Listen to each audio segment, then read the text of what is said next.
Children's Human Body Encyclopedia. Children's Human Body Encyclopedia. By Steve Parker.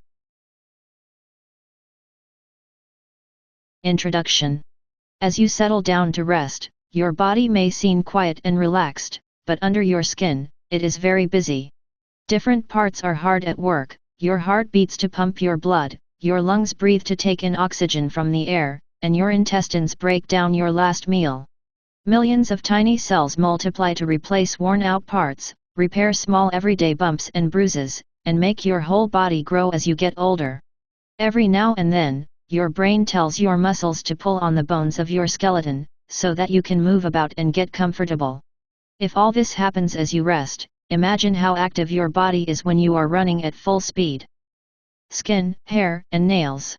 When we look at other people, what we see is not alive, apart from their eyes. The body's outermost layer is made of tiny dead flakes of skin. Hair and nails, too, are no longer living. However, just beneath the surface, your skin is alive and busy. It covers our entire bodies, protects us from bangs, helps to control our body temperature, and gives us our sense of touch.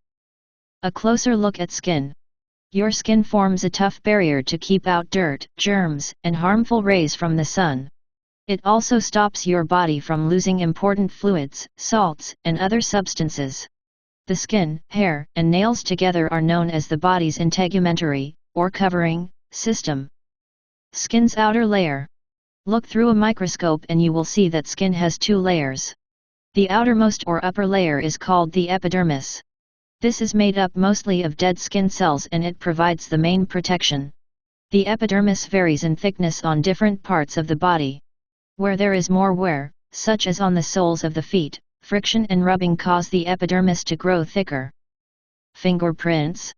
The tips of your fingers have ridges of skin forming patterns of swirls, curls, and loops, known as fingerprints. They help the skin to grip well. Every person has a unique pattern of fingerprints. A few animals, such as koalas, have fingerprints, too. The inner layer. Beneath the epidermis is the lower layer of skin, which is called the dermis. The dermis is very flexible because it has tiny strands or fibers that allow it to stretch easily and then spring back into shape. The dermis also holds the roots of your skin's hairs, see right. Cooling sweat. When your body gets hot, your skin releases sweat. This is called perspiration. The sweat flows out onto the skin's surface and draws heat from the body as it evaporates, turns into vapor. Even when cool, your body still makes small amounts of sweat, which is known as insensible perspiration. A soccer player sweats when he runs hard. Under the surface. The dermis layer of the skin is packed with millions of microscopic parts, such as blood vessels, see pages 100 to 101, nerve endings for touch, pain, and temperature, see page 17, and glands that make sweat. Just under the dermis is a layer of soft fat, which acts like a cushion to absorb bumps. A cross-section of skin. Epidermis. Hair. Dermis. Nerve ending. Fat. Sweat gland. Blood vessels. Top facts. The total skin area of an average adult body would, if laid out flat, cover nearly 21.5 square feet. The weight of an adult's skin is around 6.5 pounds. The thin skin on the eyelids is only 1/5 inch thick. The skin on the soles of the feet can measure more than 1/5 inch thick.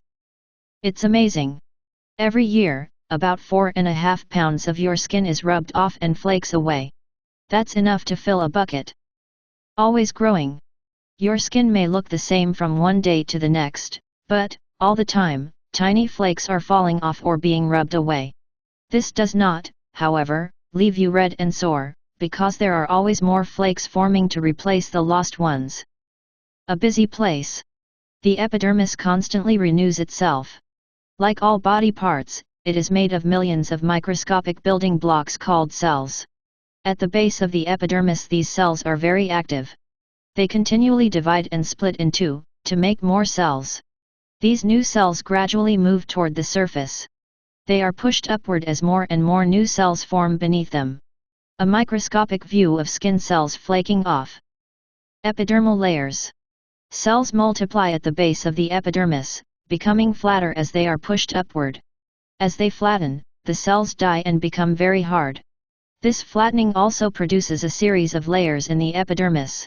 From the bottom, these layers are the stratum basale, the stratum spinosum, the stratum granulosum, the stratum lucidum, and the stratum corneum. Skin cells in the epidermis. Stratum corneum. Stratum lucidum. Stratum granulosum.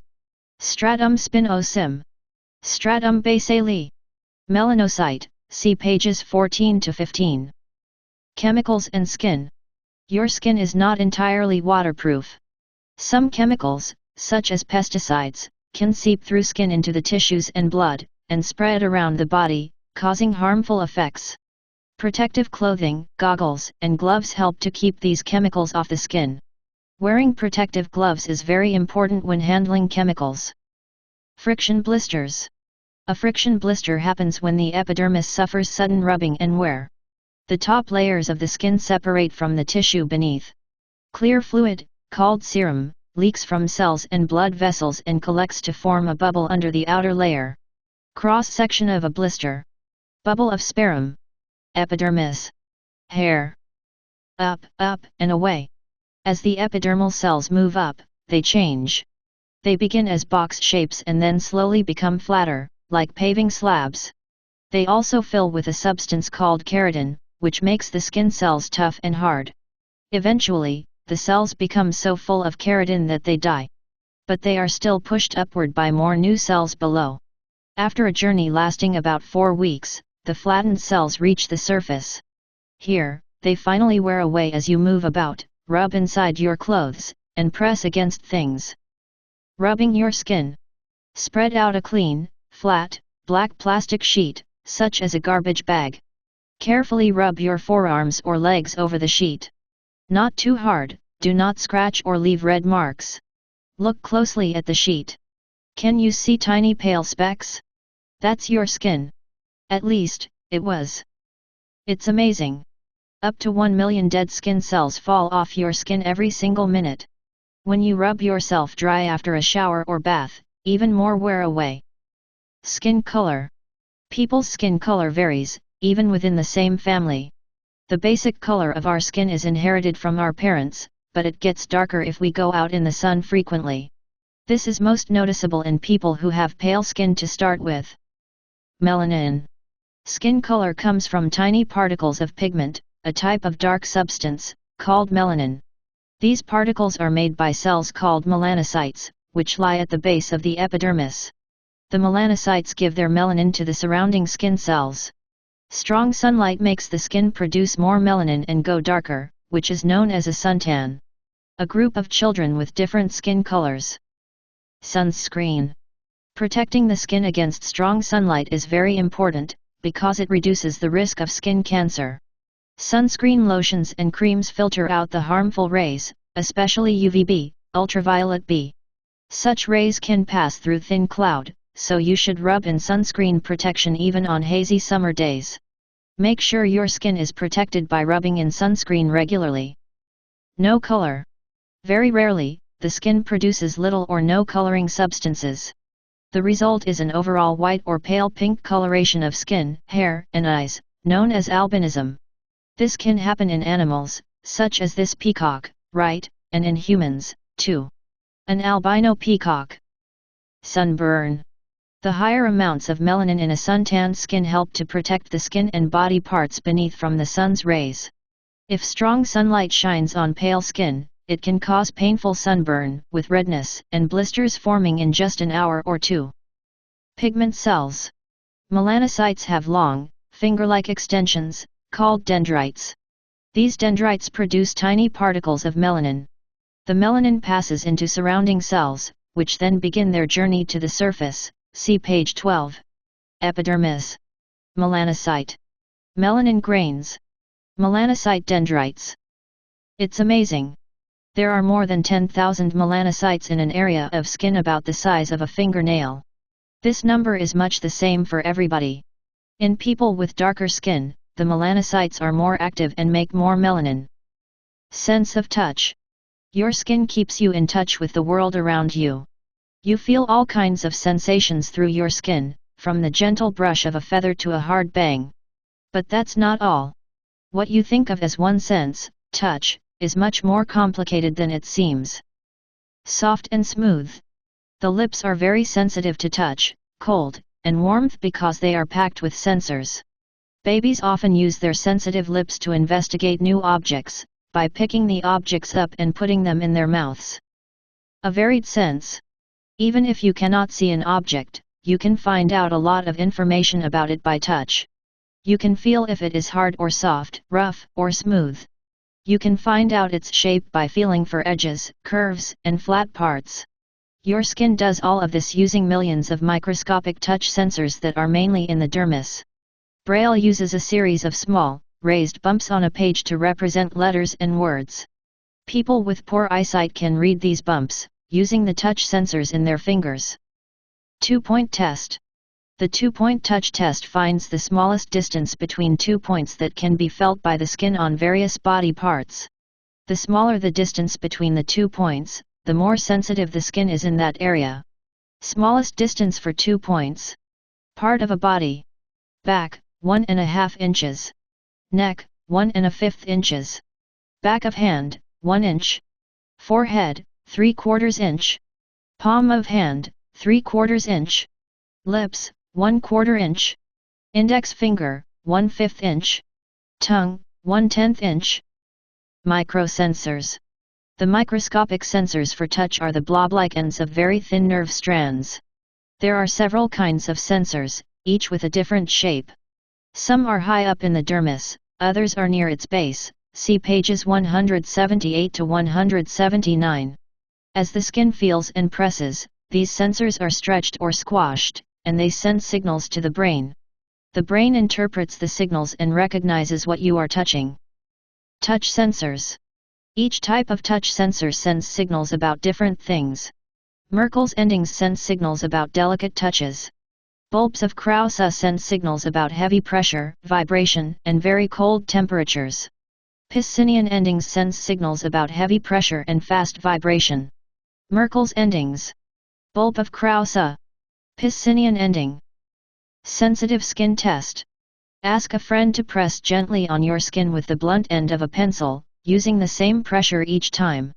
Look away while the friend tries your fingertips, palms, back of your hands, and inside and outside of your wrists. Where is your skin most sensitive? It's amazing. Each of your fingertips has more than 10,000 microscopic sensors. This gives you a very delicate and precise sense of touch. Temperature control. Humans, like cats, dogs, and other mammals, are warm-blooded. To work well and remain healthy, the human body needs to stay at a regular warm temperature of about 98.6 degrees Fahrenheit. The skin plays a vital role in keeping this temperature steady. Saving heat. If the body becomes cold, the small blood vessels that lie near to the surface of the skin get narrower. This is called vasoconstriction. There is less blood going to the skin to carry heat from the inside of the body. This reduces loss of body warmth. Because less blood flows near the skin, it can make you look pale. Skin in cold conditions. Blood flow to the skin is restricted. Hairs stand up. Goosebumps. Blood vessel. Getting too cold. In cold weather, miniature muscles pull the skin's tiny hairs upright, forming goosebumps. The upright hairs make a furry blanket, which helps to keep in body warmth. Your body's large muscles make small, fast movements to produce extra heat. This is called shivering. Skin hairs stand on end to keep warm air next to the body. Keeping warm. At the end of strenuous exercise, such as running a marathon, the body is hot due to muscle activity. In cold conditions, a hot body can cool down too quickly. Shiny metal foil reflects heat and keeps in body warmth. It stops long-distance runners from getting too cold. Runners wrapped in shiny blankets at the end of the New York Marathon. Losing heat. When the body is hot, small blood vessels near the skin's surface widen. This is known as vasodilation. Vasodilation increases blood flow to the skin, which brings more heat from the body's interior. This increases the amount of heat that is lost to the air. As more blood flows to the skin, it can make you look flushed. Skin in warm conditions. Blood flow to skin is increased. Heat is lost from body. Hairs lie flat. Getting too hot. In hot weather and when you work hard, your body heats up. Sweat glands produce watery sweat to help cool the body, see page 11. The tiny hairs on your skin also lie flat so that they do not stop air from flowing over your skin and taking away excess heat. Top facts. If the body gets seriously hot, above 104 degrees Fahrenheit, this is called hyperthermia or heat stroke.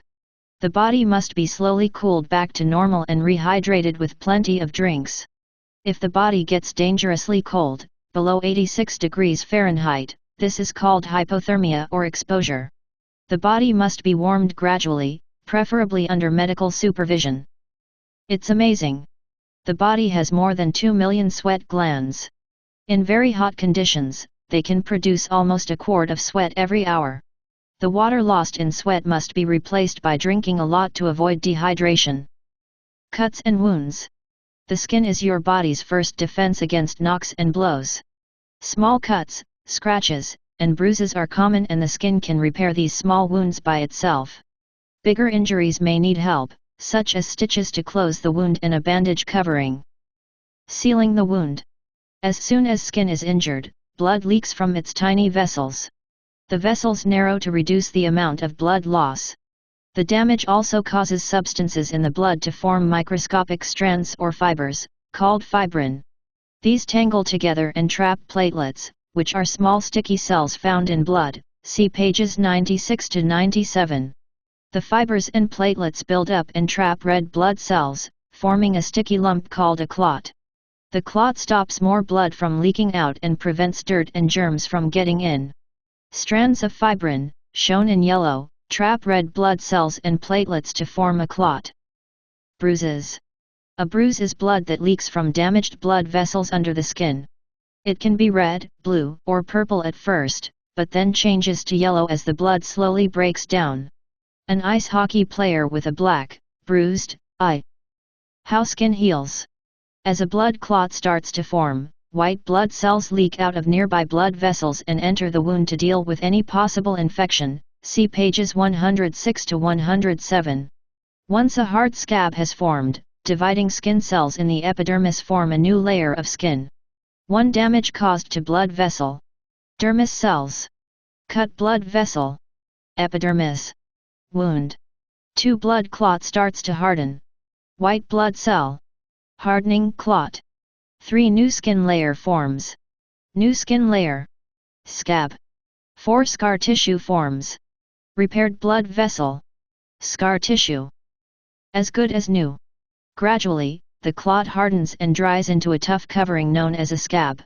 Underneath, the skin's damaged edges begin to grow together, slowly forming new skin and closing the cut. Finally, the dry scab falls off, and the repair is complete. A big cut or wound may leave an area of skin that is slightly thicker and a different color. This is called a scar. Top facts. Some people are born lacking a substance in their blood that helps the blood to clot after an injury. If they cut themselves, the blood doesn't clot and keeps flowing. This condition is called hemophilia. In 1965, scientists discovered which clotting substances were missing. Today, hemophilia can be treated with injections of the missing substances. It's amazing. When skin is repairing a big cut, it produces 1 million extra microscopic cells every hour to heal the gap. Hairy human. Who is hairier, a human being or a gorilla? Actually, they both have a similar number of hairs on their bodies. A human's body hairs are much shorter and thinner in most places, so we notice them less. Scalp and body hair. The human body has different types of hairs on different parts.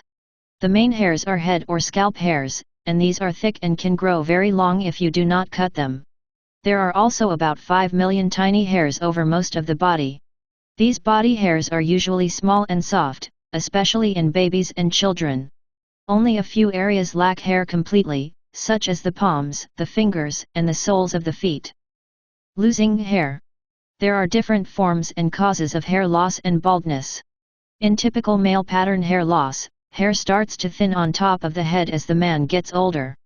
The hairline at the front also recedes and joins the bald patch on top. This process is linked to the male hormone testosterone, see pages 210 to 211. A balding father and his long-haired daughter. More types of hair. Your face has eyebrow and eyelash hairs. Eyebrows help to push aside sweat or rainwater, so it does not drip into the eyes. Eyelashes swish away tiny pieces of floating dust as we blink, so they do not go into the eyes. Adult men and women also have underarm hair, and pubic hair between their legs, see page 211. Facial hair. Adult men have about 15,000 facial hairs, which can grow to form beards or mustaches. These hairs grow at a rate of about 5 inches a year. An old man with a beard. How hairy is a gorilla? Great apes, such as gorillas, have longer, coarser hairs over their bodies than humans, but they also have hair-free areas on their palms, fingers, and soles, like we do. Gorillas have hairless areas on the face and chest, while these parts are much hairier in human males. A male gorilla. Brushing hair. Using a new or completely clean hair brush, brush your hair normally. How many hairs come out onto the brush? Do this several times through the day, then count the total number of hairs. Don't worry, in most people 50 to 100 hairs fall out naturally every day, see pages 24 to 25. It's amazing. The number of head hairs varies from one person to the next. People with light or fair hair have about 130,000 hairs. People with brown hair have about 110,000 hairs. People with black hair have about 100,000 hairs, and people with red or ginger hair have about 90,000 hairs. How hair grows. Hairs can look shiny and smooth or rough and crinkled, but they can never glow with life because they are dead. The only living part of a hair is its base, from where it grows and gets longer. In the pits. A hair grows from a hair follicle. The hair lengthens as new microscopic cells add to its base or root. The cells quickly become hard and flat, like epidermis cells, see page 12. The hair cells stick together to form a scaly-looking rod that slowly pushes upward out of the follicle. Hair follicle. The hair follicle is a fold in the epidermis that leads down into the dermis. The hair shaft grows up the follicle to the surface. The hair is linked to a muscle, which can pull the follicle so that the hair stands up, see page 18. Dermis. Sebaceous gland. Hair root. Sweat gland. Hair muscle. Epidermis. Hair shaft. Hair follicle. Sweat pore. Hair shaft. Under a microscope, you can see the edges of the stuck-together flat cells on a hair shaft. Hair thickness varies from less than 1/1000th inch to more than 1/250 of inch across. A microscopic view of a human hair shaft showing the flat hair cells. Skin's natural oil. Next to each hair follicle is a tiny lump-like part called sebaceous gland. This makes a slightly greasy substance, called sebum, which is skin's natural oil. It oozes up to the skin's surface and spreads out. Sebum keeps skin soft and supple. It also helps to repel water and kill germs. A man with hair styled by cutting it and using chemicals to make it stand on end. Natural hair. Hair can be straight, wavy, curly, or frizzy. The natural style of your hair depends upon the cross-section of the thousands of hairs on your head, which can be almost circular or nearly flat. A variety of natural hairstyles. Top facts. Head hairs grow by about 1/10 inch each week. Fine, fair hair grows more slowly than thick, dark hair. After a hair falls out, the follicle rests for up to 6 months. Then a new hair starts to grow from the same follicle. It's amazing. In most people, if the head hairs are not cut, they will grow to about 5 feet long before falling out naturally. But some people have unusual hair that can grow longer than 20 feet. Fingernails and toenails. Nails are very useful, not just for a quick scratch. They help to make the backs of the fingertips stiff, rather than floppy. This lets you judge the pressure of your grip more precisely, so you can pick up a delicate flower or a tiny pin. How nails grow. Like hairs in the outer layer of skin, nails are made of keratin, see page 13. The main sheet, or plate, of the nail is dead. It is only alive at its root, which is hidden under the skin of the finger or toe. As the nail lengthens from its root, it slides along the nail bed, toward the tip of the finger or toe. The tip of the nail that overhangs the nail bed is called the free edge. Nail structure. The nail plate is a curved slab of keratin, which sits on the nail bed.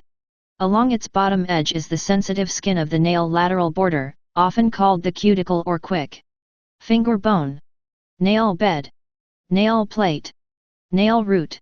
Cuticle. Faster and slower. Most nails grow about 1/2 inch each month. Fingernails grow slightly faster than toenails, and all nails grow faster in warm weather than in cold conditions. A bang or blow to the nail base can cause damage to the part of the nail forming there. This can create a ridge or lump, which grows along with the rest of the nail, until it can be cut away. Nail fungus. Candida albicans, above, is a type of fungus that is fairly common on the human body. Sometimes, however, this fungus can grow out of control and cause infections. This can lead to painful inflammation around the nails, while the nails themselves can become ridged and brittle and change color to green or yellow. Paws and claws. Keratin is also the substance that forms animal claws. Unlike your fingernails, a lion's claws are sharpened to a point so that they can tear through and grip any prey. A lion's claws are usually pulled inside its paws so that they stay sharp. Nails and grip. Before you trim your nails, carefully try to pick up a pin. It should be easy. Trim your nails neatly and wash your hands thoroughly. Try to pick up the pin again. Short nails, and dry skin without slightly sticky sebum oil, make it much harder. It's amazing. Most people keep their nails neatly trimmed, to prevent snags and breaks. But some people let them grow and grow, until they reach more than 27.5 inches long. Skin marks. Some people have natural marks or patches on their skin. These are normally harmless, but if a skin mark changes in some way, it is best to seek expert medical advice. Scars. After surgery or an accident, the skin might not be able to heal itself fully. This can leave behind scar tissue, see page 21. A scar from a chest wound. Naturally patchy. Moles are small, dark patches of skin. They usually start to appear at about the age of 5 or 6. Moles that appear late in life or change their appearance, see page 31, should be checked by a doctor. An average person has between 10 and 40 moles of various sizes. Moles. A mole is a patch of skin with more melanocytes, see page 15, than normal skin. This makes it darker than the skin around it. A mole on the face is sometimes called a beauty mark. Epidermis. Mole. Dermis. Freckles. Freckles are small patches of skin that contain more of the natural pigment melanin, see pages 14 to 15, than the surrounding areas. Freckles tend to occur on the face, shoulders, and arms of people with light skin and fair, reddish, or brown hair. They become more obvious when the skin is exposed to sunlight. These fair-skinned twins have a lot of freckles on their faces. Birthmarks. Birthmarks are present at birth, or develop shortly after. Scientists are unsure what causes them, but there are many kinds, such as dark skin patches or strawberry birthmarks, which are lumpy, red patches. A baby with a birthmark above her lips. Top facts. The Italian and Middle Eastern words for birthmarks mean wishes. This is because it was believed that they were caused by the mother not fulfilling a sudden wish during her pregnancy. It's amazing. Warts are small, hard skin lumps with dark centers. People once believed they were caused by witches' spells. Now we know they are due to tiny germs called papillomaviruses. Skin problems. Germs are always floating in the air and landing on our skin. If they get in through a cut or wound, they may cause an infection. Some skin infections, such as boils, affect only a small area, while others cause larger marks and rashes on many body parts. Pimples and acne. Small pimples called blackheads and whiteheads form when a skin pore or hair follicle becomes blocked. The sebum, skin oil, made in the follicle cannot get out, so it builds up and may turn black. When you have more pimples than usual, it is called acne. If germs get into a hair follicle, it swells and becomes a red and painful pimple or boil. Blocked pores. Pimples are formed when oily sebum builds up and clogs skin pores. Acne is facial pimples that are common during the teenage years. This is due to a change in the body hormones in puberty, see pages 210 to 211. These hormones make the sebaceous glands more active. 1. Each hair follicle is an opening for sebum. Hair. 2. The follicle opening, or pore, is blocked with dirt. Blocked pore. 3. Sebum mixes with pus to form a yellow spot. Pus. Eczema. Eczema is a skin condition where red, itchy patches form. These patches may be dry and scaly, or moist and weeping. The cause of eczema is not clear, but it is often linked with skin that is sensitive or allergic to certain substances, such as soaps, washing powders, or cleaners. Some children with eczema have other allergic conditions, such as asthma or hay fever. Many children grow out of these conditions. A small patch of eczema on a hand. Eczema can spread to cover large parts of the body. Moles. Changes to look for. A mole should be seen by a doctor if it changes in some way. The chart below lists some of the changes to look out for, which may mean the mole is harmful. Normal mole. Normal moles may be concentrated in large numbers on the back, arms, and chest. Harmful moles. When one half of the mole does not match the other, not symmetrical. When the edges of the mole are jagged and irregular. When the color of the mole varies. When the diameter of the mole is larger than the width of a pencil. Tattoos. A tattoo is a pattern of colored inks put into the deeper levels of skin, usually by jabbing with some kind of needle. The inks are deep enough to remain for many years, and not grow out as the epidermal skin layer renews itself. Tattoos have been linked to skin cancer. An automatic needle pushes ink under the skin's surface. Historical cures. Long ago, people had many strange treatments for skin problems. Smear the skin with droppings, dung, from animals, such as cows or sheep. Put leeches, worm-like creatures, onto the skin to suck out the blood and poisons. Tie a lump of fresh meat over the mark for a few days and then bury the meat in the earth. It's amazing. Even on healthy skin, in an area the size of a fingernail, there may be more than 1,000 bacteria. No wonder we are always being told to wash ourselves properly. Skin, nail, and hair care. Our skin has a rough, tough time.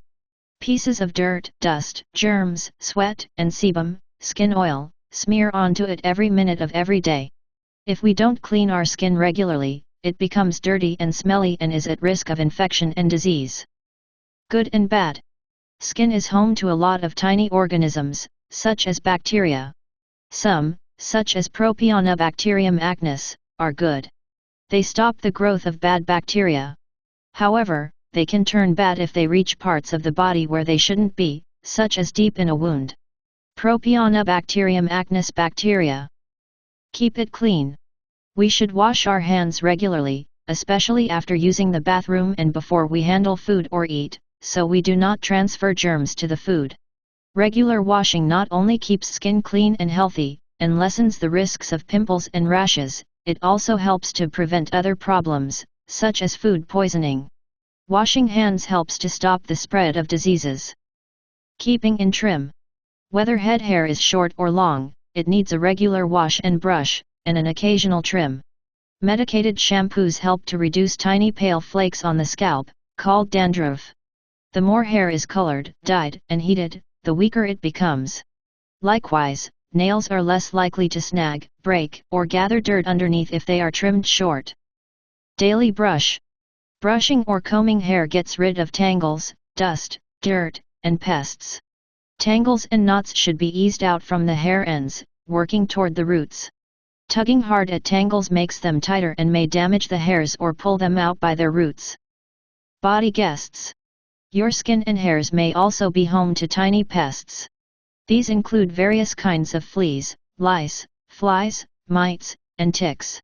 The bites from these bugs can cause itchy spots and marks. A microscopic view of a flea. The best way to wash? After a day outside, using your hands a lot, you need to clean your hands. First, try rinsing them with just water. How much dirt comes off? Next, try using soap and water together. How much dirt comes off? Soap removes more dirt than just water because it sticks to dirt particles and pulls them away from your skin when it is rinsed away.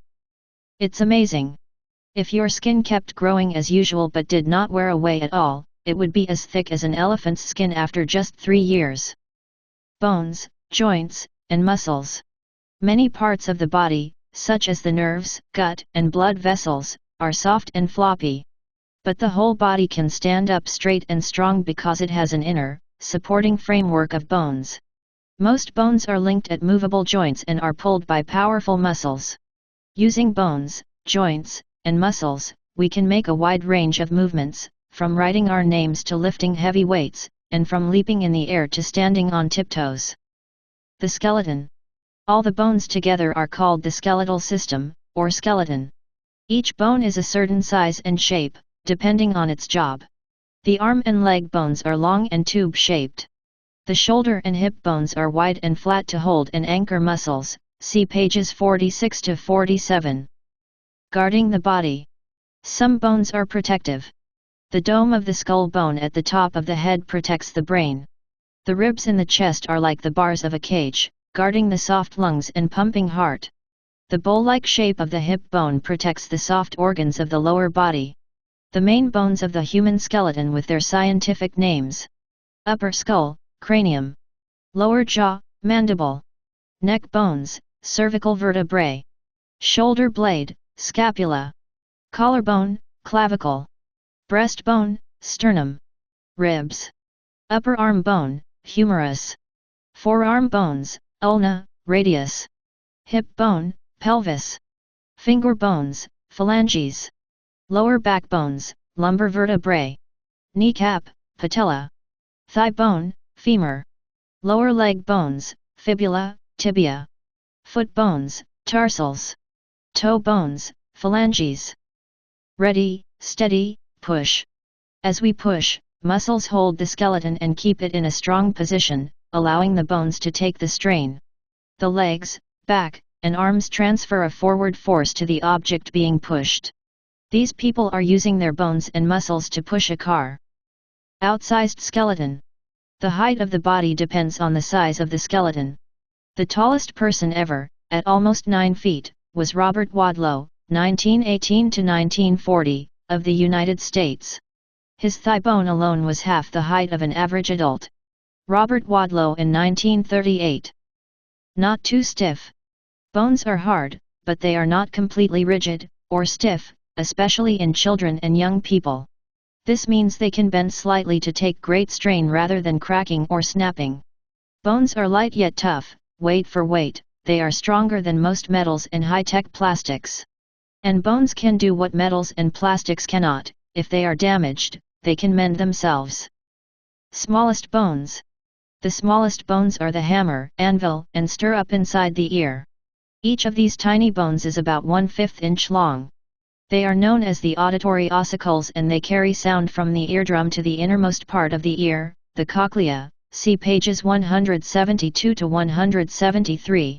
Anvil, incus. Stirrup, stapes. Hammer, malleus. Top facts. The human skeleton has a total of 206 bones. There are 29 bones in the head and face, 26 in the back, and 25 in the chest. There are 63 bones in the shoulders, arms, hands, and fingers, and 62 bones in the hips, legs, feet, and toes. It's amazing. The longest bone is the femur, or thigh bone, which forms 1/4 of the body's height. The shortest bone is the stirrup in the ear. Inside a bone. A typical bone is not solid. The strongest part is the outer layer called compact bone. Inside this is a layer known as cancellous bone, with holes like a sponge. And inside this, in the middle of the bone, is a soft, jelly-like substance called bone marrow. Haversian systems. Compact bone is made of thousands of tiny rod-like parts called haversian systems. At the middle of each of these is a hole carrying blood vessels and nerves. Each hole is surrounded by circular layers of bone, called lamellae. Magnified view of haversian systems in compact bone. Lamella. Fibers and minerals. Bone tissue contains a network of tiny fibers made of a substance called collagen. It also contains hard crystals of the minerals calcium carbonate and calcium phosphate. These crystals are scattered among the collagen fibers. The fibers are flexible and allow the bones to bend slightly, while the minerals make the bones very hard. Holes in the head. A newborn baby's skull has slight gaps, called fontanelles, between some of its skull bones. These soft areas are squashed together during birth to help the baby's passage through the cervix. See pages 200 to 201. Top of baby's skull. Side of baby's skull. Fontanelles. Inside the bone. The strands that make up the spongy bone are arranged so they can absorb the stresses and strains that we put on them as we go through our daily lives. In our longest bones, such as those in our legs, the spongy bone gives way to the medullary cavity, an opening that is full of bone marrow. See below. Cutaway view of a typical long bone showing compact bone, cancellous bone, and bone marrow. Medullary cavity containing bone marrow. Blood vessels. Compact, hard, bone. Cancellous, spongy, bone. Blood cells. The bone marrow makes new blood cells, see pages 96 to 97, to replace old cells that die. The blood cells all start out the same but then change as they develop to form red blood cells, white blood cells, and platelets. Magnified view of blood cells in bone marrow. Red blood cell. White blood cell. Top facts. A human skeleton made of steel would weigh 5 times more than a real skeleton of bones. If bones have to cope regularly with doing more work, for example, by lifting weights, they grow thicker and stronger. When we get older, we lose some of the minerals that make up our bones. This can make them brittle and they can break more easily than when we are younger. It's amazing. There are about 5¼ pounds of marrow in an adult's bones. The bone marrow produces more than 3 million new blood cells every second. Skull and spine. The main bone inside the head is the skull. The bones at the front of the skull form the face. Below the skull is the spine, which runs down through the neck, chest, and lower back to the hips. Head bones. The dome-shaped part of the skull around the brain is called the cranium, and it is made of 8 curved bones. Nearly all of the skull bones are joined together, most of them by immovable joints, see page 43. Only one of the bones can move, the mandible, or lower jaw, which forms the chin. It moves at the joints just below each ear. A mountain biker wears a helmet to protect her head. People who take part in dangerous sports may need to wear extra protection. Face bones. There are a total of 22 bones in the skull. At the front and sides of the skull are 14 face bones, which give shape to the nose, cheeks, mouth, and chin. Forehead, frontal bone. Eye socket. Cheekbone. Nasal bone. Nasal chamber. Parietal bone. Occipital bone. Cranium. Temple, temporal bone. Upper jaw. Lower jaw. Tower of bones. The spine is made up of a tower of tube-like bones, called vertebrae, as shown in the X-ray, above. Each vertebra is separated from its neighbors by a slightly squashy disc of cartilage. Pelvis. Vertebra. Rib. X-ray of the spine. Main support. The spine, or backbone, is the body's main central support. It is made up of 24 vertebrae, see left, with 7 in the neck, 12 in the chest, and 5 in the lower back. Below this are 2 sets of fused bones called the sacrum and the coccyx. Each vertebra can move only slightly against the one next to it, but over the whole backbone, these small movements allow the back to bend a long way. Spinal injury. Running up the middle of the vertebrae is the spinal cord, see pages 150 to 151, which is the body's main nerve. Damage to the spinal column can stop the spinal cord carrying messages around the body, which can lead to paralysis, or the inability to move certain limbs. A paralyzed woman uses a wheelchair to get from place to place. Curved and tube bones. Try to bend a flat piece of thin cardboard. It's easy to do. Roll the cardboard into a tube and secure it with some tape. Try to bend the tube. It's much harder to do. Many bones are curved, like the skull bones, or tube-shaped, like vertebrae, because it makes them much stronger than if they were flat. It's amazing. Did you know that the human body has a tail? The coccyx is a very short, stubby bone at the base of the backbone. Luckily, we cannot see it on the outside. Joining bones. Your bones would fall apart if they were not fastened together by joints. Each joint lets your bones move in a certain direction and by a particular amount. Altogether, the joints allow your body to move into an amazing variety of positions. On the move. Joints are classified by two methods, their structure and the movement they produce. A joint's structure depends upon many different things. These include whether the joint is stuck tightly together to form a suture, see page 43, or whether it contains cartilage to make the bone movement easier, see page 44. This gymnast's joints allow her body to move into many different positions. Types of joints. In some joints, the ball-shaped end of one bone fits into a bowl-shaped socket in the other bone. These ball and socket joints let the bones move to and fro and sideways and allow them to twist. They are found in the shoulder and hip. In hinge joints, the bones can move to and fro but not sideways. Hinge joints are found in the knees and the finger knuckles. Gliding joints in the hand. Ball and socket joint in the hip. Hinge joint in the knee. Many joints in the spine. Lots of joints. Some joints have more than 2 bones, for example, there are 8 bones in the wrist and 7 in the ankle. Each of these bones links to those next to via a gliding joint, in which the bones slide and tilt against each other. The joints in the wrist are flexible, and they allow the hand to move in many positions. The joints in the ankle are less bendy, but much stronger so that they can support the weight of the body. Ready to throw. Throwing a ball is a good example of how the joints all work together. Just before the ball is released, the joints of the hips, back, shoulder, elbow, wrist, and fingers all move in a fast sequence, one after the other, to hurl the ball at great speed. A baseball pitcher winds up before releasing the ball. Skull joints. An adult's skull bones are joined together with strong fibers set into a kind of glue. These fixed, or immovable, joints look like wiggly lines and are known as sutures. Suture. Top facts. There are more than 350 joints in the body. The biggest joint is in the knee. The bendiest joint is in the shoulder. Some joints cannot move at all. These include the joints between the bones in the skull and the joints between the 6 bones in the hips. It's amazing. The body's tiniest joint is on the smallest bone, the stirrup, deep inside the ear. The whole joint is smaller than this letter O. Inside a joint. Although the joints allow us to get about, their movement has to be restricted, otherwise the bones could move too far and damage themselves. The joints also have to be well lubricated to keep the bones sliding smoothly and to stop them from wearing away. Inside the knee. The knee joint connects the bones of the upper and lower leg. The bones are connected by strong cord-like tissues called ligaments. Protecting the knee joint is a small bony cap, called the patella, or kneecap. Thigh bone, femur.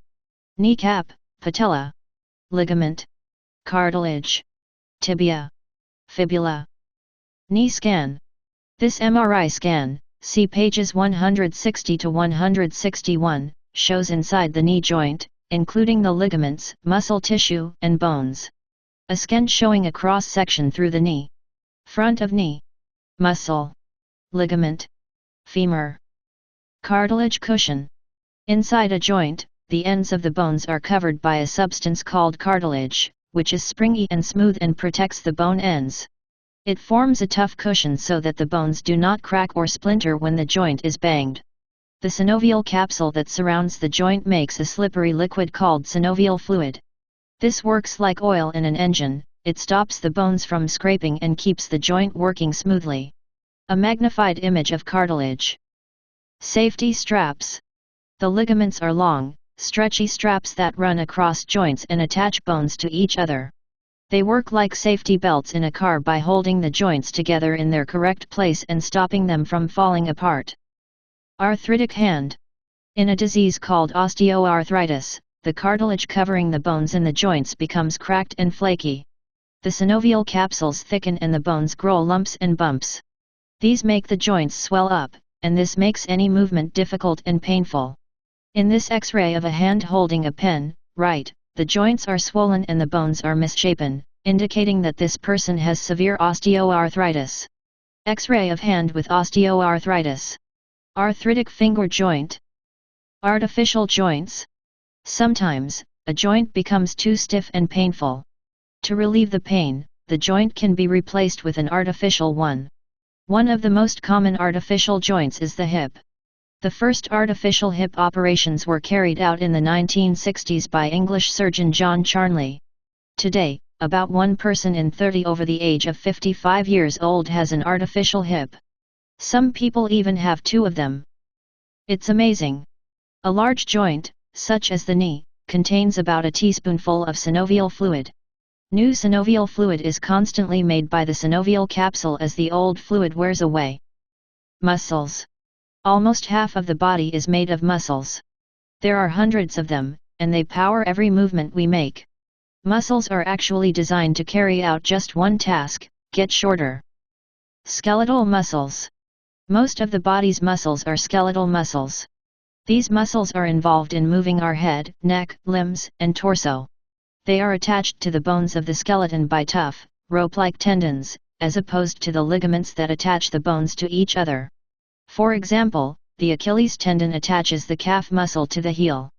The major skeletal muscles of the body: frontalis, sternocleidomastoid, deltoid, pectoralis major, biceps, brachioradialis, external obliques, rectus abdominis, sartorius, peroneus longus, gracilis, rectus femoris, tibialis anterior, gastrocnemius, occipitalis, trapezius, triceps, latissimus dorsi, gluteus maximus, vastus lateralis, part of the hamstrings, semitendinosus, part of the hamstrings, Achilles tendon. More muscles? Bodybuilders who exercise to build up their muscles don't have more muscles than anyone else. Each muscle just becomes bigger and bulges more under the skin. Biceps. Noise muscles. Your skeletal muscles are also involved in some small, less obvious actions. For example, when you talk or shout, the breathing muscles push out air from the lungs and through the voice box. Muscle support. Swimming is especially good for the muscles and joints.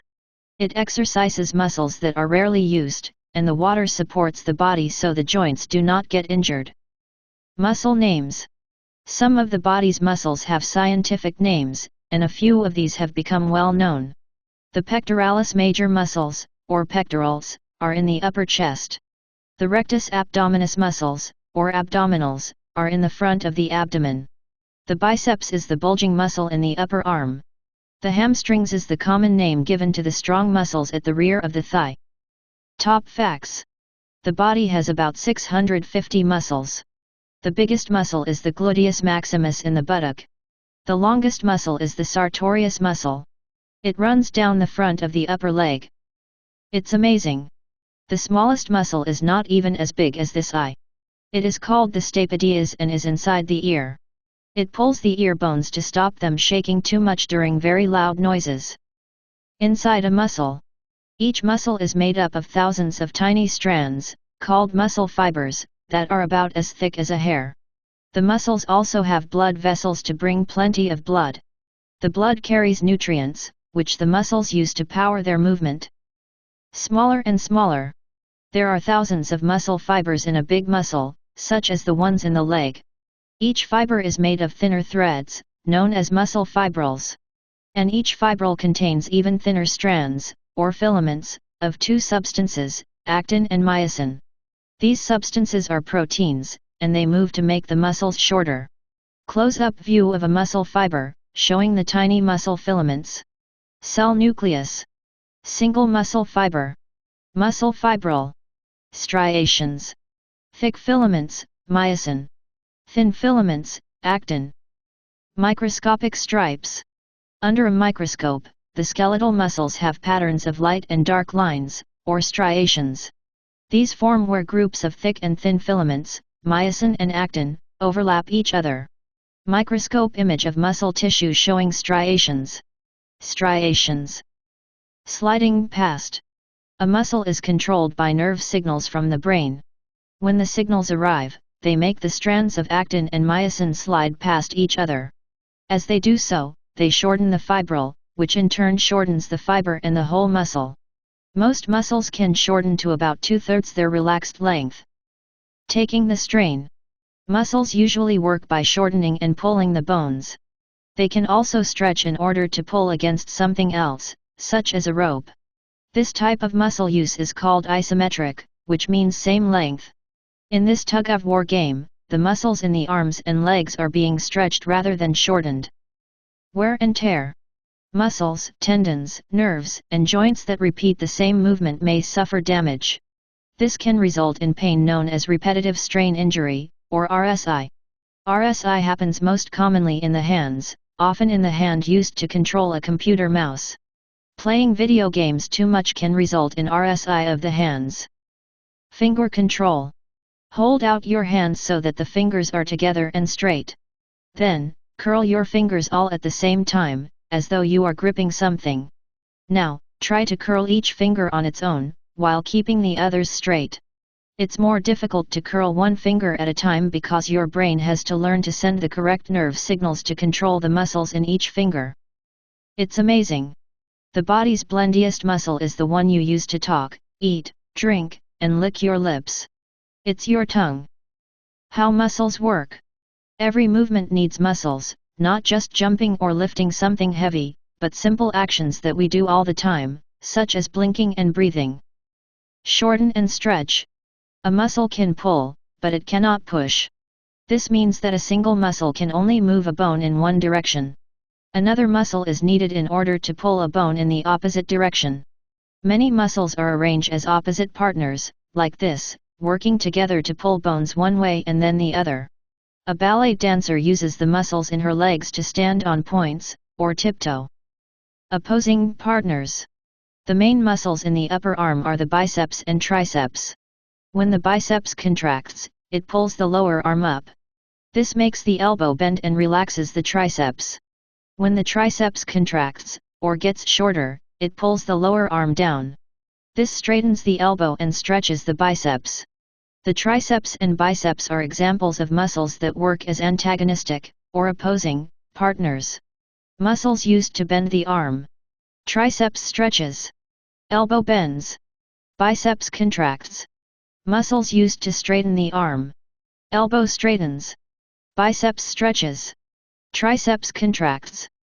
Working together. Apart from very simple actions such as blinking, few movements use just one or two muscles. As you write your name, your finger muscles hold the pen, and your hand and wrist muscles move the pen to form the words. Your arm and shoulder muscles move your whole arm along the page, and your eye, head, and neck muscles move so you can watch what you write. More than 100 muscles are involved. Pulling force. A crane's lifting cable works in a similar way to a muscle. It lifts the load, or pulls it up, by shortening the cable as it winds onto a spool. A crane uses cables to pull and lift heavy loads. Learning muscles. Learning to use muscles together can take a lot of time.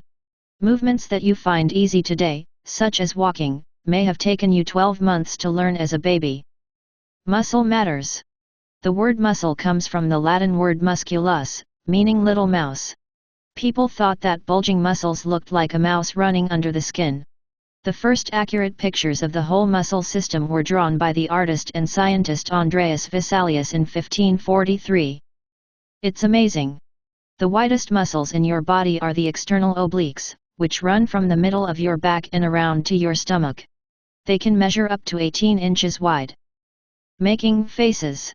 Did you know that we can communicate without saying a single word? The muscles in our faces can make a lot of small or large movements, pulling parts of the face and allowing us to show a vast range of feelings, moods, and emotions. Expressions. The face has more than 60 muscles. We use them all the time, often without realizing it. As people look at us, our faces show what we are thinking and feeling. We can try to control our facial expressions for a time, but it's hard to fake them for long. Actors learn to control their facial expressions when they pretend to have certain feelings and emotions. Making faces. The facial muscles are at different angles to each other. They can pull the skin, lips, cheeks, and other features into a great many positions. For example, the eyebrows are raised by contracting the frontalis muscle that runs vertically along the forehead. It is also used to make the forehead frown. A girl uses her face muscles to create a funny face. Smiling chimp. Many animals, such as chimps, seem to smile, but we must be careful not to assume that their expressions are the same as ours. In fact, a chimp bares its teeth, or smiles, when it is afraid and ready to defend itself. A chimp smiles to show fear. Facial muscles. Most muscles are joined to bones, but in the face, the muscles are joined to each other or to the skin. They contract by tiny amounts, making other muscles nearby stretch.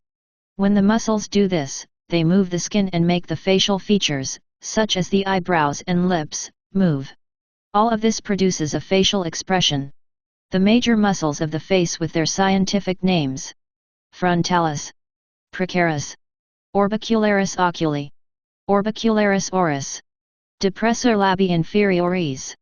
The major muscles of the side of the head with their scientific names: temporalis, nasalis, occipitalis, levator labii superioris, masseter, risorius, zygomaticus major, sternocleidomastoid. Facial emotions.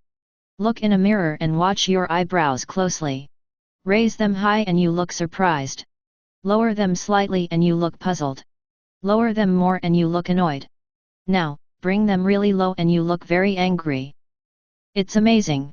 It's easier to smile than to frown. A happy smile uses less than 20 face muscles.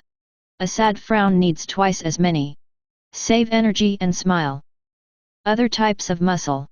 The skeletal muscles are not the body's only muscles.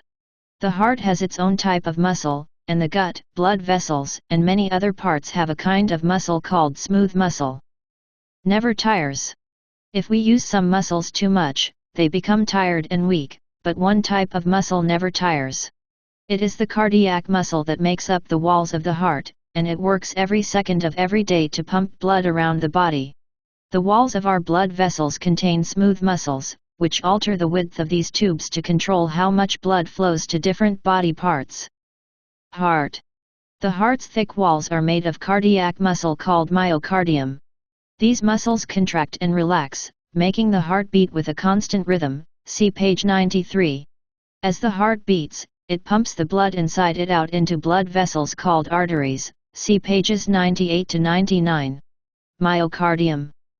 Squeezing food. The tube-shaped walls of the gut, the esophagus, stomach, and intestines, push food through them using smooth muscles. These smooth muscles are arranged in two directions. The circular muscles form rings around the gut and the longitudinal muscles run lengthways along the gut. These layers work together to squeeze the food through the gut using a wave action called peristalsis. Cutaway view of the esophagus showing the contraction of muscles during peristalsis. To the stomach. Food. From the mouth. Circular muscle. Longitudinal muscle. Wall of esophagus. One circular muscle layer behind food contracts to push food forward. 2 longitudinal muscle layer contracts to shorten tube. 3 circular muscle layer in front of food relaxes as food approaches. 4 longitudinal muscle layer relaxes as food approaches. Automatic journey. We bite, chew, and swallow using muscles in the face and neck that we control.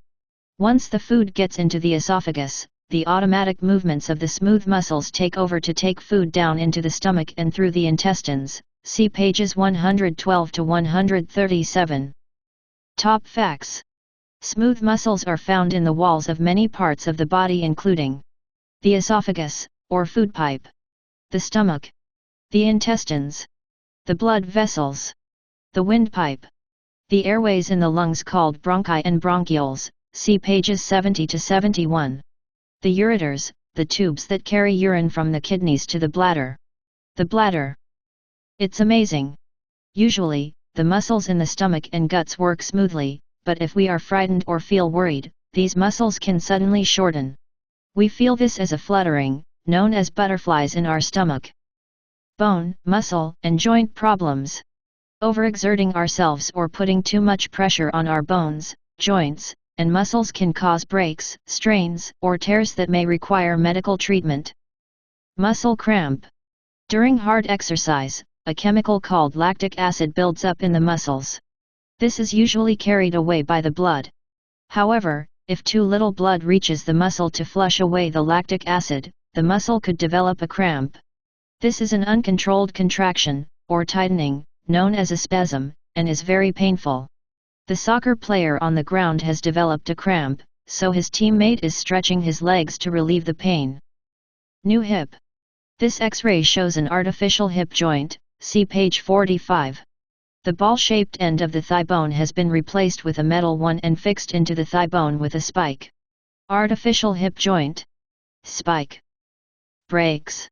A break in a bone is called a fracture. It may be a slight crack or a complete snap. An X-ray tells the doctor if the bone is fractured. If it is, the doctor may push the broken bone back together. The bone may be held in place by a plaster or fiberglass cast as it mends. Broken collarbone. A broken collarbone, as shown in this X-ray, is often caused by falling and putting out a straight arm to prevent the head from hitting the ground. The force of the fall passes from the arm to the shoulder and snaps the collarbone. Collarbone. Shoulder. Break. Healing a break. The body takes about 6 weeks to mend a broken bone, depending on how bad the break is. Blood fills the break and new bone tissue grows in the gap. This gradually hardens to form a permanent, strong repair. Lump. Bone fragments. 1 bone put back in position. 2 blood fills the break and clots. 3 bone tissue grows over the break, forming a lump, callus. 4 bone tissue hardens. 5 break is healed and lump starts to break down. Top facts. A muscle strain is when a muscle pulls too hard and damages some of its fibers. A muscle tear is like a strain but the muscle fibers split. A joint sprain is when a joint moves too far and its parts become swollen, stiff, and painful. It's amazing. Some headaches are caused by problems with muscles. Tension headaches are the result of spasms in the neck muscles, which restrict the flow of blood to the head. Healthy bones and joints. Bones, joints, and muscles are meant to be used, and exercise can help them to stay healthy. You should also eat a good diet so that these body parts can stay strong and active, and repair themselves if they get damaged. Baby skeleton. As a baby develops in the womb, its skeleton first forms from cartilage. The cartilage gradually turns into bone, and this process, known as ossification, continues during childhood. The whole skeleton is not fully grown, mature, and hardened until a person has reached about 20 years of age. An X-ray of a newborn baby. Keeping active. We need to use our bones, joints, and muscles often or they will weaken and waste away. As well as sports, there are helpful things we can do as part of our daily lives. We can walk or cycle instead of traveling by car, and use the stairs instead of elevators. All of these small actions add up to keep our bodies healthy. Warm up, cool down. Sports people and athletes know the importance of proper training.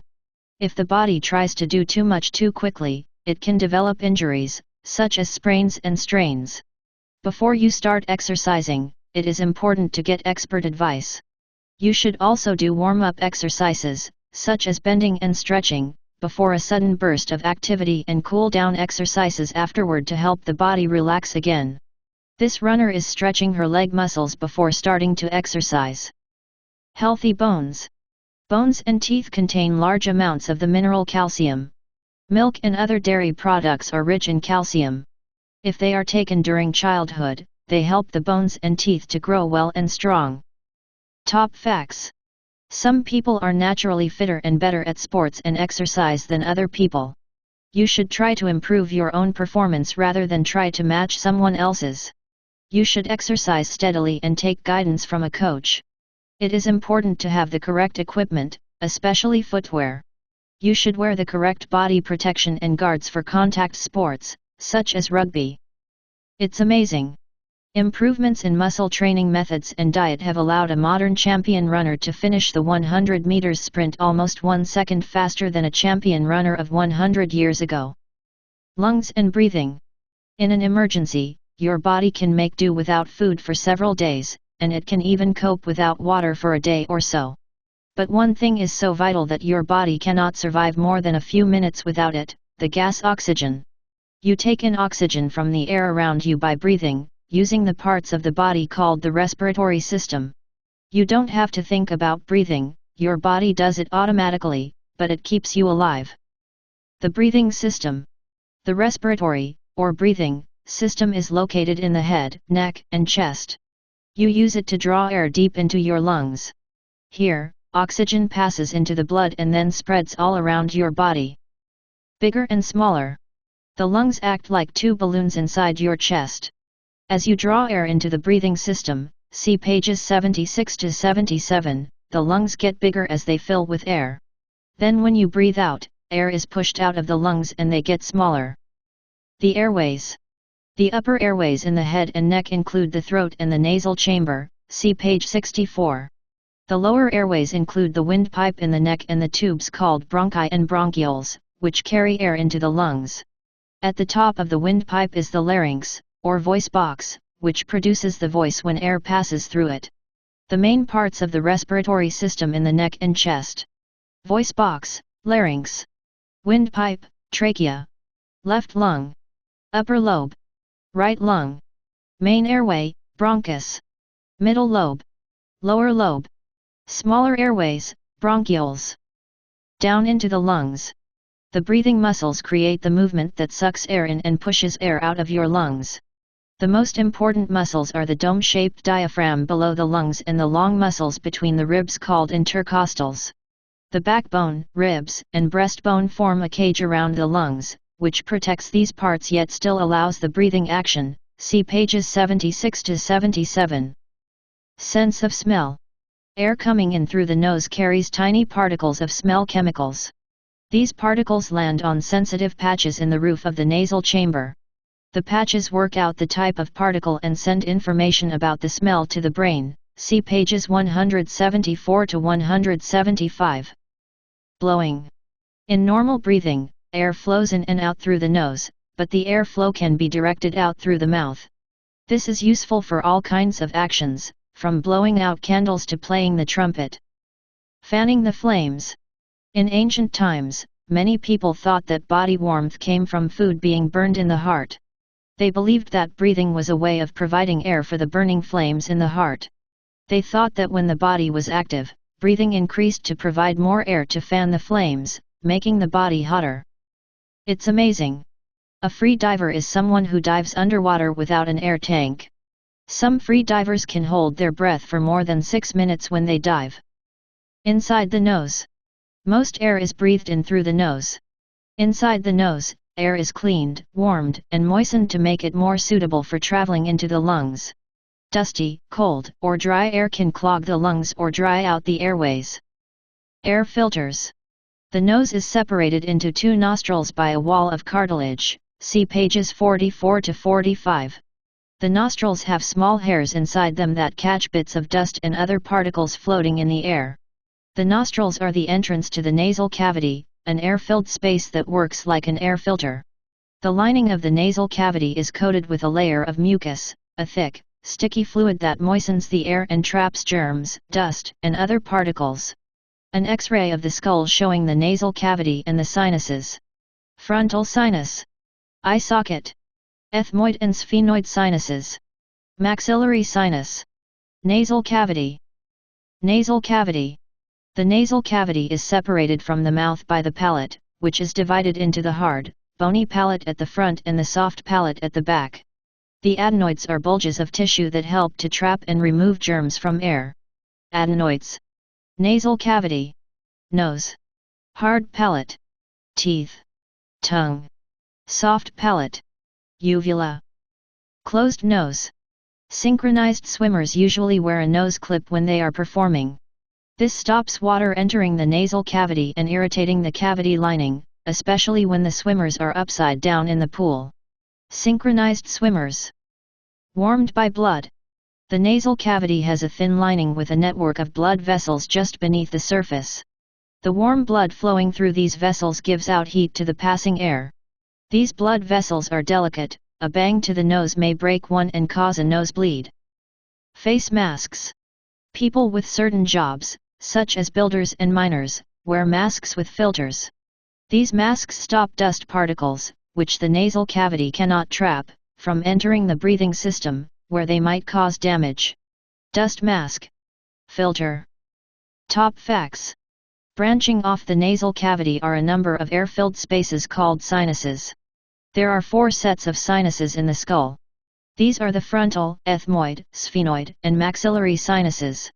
No one knows exactly what the sinuses are for, but they may be used to help make the different sounds of speech, or to help with temperature control within the head, or to make the bones of the skull lighter.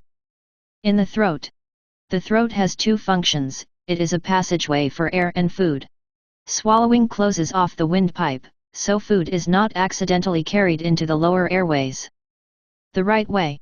When you swallow, the entrance to the windpipe tilts up and forward in a stiff flap, the epiglottis tilts down over it. This piece of cartilage blocks the upper entrance to your windpipe, which means that food slides down into the esophagus. It is not possible to breathe when swallowing because the windpipe is closed. When we eat, as these women are, we do not usually think about the action of swallowing, we just do it. Open wide. The throat connects your mouth and nasal cavity to your trachea, or windpipe, and the esophagus, which is a tube down to the stomach. The upper part of the throat is called the pharynx. Below this is the larynx, or voice box, which is the opening to the respiratory tract. At the sides of the throat there are bulges of special germ-killing tissue called the tonsils, which, like the adenoids, help to fight infection. Nasal cavity. Pharynx. Larynx. Spinal cord. Mouth. Uvula. Epiglottis. Esophagus. Trachea. Swollen tonsils. The tonsils may swell when they are fighting germs in the body, causing a sore throat and discomfort when swallowing. This illness is called tonsillitis. A child with swollen tonsils. Tonsils. The wrong way. Very rarely, swallowed food may go down the wrong way. This means it goes into the windpipe and blocks the airway. If this happens, breathing becomes difficult and can even stop, causing choking. Usually a cough removes the blockage by forcing fast-moving air up from the lungs. This blows the food up into the throat for safe swallowing. Choking. If coughing cannot remove an obstruction from the windpipe, a trained person may have to perform the Heimlich maneuver. This is done by quickly squeezing the lower chest to press the lungs, which forces air and the blockage out. Heimlich maneuver. Blockage is forced out of the windpipe. Arms squeeze the lower chest. It's amazing. On average, a person swallows 300 times during a meal and up to 2,000 times during a whole day. Voice box and speaking. The larynx, or voice box, is at the top of the trachea, or windpipe. In men and some women, it can be seen as a hard bulge at the front of the neck, which is called the Adam's apple. The larynx allows us to make vocalizations, or sounds, that can range from a quiet whisper to a loud shout. Vocal cords. 2 flap-like strips, or ridges, stick out from the inside of your voice box, see below. These are your vocal cords. In normal breathing, the vocal cords are held apart by muscles. This forms a V-shaped gap between them, which is known as the glottis. Air passes silently through the glottis when you are breathing normally. Voice box. The voice box is made of 9 curved plates of cartilage, see pages 44 to 45. The main cartilage plate is the thyroid cartilage. These plates help to keep the voice box open. There are also muscles connected to the cartilage plates, which move the plates to change the shape of the vocal cords and the size of the glottis. Cutaway view of the voice box. Trachea. Glottis. Vocal cord. Thyroid cartilage. Epiglottis. Hyoid bone. Pharynx muscle. Vocal sounds. The wide range of sounds you can make with your voice is controlled by the vibration of the vocal cords. When the muscles pull on your vocal cords, they make the gap between the cords narrower. Air flowing from the lungs through this narrow gap makes the cords vibrate, or shake fast. This produces the basic sounds of the voice. The sounds are altered and made louder by the air spaces in the mouth, the nose, and the sinuses. The shapes of these spaces vary from person to person, which is why each of us has a unique and individual voice. This opera singer has learned how to control her vocal cords to produce beautiful sounds. Pronunciation. You use your tongue, cheeks, and mouth to speak the words you use every day. When you learn a new language, you may have to learn how to make completely new sounds.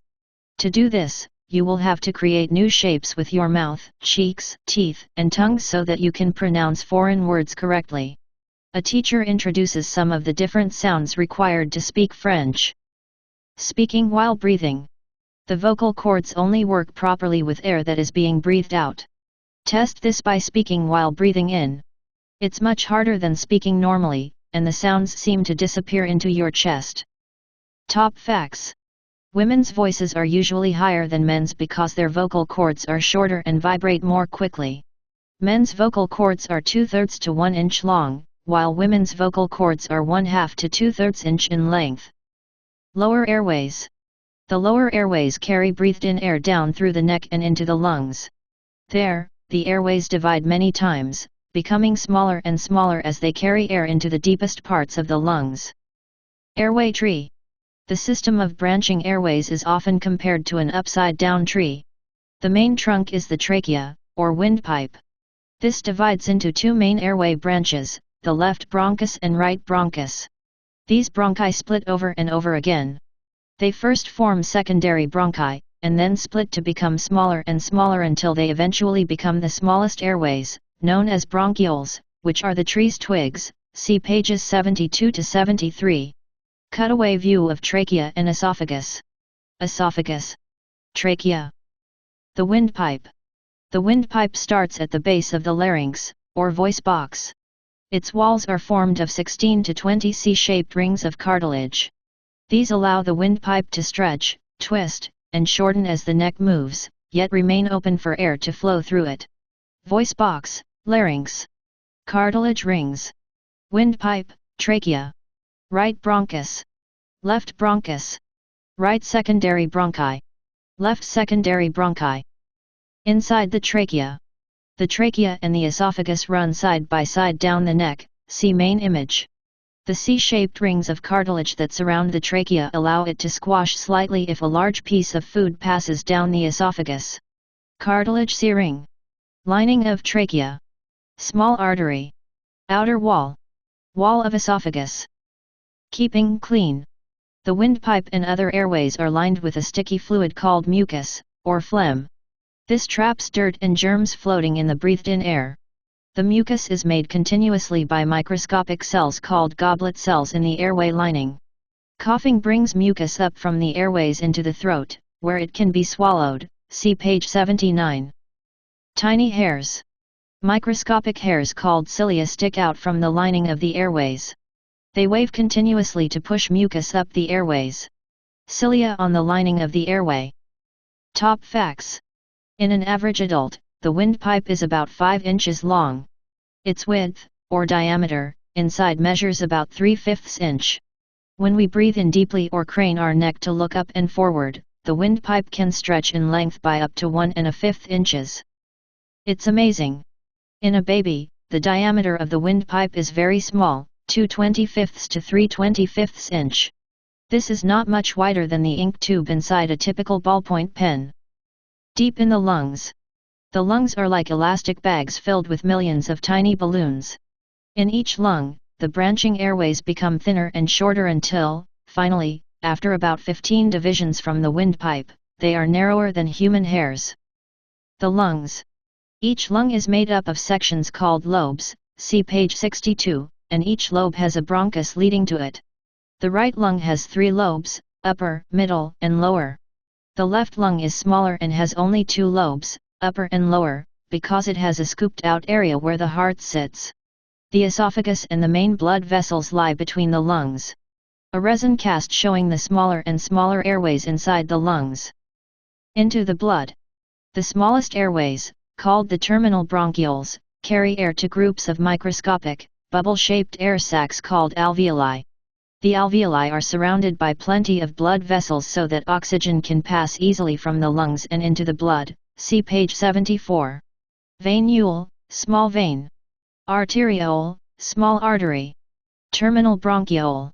Capillaries, tiniest blood vessels. Alveoli. Air space inside the alveoli.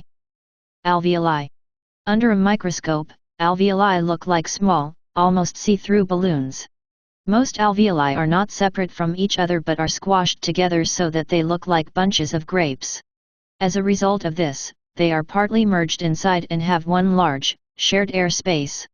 A magnified image of the alveoli inside the lungs. Alveoli. Bronchiole. Into the blood. Oxygen from breathed-in air passes into the body through the alveoli. It seeps from the air in the alveoli into the blood in the microscopic blood vessels, known as capillaries, around the alveoli. This is also where the waste gas carbon dioxide moves from the blood into the alveoli and is eventually breathed out. Top facts. Each lung has about 300 million alveoli. Each alveolus is about 2/250th inch in diameter. The name alveolus comes from the Latin word meaning little cavity. If spread out, the millions of alveoli in a pair of lungs would cover the area of a tennis court. It's amazing. The lungs are the only part of the body that could float on water. In fact, people float more easily on water if they breathe in deeply, and then take small breaths, keeping the lungs as full of air as possible. Fair exchange. Breathing involves an exchange. Vital oxygen is taken into the body and swapped for waste carbon dioxide, which is removed.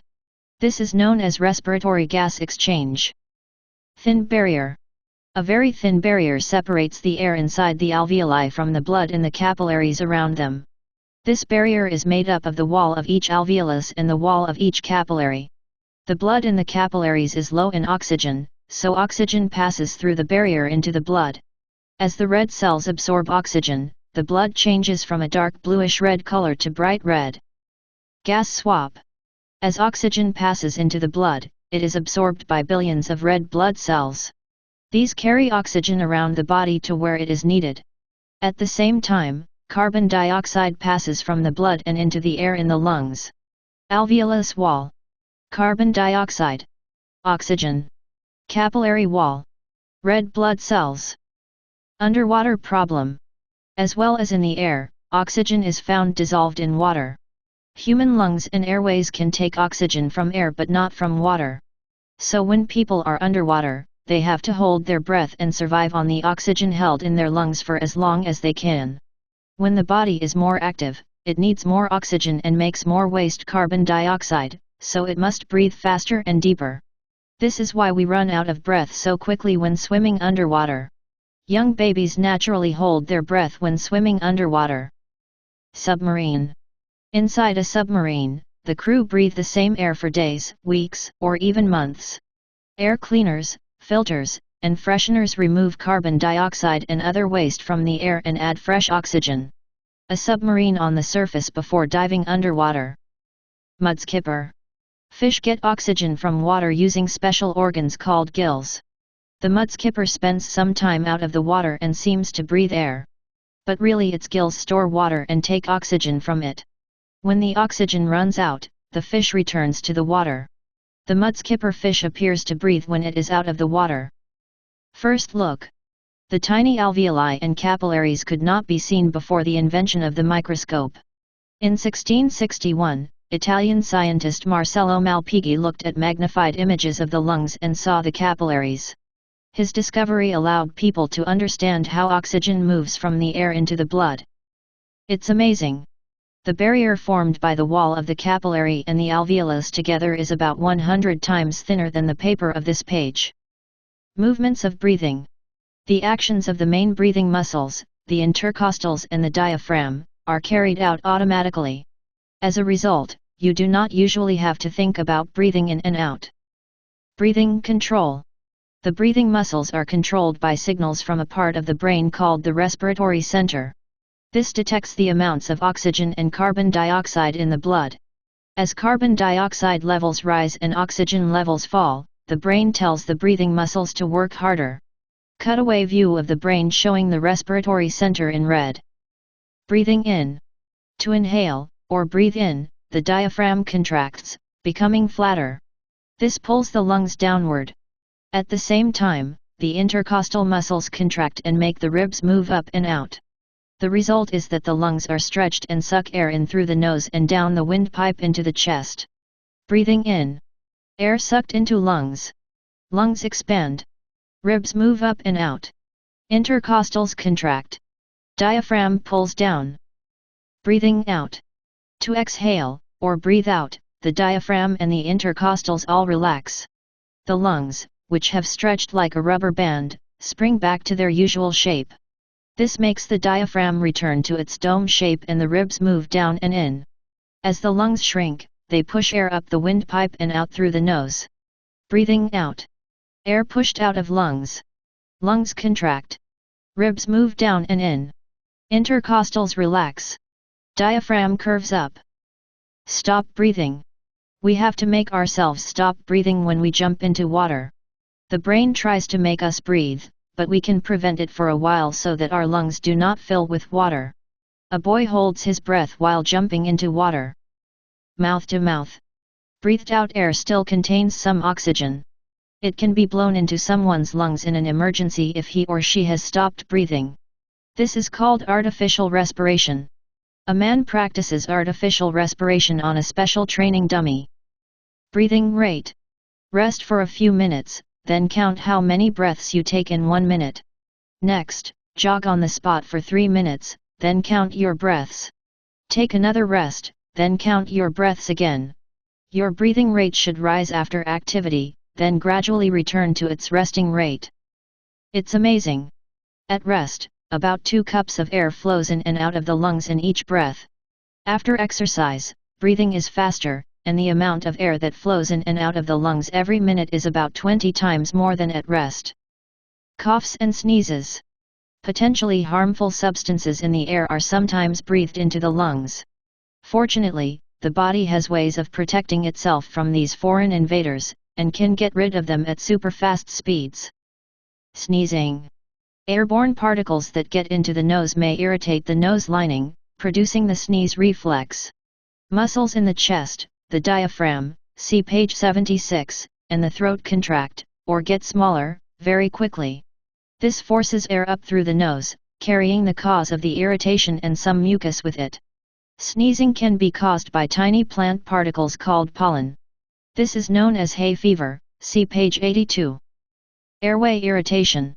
If an irritation occurs lower down the breathing system, such as the trachea or the lungs, then the body produces a cough to clear it. The irritation may be caused by small particles of dust, or it might be caused by an illness that inflames the linings of the lower airways. Dust and smoke protection. People who work in dusty or smoky places need to wear protection to stop dangerous particles from entering the breathing system. In some cases, this protection can be a simple mask, which blocks larger dust particles, see page 65.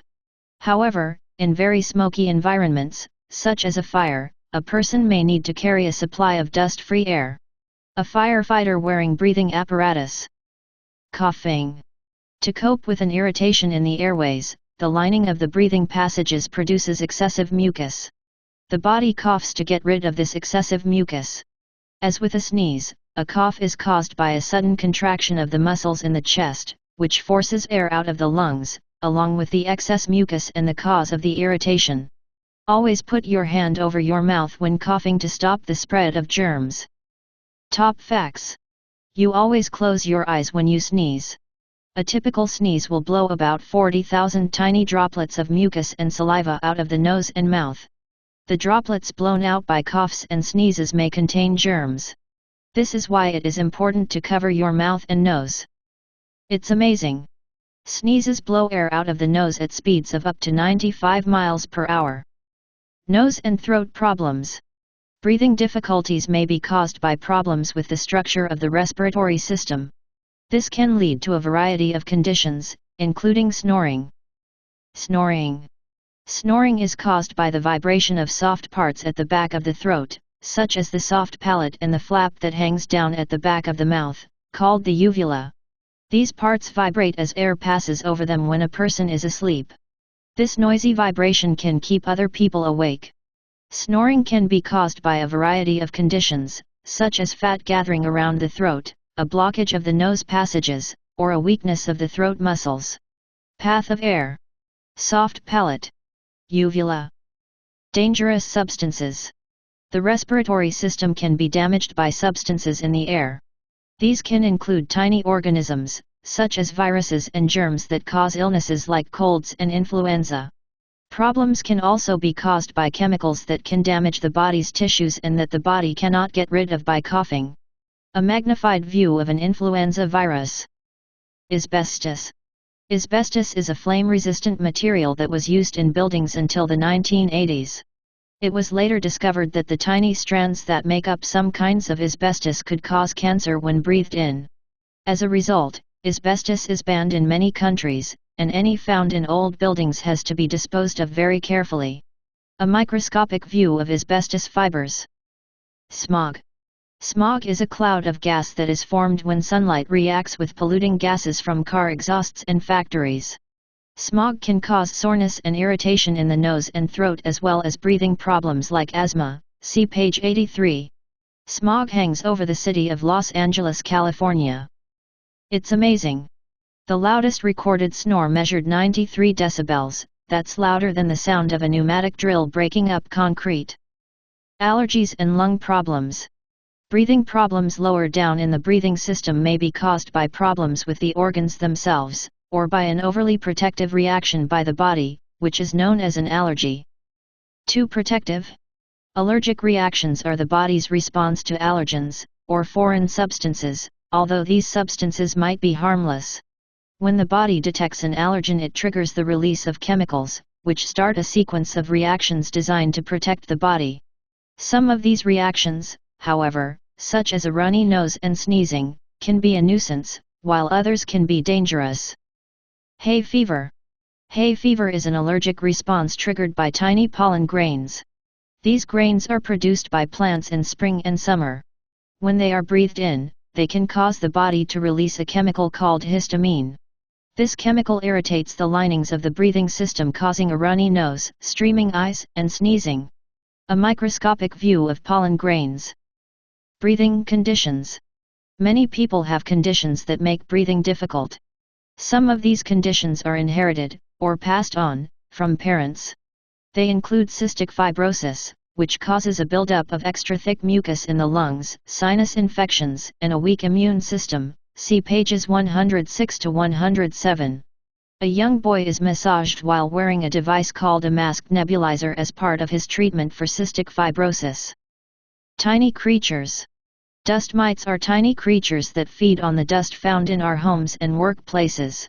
The waste products they leave behind are a major cause of allergic responses, such as asthma, in many people.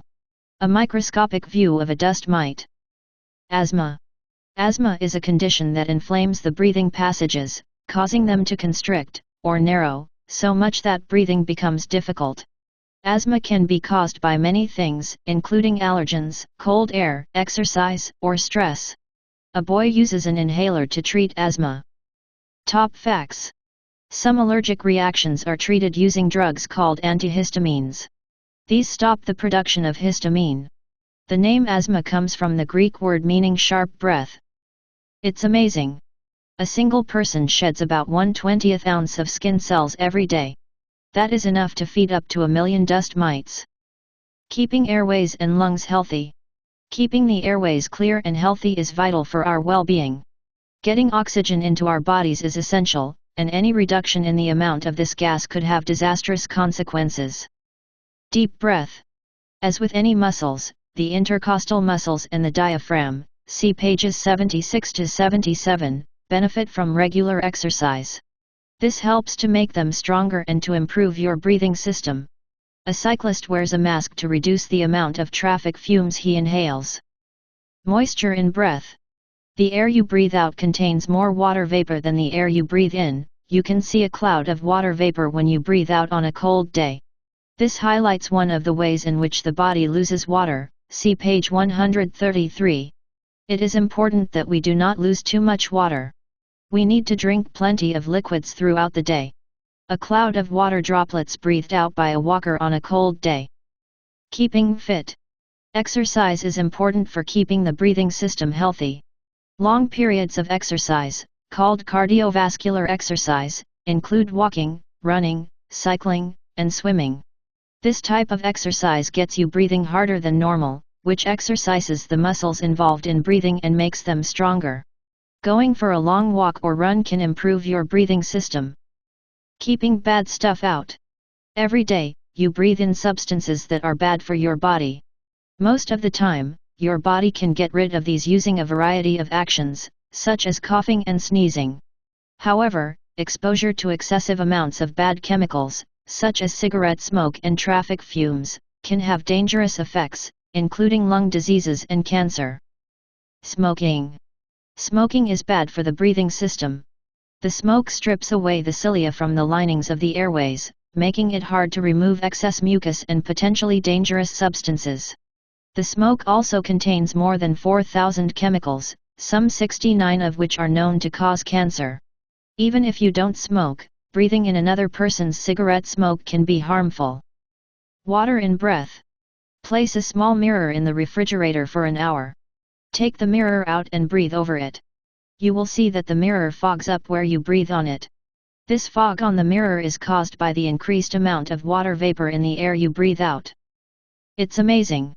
The average person breathes about 21,600 times every day. This draws about 3,100 gallons of air into the lungs every 24 hours.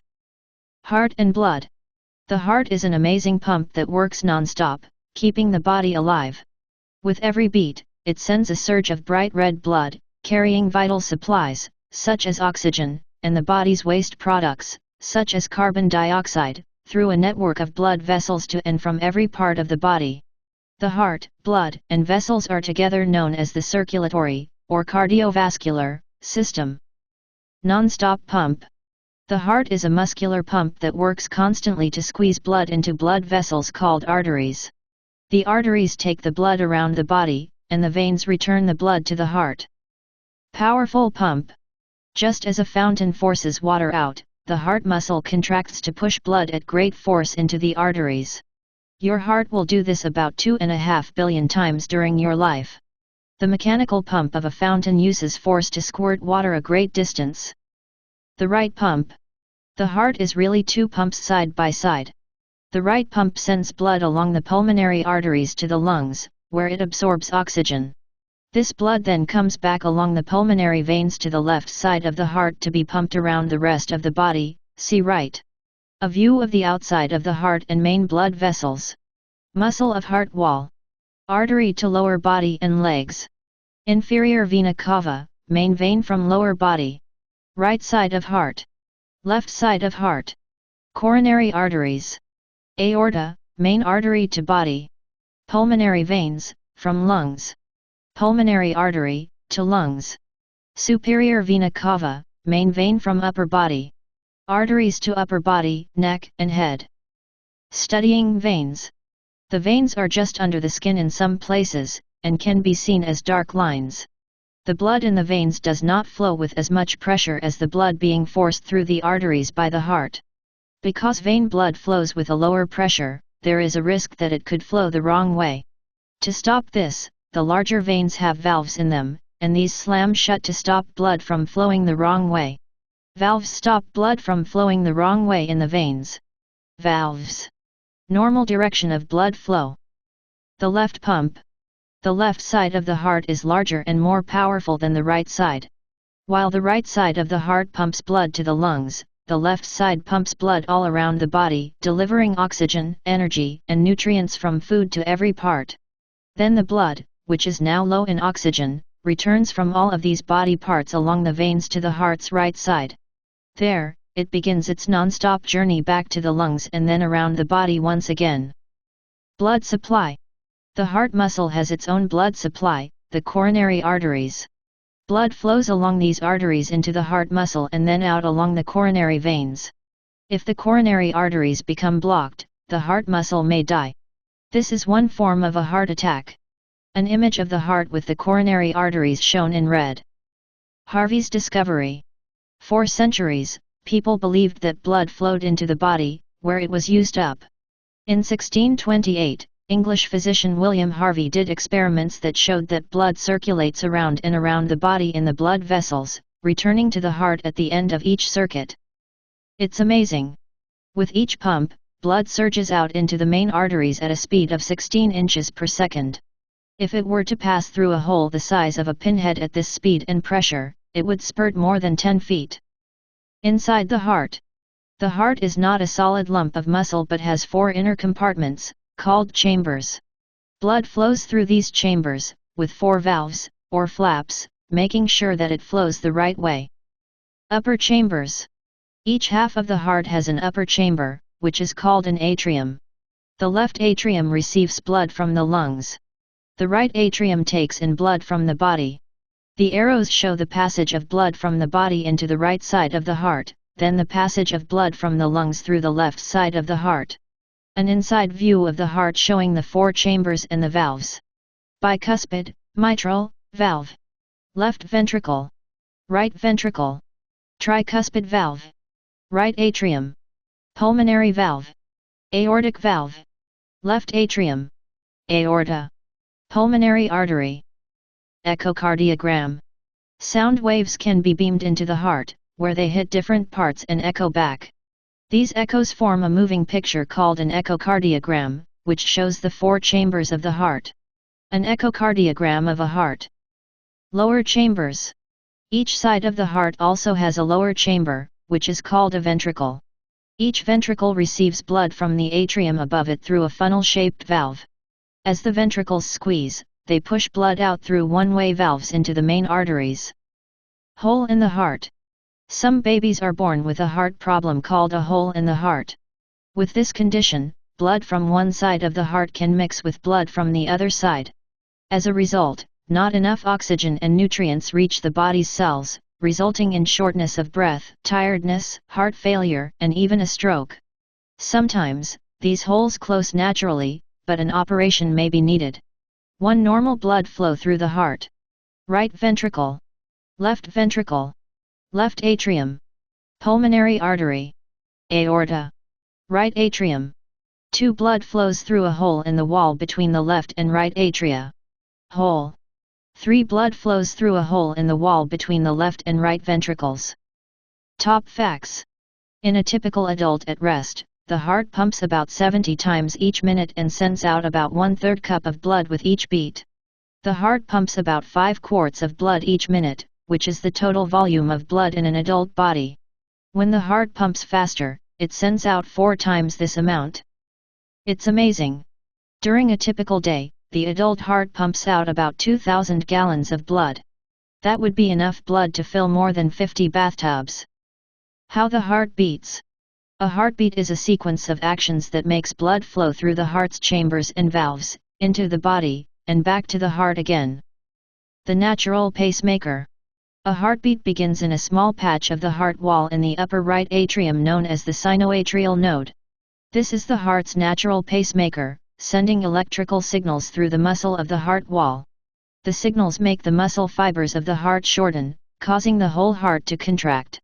A doctor checks an ECG reading in order to monitor the effect of exercise on a man's heart. Peaks and dips on an ECG chart show the electrical activity of the heart. ECG machine. ECG printout. Sensors. The pulse. As blood leaves the heart with each beat, it surges into the arteries and makes them pulsate, or bulge. This pulsation is called the pulse. The veins do not pulsate because the blood pressure inside them is too low. The pulse can be felt by placing the fingers on the wrist above the thumb. A heartbeat. The lub-dub sound of the heartbeat is made by the valves in the heart slapping shut. With every single heartbeat, the heart muscles contract to pump blood around the body. They then relax and more blood flows into the heart from the veins. As a heartbeat starts, blood passes at low pressure from the main veins into the atria. 2. The atria contract to push the blood through the valves into the ventricles. 3. The ventricle walls contract to put great pressure on the blood inside. 4. The blood surges out through valves into the main arteries. Under control. The natural pacemaker has its own steady rhythm, usually about 70 beats a minute, but the rhythm can be altered, depending on what the body needs. Nerves bring electrical messages from the cardiac center in the lower brain that make the pacemaker speed up or slow down its rhythm. The messenger hormone called epinephrine, see pages 158 to 159, also affects the speed and power of the heartbeat. Pacemaker. Sometimes the heart does not beat regularly. This is known as cardiac arrhythmia. It may go too fast, tachycardia, too slow, bradycardia, or tremble in a chaotic way, fibrillate. An artificial electronic pacemaker can be attached to the heart to make the rhythm regular again. X-ray showing an artificial pacemaker connected to the heart. It's amazing. When we exercise, the heart beats faster, more than 150 times each minute. Around and around. The blood circulates, or flows, around the body in a system of blood vessels called the vascular network. Arteries take blood away from the heart, veins bring it back again, and tiny vessels called capillaries connect the arteries and veins. Two systems. Just as the heart is two pumps, the circulation has two parts. The arteries and veins that lead to and from the left side of the heart are known as the systemic circulation. The systemic arteries deliver oxygen, energy, nutrients, and other important substances to the body's billions of microscopic cells. The systemic veins then collect waste products. The main blood vessels of the circulation. Capillaries are too small to see in this diagram. Jugular vein. Carotid artery. Aorta, main artery. Superior vena cava.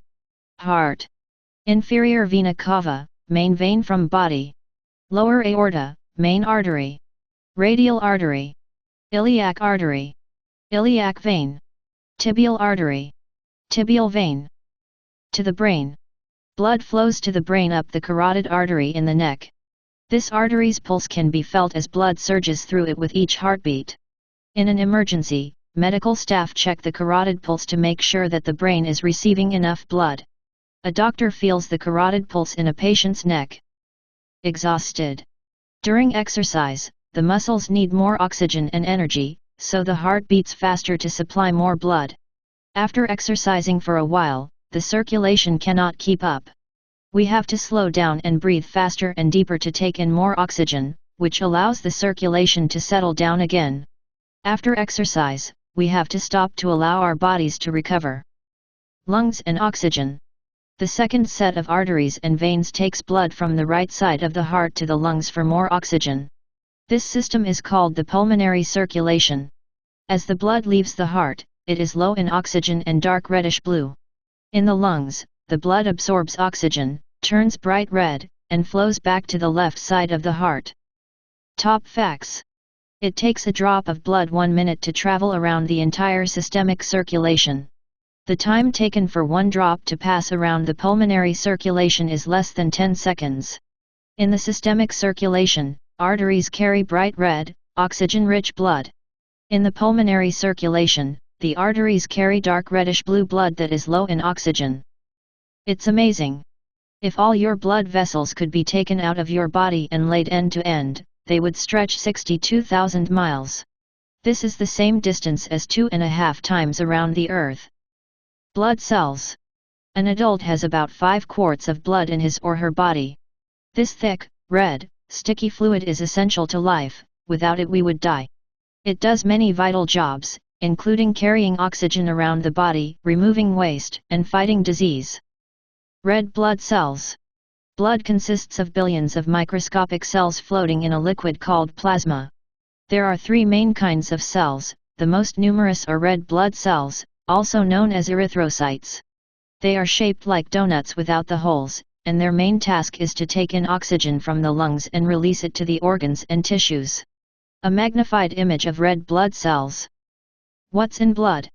More than half of blood is liquid plasma, which is mostly water. Plasma also contains nutrients, glucose, hormones, and hundreds of other substances. The red and white cells and the platelets, see page 97, move about in the liquid plasma. Plasma, 55%. White blood cells and platelets, 4%. Red blood cells, 41%. Other blood cells.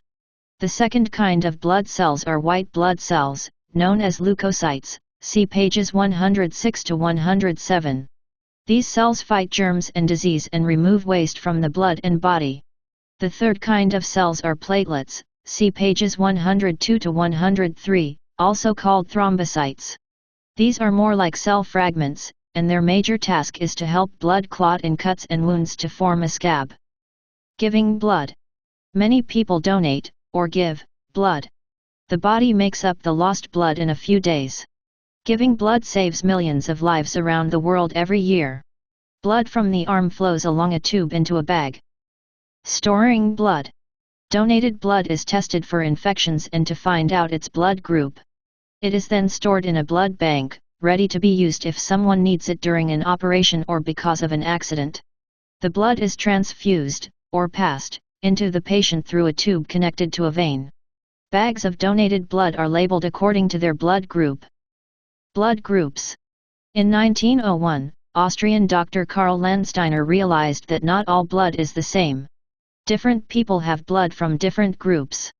These groups are labeled A, B, AB, and O. If blood of the wrong group is given to a person, it can kill them. It's amazing. A tiny drop of blood as small as a pinhead contains approximately 5 million red blood cells, 10,000 white blood cells, and 300,000 platelets. Blood vessels. When blood leaves the heart, it passes through strong, thick-walled arteries. These split and branch many times to form tiny capillaries, see pages 100 to 101, which then join to the veins that carry the blood back to the heart. To the heart. The blood flowing through the veins is under low pressure. As veins approach the heart, they get wider and wider until they pour into two very large veins. These are the superior vena cava, which brings blood from the head and arms, and the inferior vena cava, which brings blood from the legs and trunk, see pages 94 to 95. A nurse takes blood from a vein in the arm using a hollow needle. Veins. The wall of a vein has thin layers of smooth muscle. These muscles contract to keep the blood moving toward the heart. In many of the larger veins, the inner lining has flaps that act as valves, which stop the blood from going the wrong way. A cutaway image of a vein. Elastic tissue. Smooth muscle. Lining. Valve. Varicose veins. Varicose veins are veins that appear as twisted lumps under the skin. They are caused by the vein walls becoming weak and the veins widening. This means that the valves cannot work properly and they allow blood to flow the wrong way. Compare this with the diagram of a properly working vein on page 89. As the blood flows the wrong way, it makes the veins bulge and forms bumps on the skin. Varicose vein. Valves. Blood flows the wrong way. Normal direction of blood flow. From the heart. Blood is pumped from the heart under great pressure. Arteries have thicker walls than veins to withstand this high blood pressure without bursting. They also have layers of muscles in their walls that can tighten to make the artery narrower. The brain controls the width of the arteries, allowing it to alter the amount of blood that flows to each body part. Arteries. An artery's wall has several layers. The inner layer is a smooth lining along which blood flows, the middle layer is muscle, and the outer layer is elastic tissue. The muscles contract to squeeze the artery, pushing the blood along. A cutaway image of an artery. Elastic tissue. Smooth muscle. Lining. Looking at blood vessels. Have a look at the inside of your wrist. You can probably see blue lines under the skin. These are veins carrying blood from your hands. You can't usually see the arteries in the wrist because they are deeper under the skin and have thicker walls that hide the blood. It's amazing. At any moment, more than 70% of the blood is in the veins, about 20% is in the arteries, and less than 10% is in the smallest blood vessels, the capillaries. Smallest blood vessels. The tiniest blood vessels, the capillaries, are far too thin to see except through a microscope. They form a fine mesh that carries important nutrients to almost every cell within your body, and takes away potentially harmful waste products. Capillary network. Capillaries form as arteries branch again and again, becoming narrower and shorter. Almost every part of the body has a network of capillaries branching among its cells and tissues. Only a few parts, such as the lens of the eye, lack capillaries. The smallest capillaries are in the brain and intestine, and the largest are in the bone marrow and skin. Blood oozes out from capillaries just under the skin. Thin walls. The wall of a capillary is made of a single layer of endothelial cells. The walls are so thin that most substances can pass through them. Red blood cells cannot pass, but white cells can squeeze through to attack germs. An inside view of a capillary. Endothelial cell. Capillary wall. Tight squeeze. The smallest capillaries are not much wider than a red blood cell. If they were laid side by side, you could fit about 70 red blood cells across the period at the end of this sentence. The red blood cells have to line up in single file to pass through the narrowest capillaries. A magnified image of red blood cells in a capillary. Waste and heat. In the lungs, oxygen passes through the network of capillaries into the blood, and the waste gas carbon dioxide goes the other way. Other waste products pass from the blood through capillaries into the kidneys and intestines, where they are removed from the body. The body also removes excess heat through the capillaries. The heat passes from the blood through capillaries into the skin, where it is released. Blood pressure. Blood presses on the walls of the blood vessels as it flows through them. This force is called blood pressure and is measured using a machine called a sphygmomanometer. Two readings are usually taken, the higher systolic pressure when the heart pumps out blood and the lower diastolic pressure when the heart relaxes. A doctor measures a boy's blood pressure. Sphygmomanometer. Top facts. An average capillary is 1 2,500th inch wide and 1 250th inch long. A typical artery is 2/5 inch wide and 6 inches in length. An average vein is 2/5 inch wide and measures about 8 inches long. The widest artery, the aorta, measures about 1 inch across. The largest veins are the venae cavae, they are 1 1/5 inches across. It's amazing. There are more than 10 billion capillaries running through nearly every part of the body. If they were all laid out flat, they would cover 6,000 square yards, which is almost the area of a soccer pitch. Blood clotting. One of blood's vital tasks is to seal wounds by forming a clot. If blood didn't form clots, people would bleed to death from small cuts. Internal clots.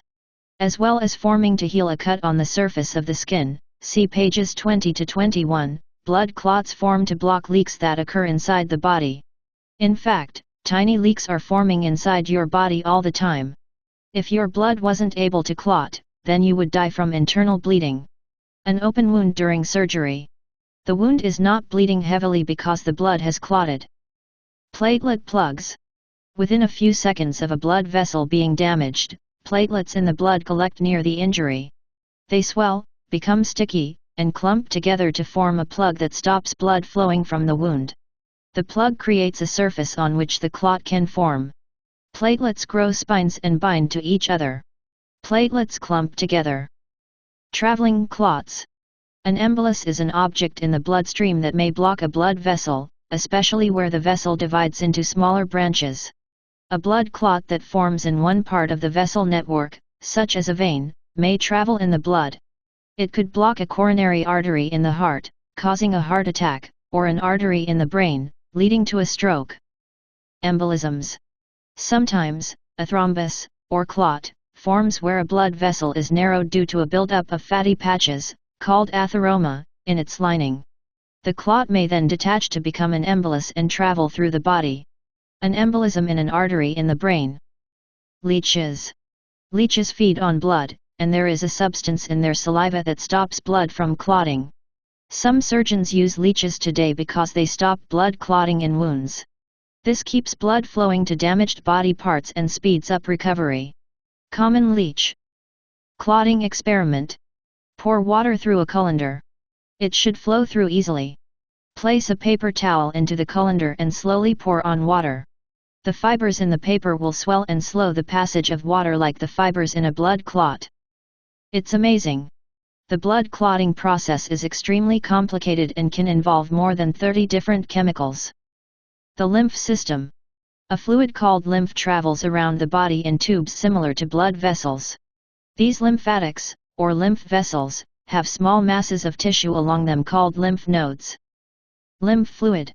Lymph is a pale, clear fluid that collects between cells and tissues. It flows into lymph vessels and ends up in larger vessels called lymphatic ducts. These empty the lymph into the blood system. The lymphatic system. Tonsils. Cervical, neck, nodes. thymus gland, thoracic duct, spleen, intestinal nodes, inguinal nodes, iliac nodes, lumbar nodes, bone marrow, lymphatic vessels. One-way flow. Unlike the circulatory system, the lymph system does not flow in a cycle. Instead, it starts with tiny, dead-end capillaries, which form a network of tubes that weave between tissue cells. The walls of the capillaries are just 1 cell thick. Fluid from the tissue moves into the capillaries through openings between the cells in the lymph capillary wall. Ending of lymph capillary. Fluid from tissue enters lymph. Opening in capillary. Lymph. Endothelial cell, lymph capillary lining. Tissue cell. What lymph does? Like blood, lymph delivers nutrients and takes away waste. It also carries white blood cells that fight germs and disease, see pages 106 to 107. The lymph nodes are packed with white blood cells, which clean the lymph and kill germs. There is no pump like the heart to push lymph around the body. Instead, it flows slowly, squeezed by muscles around the lymph vessels. Lymph only moves when the body's muscles are active. White cells. Billions of white blood cells patrol the body through the lymph system and the blood. These white blood cells are produced in the bone marrow inside the larger bones. During illness, their numbers can increase more than 10 times as they work to combat germs. White blood cell. Top facts. The average adult body contains between 1 and 2 quarts of lymph fluid. Each lymph node is between 2/5 and 1 inch wide. Nodes get their name from a Latin word that means knot because the rows of nodes resemble knots in a piece of string. It's amazing. Lymph fluid moves slowly most of the time, but during vigorous exercise, it can flow 10 or even 20 times faster than normal. Fighting disease. If a germ enters your body, it can make you unwell.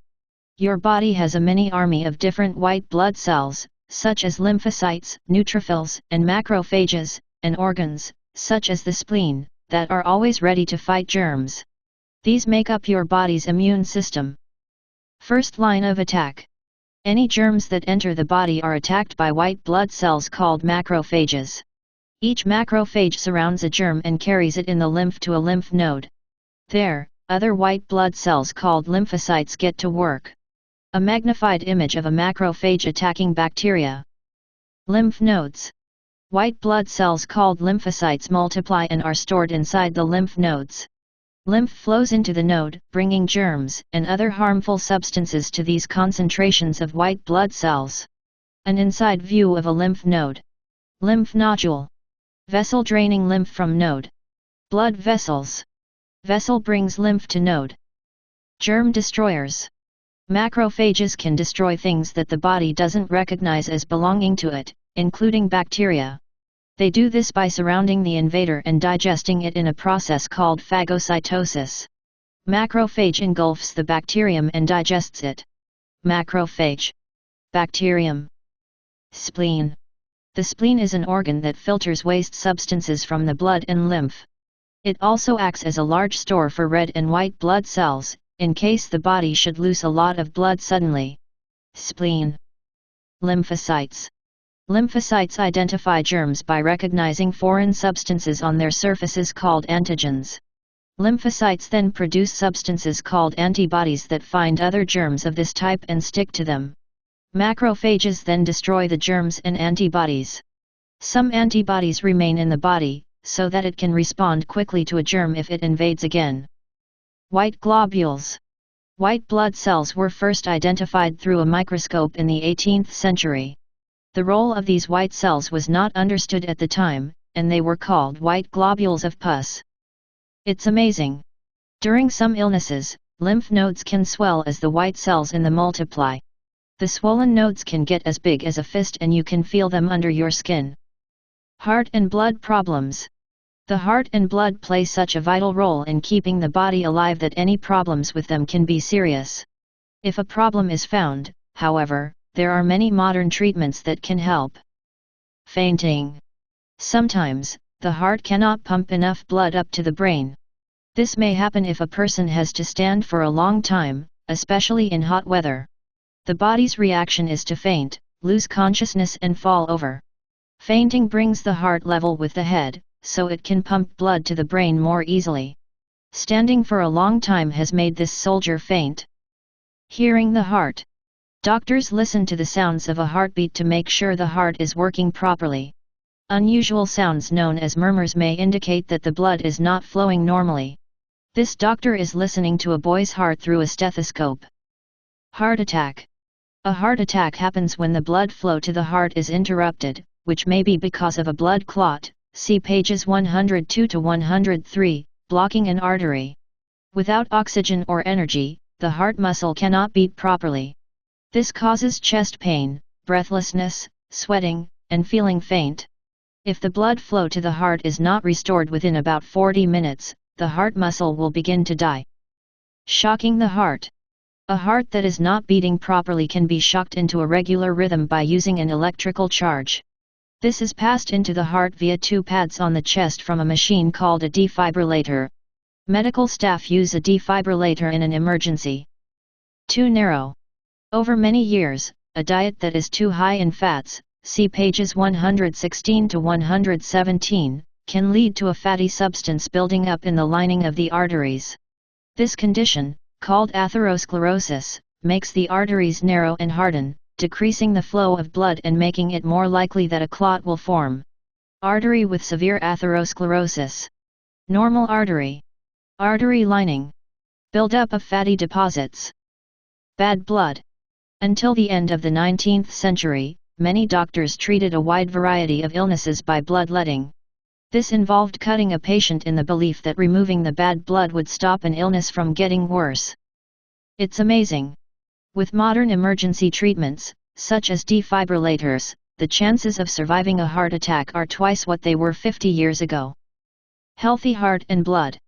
All muscles need exercise or they will become weak and waste away. The heart is almost all muscle and, like all muscles, it gets stronger if it is exercised on a regular basis. Daily exercise. Exercise keeps the lungs, bones, joints, and many other body parts healthy, but it doesn't have to involve playing sport or working out in the gym. Exercise can be a part of daily life, such as walking or cycling instead of sitting in a car, or using the stairs instead of elevators or escalators. Playing a sport, such as soccer, is a great way to get the heart pumping fast. Quit it. Apart from damaging the lungs, smoking makes it more likely that blood vessels will narrow. It also reduces the ability of the blood to carry oxygen. Smoking increases the risk of heart disease. Importance of diet. What we eat also has a great effect on the heart and blood. Eating foods that contain a lot of the mineral iron, see below, helps to keep our red blood cells healthy. On the other hand, eating too much salt can cause blood pressure to rise and put extra strain on the heart and blood vessels. Eat well. Eating a balanced diet helps to keep the digestive system working well and contains all the vitamins and minerals needed to keep the blood healthy. A salad containing a lot of vegetables is a healthy choice of meal. A list of foods with high levels of iron. The RDA is the amount of a nutrient experts recommend a person should eat each day. Top facts. To keep your circulatory system healthy, you should exercise regularly, at least 2 or 3 times a week for at least 20 minutes. Eat a balanced diet, low in fats, salt, and processed foods. Keep your weight at a healthy level. Not smoke. Try to reduce worry, stress, and anxiety. It's amazing. An average person's heart pumps more than 100,000 times a day and 40 million times a year. Over a lifetime, this adds up to around 3 billion beats. Food and digestion. Why do we need food? It gives us energy for our muscles as we move about, and it also provides energy for all the processes that happen inside our bodies. Food supplies the raw materials needed for growth in babies and children and to mend everyday wear and tear. Food is also tasty and a pleasure to eat. The parts of the body that deal with food, from the first bite to getting rid of the waste, are known as the digestive system. Food's journey. Swallowing is the start of a long journey for your food that takes 24 hours or more and involves traveling up to 30 feet through a dark tube full of powerful chemicals. Digestive tract. The digestive tract is a long tube that starts at the mouth and ends at the anus. Food is chewed in the mouth, swallowed down the throat, and pushed through the esophagus, or gullet, into the stomach. It then travels through the small and large intestines to the anus, where any waste is passed out. Most of the digestive system is packed into the lower half of the body, the abdomen, anus, rectum, small intestine, large intestine, liver, stomach, larynx, esophagus. Thinking of food. The brain plays a vital role in digestion. A part called the hypothalamus makes us feel hungry and thirsty. The brain stem lies between the spinal cord and the upper brain. It controls the automatic movements of the gut and the removal of food waste. Brain stem. Hypothalamus. Breaking down food. In the digestive tract, the food is digested, or broken down, and absorbed into the body. Anything that isn't absorbed or used by the body is expelled as waste. Several other body parts help with the digestion of food, including the liver and pancreas. They create some of the chemicals needed to break down and absorb food. Plenty of water. As well as food, the body also needs water. Water is essential for almost every process in the body, from digestion to sweating. Some water is contained in food, but everyone should also drink plenty of water. The body needs water to survive. Big eater. Elephants have huge bodies, which need a lot of energy. They eat mainly grass, leaves, and other plant foods that are low in nourishment. So to get enough energy from its diet, an adult elephant must eat for about 18 to 20 hours every day. An elephant can eat more than 440 pounds of plant food daily, which is about the weight of 3 adult humans. An elephant grasps food with its trunk and chews with its huge teeth. Food study. In 1822, American Dr. William Beaumont attended a patient who had been shot in the stomach. The small bullet hole was kept open and provided a window for studying what happened in the stomach. Beaumont poked into the hole and took samples of the chemicals that the stomach made after the patient ate. It's amazing. In a year, an adult human needs to eat more than half a ton of food. That's half the weight of a small car. An adult also needs to drink about 185 gallons of water, enough to fill 50 bathtubs. What's in food? Food is not just needed to fill us up and ward off hunger. It contains hundreds of substances that your body must have to stay fit and healthy and to work well. The right balance. The body needs the right balance of different types of food. Too much of any single food item can cause harm. A healthy balance contains plenty of fruit and vegetables, grains such as bread, pasta, and rice, some fish and dairy produce, and not too much meat, especially red meat. Foods that are high in sugar and fats should be eaten only in small quantities. This food pyramid shows the proportions of each type of food you should eat in a healthy diet. Grains, bread, pasta, rice, and cereal. Fruit and vegetables. Dairy, meat, fish, and eggs. Sugar. Fats. Food for energy. Different foods contain a variety of substances, and they all perform different roles once they have been absorbed by the body. For example, vitamins and minerals help to keep the body working well. Proteins are important for building new cells and tissue, as well as repairing damaged ones. Carbohydrates are used to supply the energy we need to live. Vitamins and minerals. There are many vitamins and minerals that are important to your body. For example, vitamin C helps to keep your gums healthy, while vitamin D helps to keep your bones strong. The mineral iron is important for healthy blood. Fresh fruit contains a lot of vitamins and minerals. Protein. Meat, fish, eggs, nuts, legumes, and cheese contain a lot of protein. Your body breaks down the protein you eat into simpler chemicals called amino acids. It can then use these amino acids to build new proteins to make and repair body cells. Meat and fish contain a lot of protein. Carbohydrates. Sugar and starch are foods that contain a lot of carbohydrates. While your body needs these substances to make energy, if you eat too many carbohydrates, your body turns them into fat. And then stores this fat in a layer just under the skin called the adipose tissue. Bread contains a lot of carbohydrates. Top facts. An important part of food, which the body does not digest, is fiber. Fiber helps the intestines stay healthy. Fruit and vegetables and wholemeal foods, in which every part of the grain is used, contain a lot of fiber. Processed foods have been changed so much that they lose some of their natural goodness. White bread, for example, has very little fiber left. It's amazing. Every few weeks, a new fat diet comes and goes. But the basics of healthy eating have been the same since people lived in caves.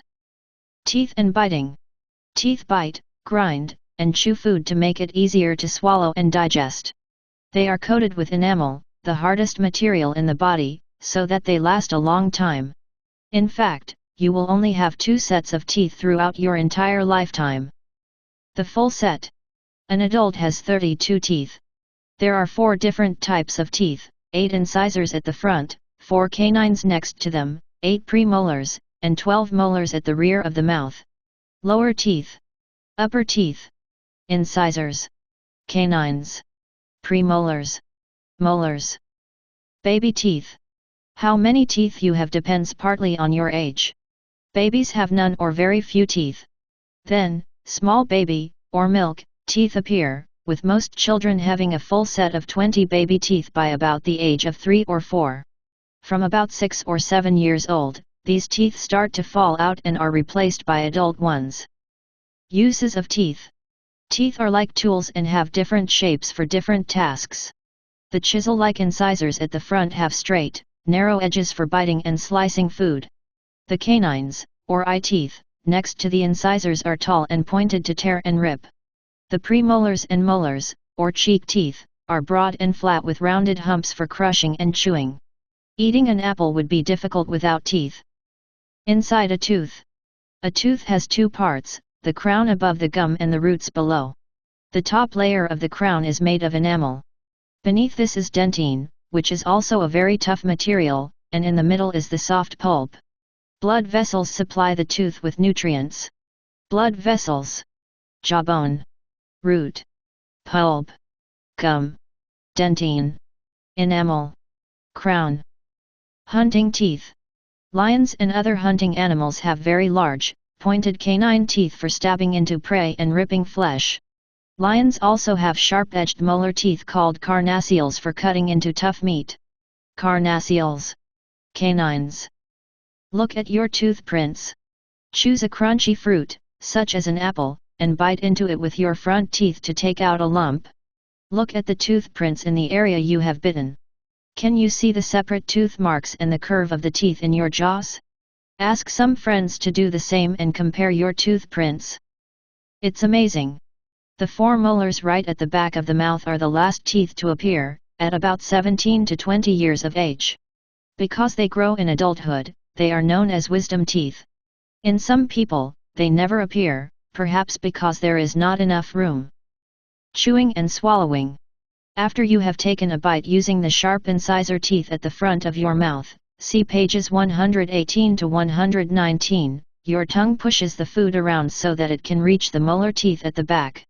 These crush up the food so that it makes a pulp, which is easier to swallow. A mushy mess. A liquid called saliva, or spit, helps moisten and soften the food and make it even more pulpy. Saliva is made in 6 glands on the sides of the face, which release up to 3 pints a day into the mouth. There is a regular slow release of saliva to keep the mouth and lips moist, but during eating much more saliva flows.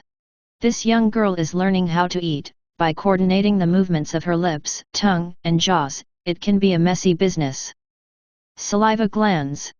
There are 3 salivary glands located on each side of the face. The parotid gland is just in front of the ear. The submandibular gland is at the back of the lower jaw.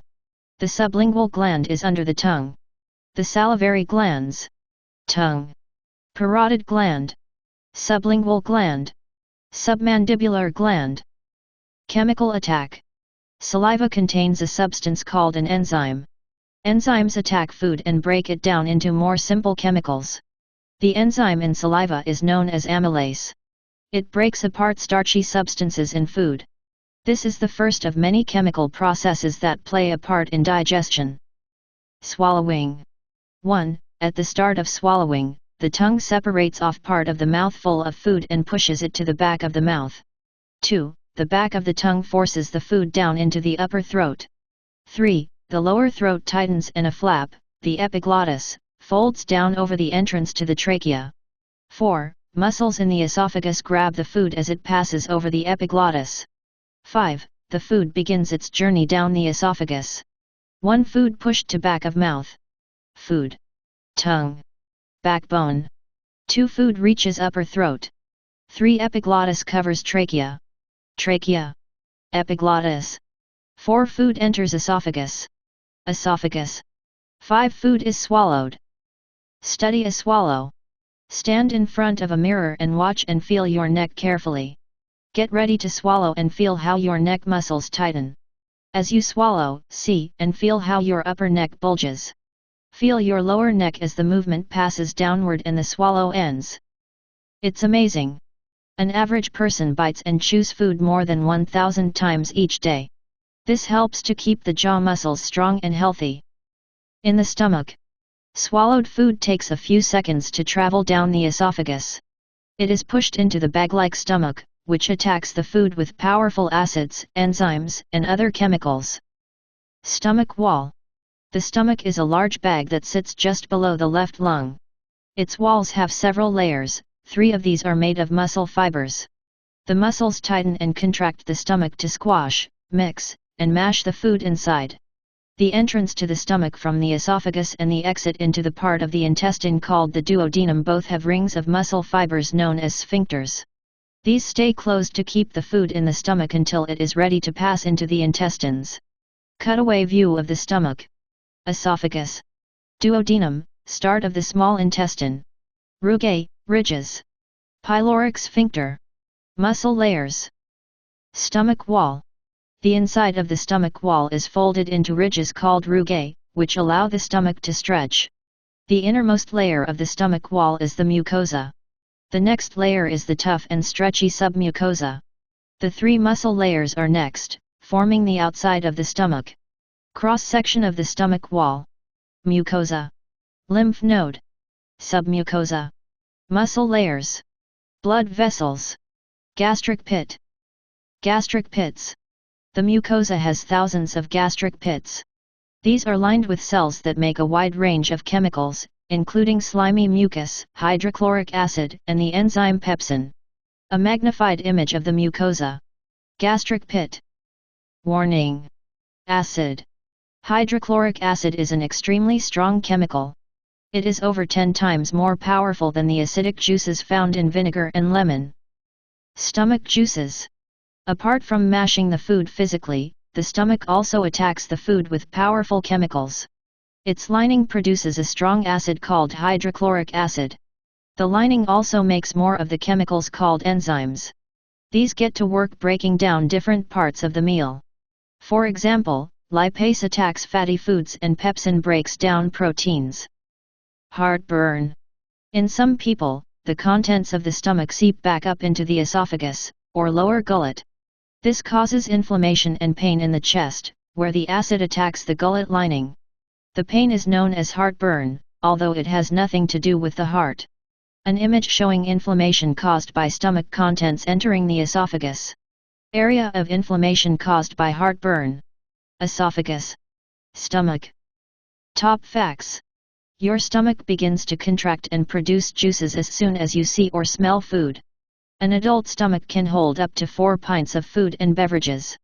Most food stays in the stomach for 1 to 4 hours. Fatty foods stay in the stomach for longer. Guts galore. After a few hours in the stomach, even the most beautiful-looking meal has become a thick, dark, mushy soup. However, there is more digestion to come in the next part of the digestive tract, the small intestine. Small intestine. The small intestine, or small bowel, is a narrow but very long tube. It has 3 parts, first, the duodenum, which is the shortest section, then the middle section, the jejunum, and finally the longest section, the ileum, which connects to the large intestine. The small intestine is coiled, looped, and folded into the middle of the lower body and is almost surrounded by the next part of the digestive tract, the large intestine. Liver. Stomach. Small intestine. Large intestine. More digestion. The small intestine contains many more enzymes that attack food and continue breaking it into smaller pieces. Most of these enzymes are not made in the small intestine but come from another digestive organ called the pancreas, which is found in the left side of the body under the stomach. A microscopic image of the villi in the lining of the small intestine. Intestine lining. The small intestine has many folds in its lining. The folds are made of millions of tiny finger-like parts called villi. Each single villus has a system of tiny vessels inside. Some are for blood, but a larger one, the lacteal, is for the fluid known as lymph. See pages 104 to 105. Nutrients pass into the blood and the lymph. The folds and villi give a huge surface area for absorbing nutrients. Villus. Blood capillary. Lacteal. Intestinal gland. Taking in. As food reaches its last stages of digestion, the small intestine has another job. It soaks up, or absorbs, the resulting nutrients. These nutrients are small enough to seep through the lining of the small intestine into the blood, which carries them away to the liver. Breaking down food. The diagram on the right shows approximately how long food spends in each part of the intestine.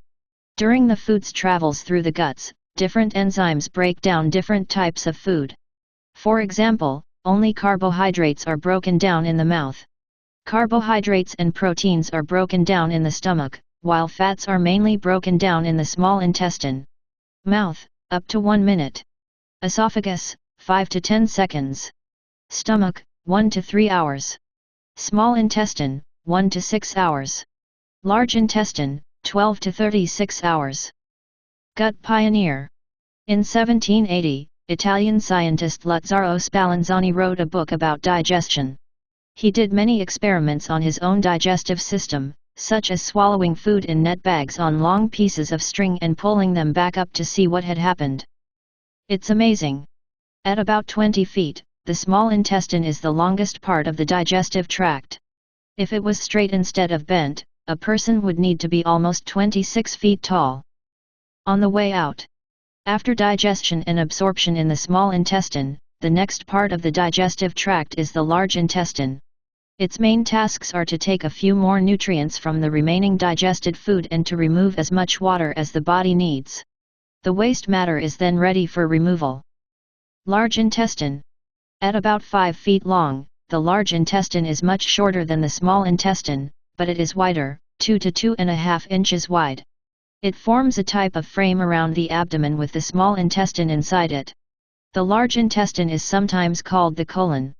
Its strong muscles push the partly digested food along by contracting and relaxing, creating pulses of movement.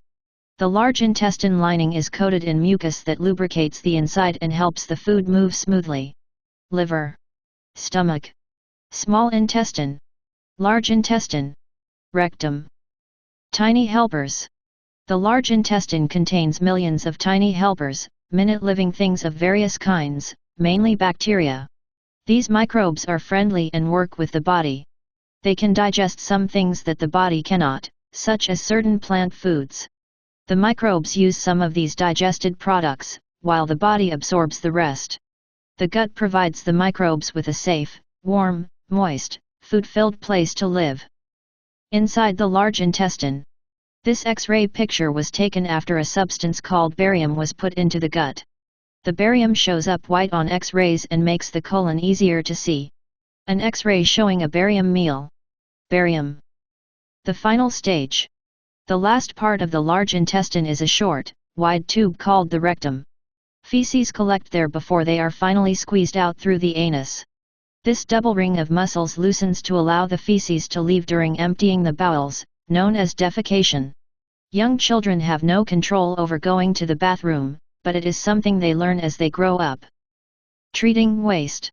From the bathroom, bodily waste goes through the sewage system to a waste treatment plant. The waste is smelly and can cause disease, so it is treated at the plant to make it harmless.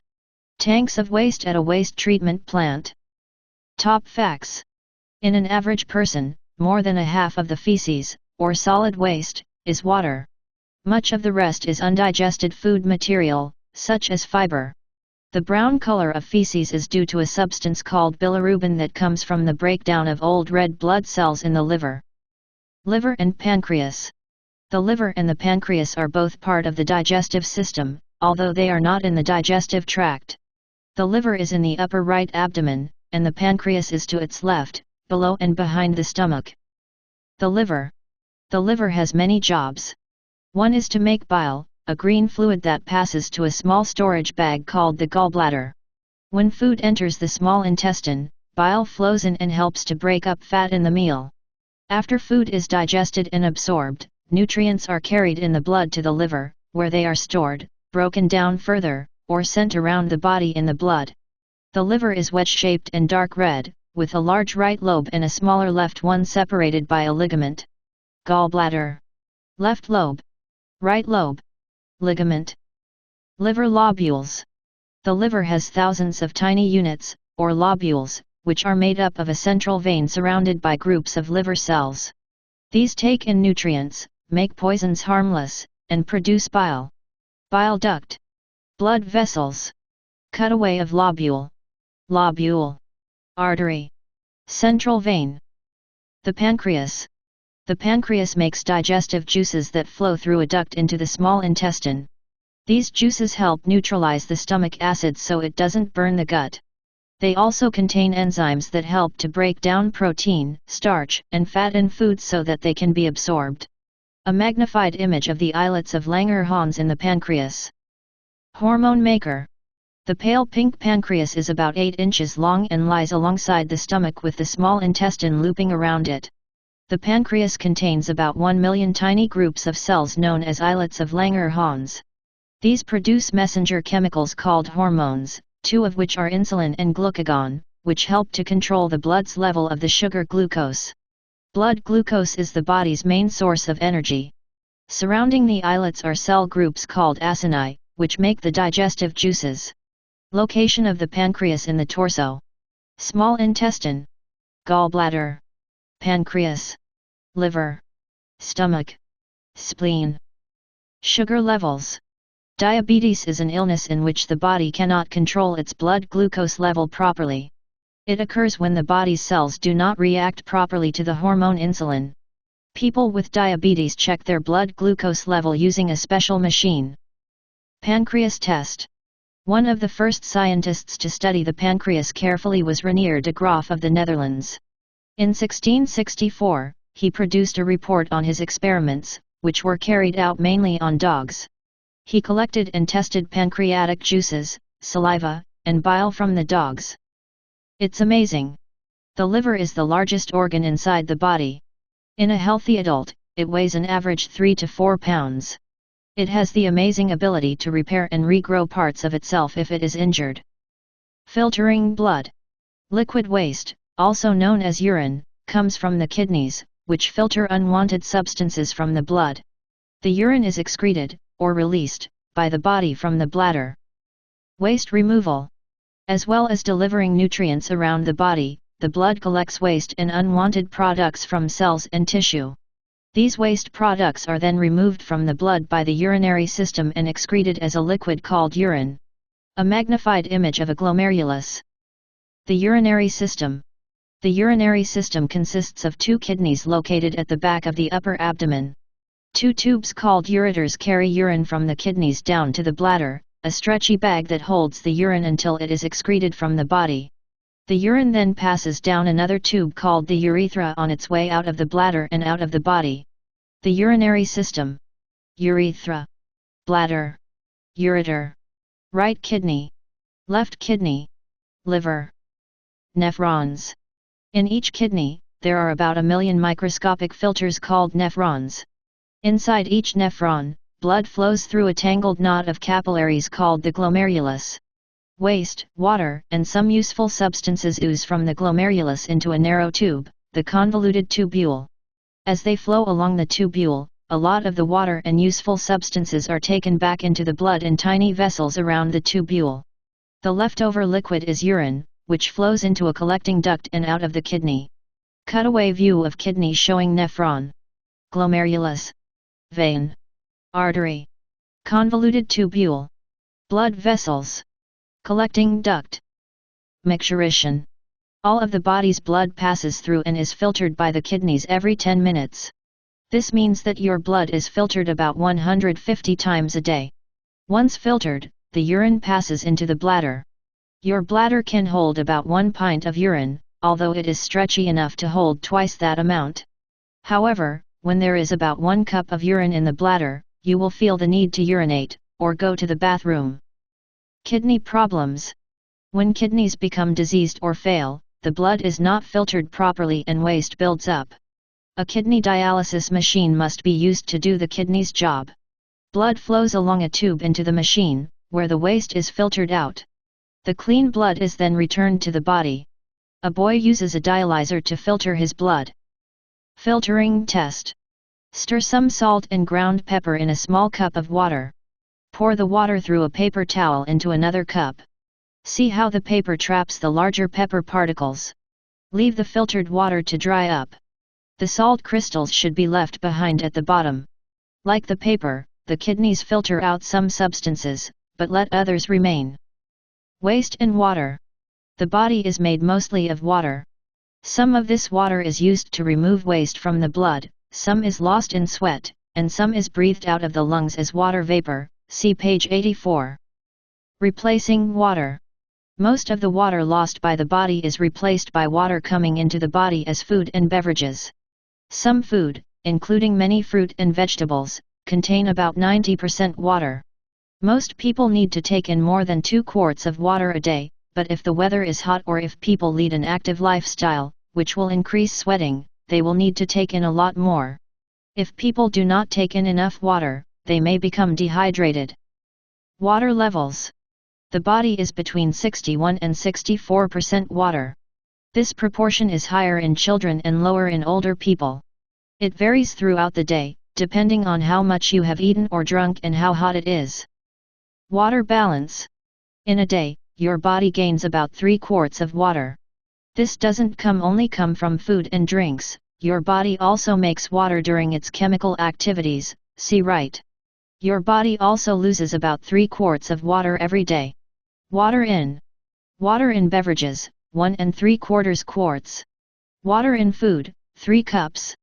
Water of metabolism, 1 1/4 cups. Water out. Urine, 2 quarts. Skin and lungs, 3 2/5 cups. Feces, 1/2 cup. The bladder. When the bladder is empty, it is shrunken and wrinkled. As it fills with urine, its stretchy walls expand and become smoother. Urine trickles into the bladder slowly through the 2 ureters. To pass urine, or urinate, the ring of muscle around the exit to the bladder relaxes. At the same time, the muscle fibers in the bladder wall tighten to squeeze out the urine. Urethra. Bladder. Ureter. Making water. One of the ways your body produces water is when it releases energy from nutrients in the blood, such as glucose. The name for all the chemical processes in the body is metabolism, and water made in this way is called water of metabolism. Urinating. As the bladder fills, stretch sensors in its wall warn us that it is time to use the toilet. Just as babies need to learn how to defecate, see page 127, they also need to learn how to control the muscles in their bladder and urethra. Until then, they have to wear a diaper. A baby has its diaper changed. Top facts. Fresh urine does not have much odor, but old urine smells of ammonia.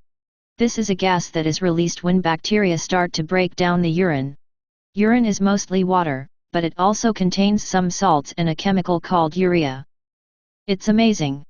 You make about 12,000 gallons of urine during your lifetime, which is enough to fill a swimming pool. That's a lot of trips to the bathroom. Digestive problems. Names like stomachache and indigestion are given to all kinds of abdominal discomfort and pains. These pains are often caused by trapped gas released during digestion. Ulcers and infections are less common, but more serious. Peptic ulcers. A peptic ulcer is a raw, exposed patch of the digestive lining. In the stomach, it is called a gastric ulcer. In the first part of the small intestine, it is called a duodenal ulcer. Most people with peptic ulcers have particular bacteria, Helicobacter pylori, in their gut.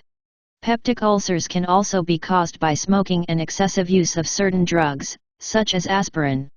A close-up image of a gastric ulcer. Bowel changes. Diarrhea is when the feces are watery and runny. It can make the body lose too much water and lead to dehydration. Constipation is when the feces are hard and dry and may get stuck in the intestine. There are many causes of these conditions, from eating infected food to stress or shock. Eating too fast. Eating fast without chewing properly can cause problems. Air swallowed with the food can collect in the intestines and cause belching and pain. The food is often too solid to be digested properly, so many of its nutrients are wasted. Food poisoning. Food poisoning is an illness that often results in diarrhea and vomiting, or throwing up. It can be caused by germs, such as the bacteria Salmonella, entering the body from infected food. Food poisoning can also be caused by eating food that contains poison or harmful chemicals, such as some wild mushrooms. A magnified view of Salmonella bacteria. The appendix.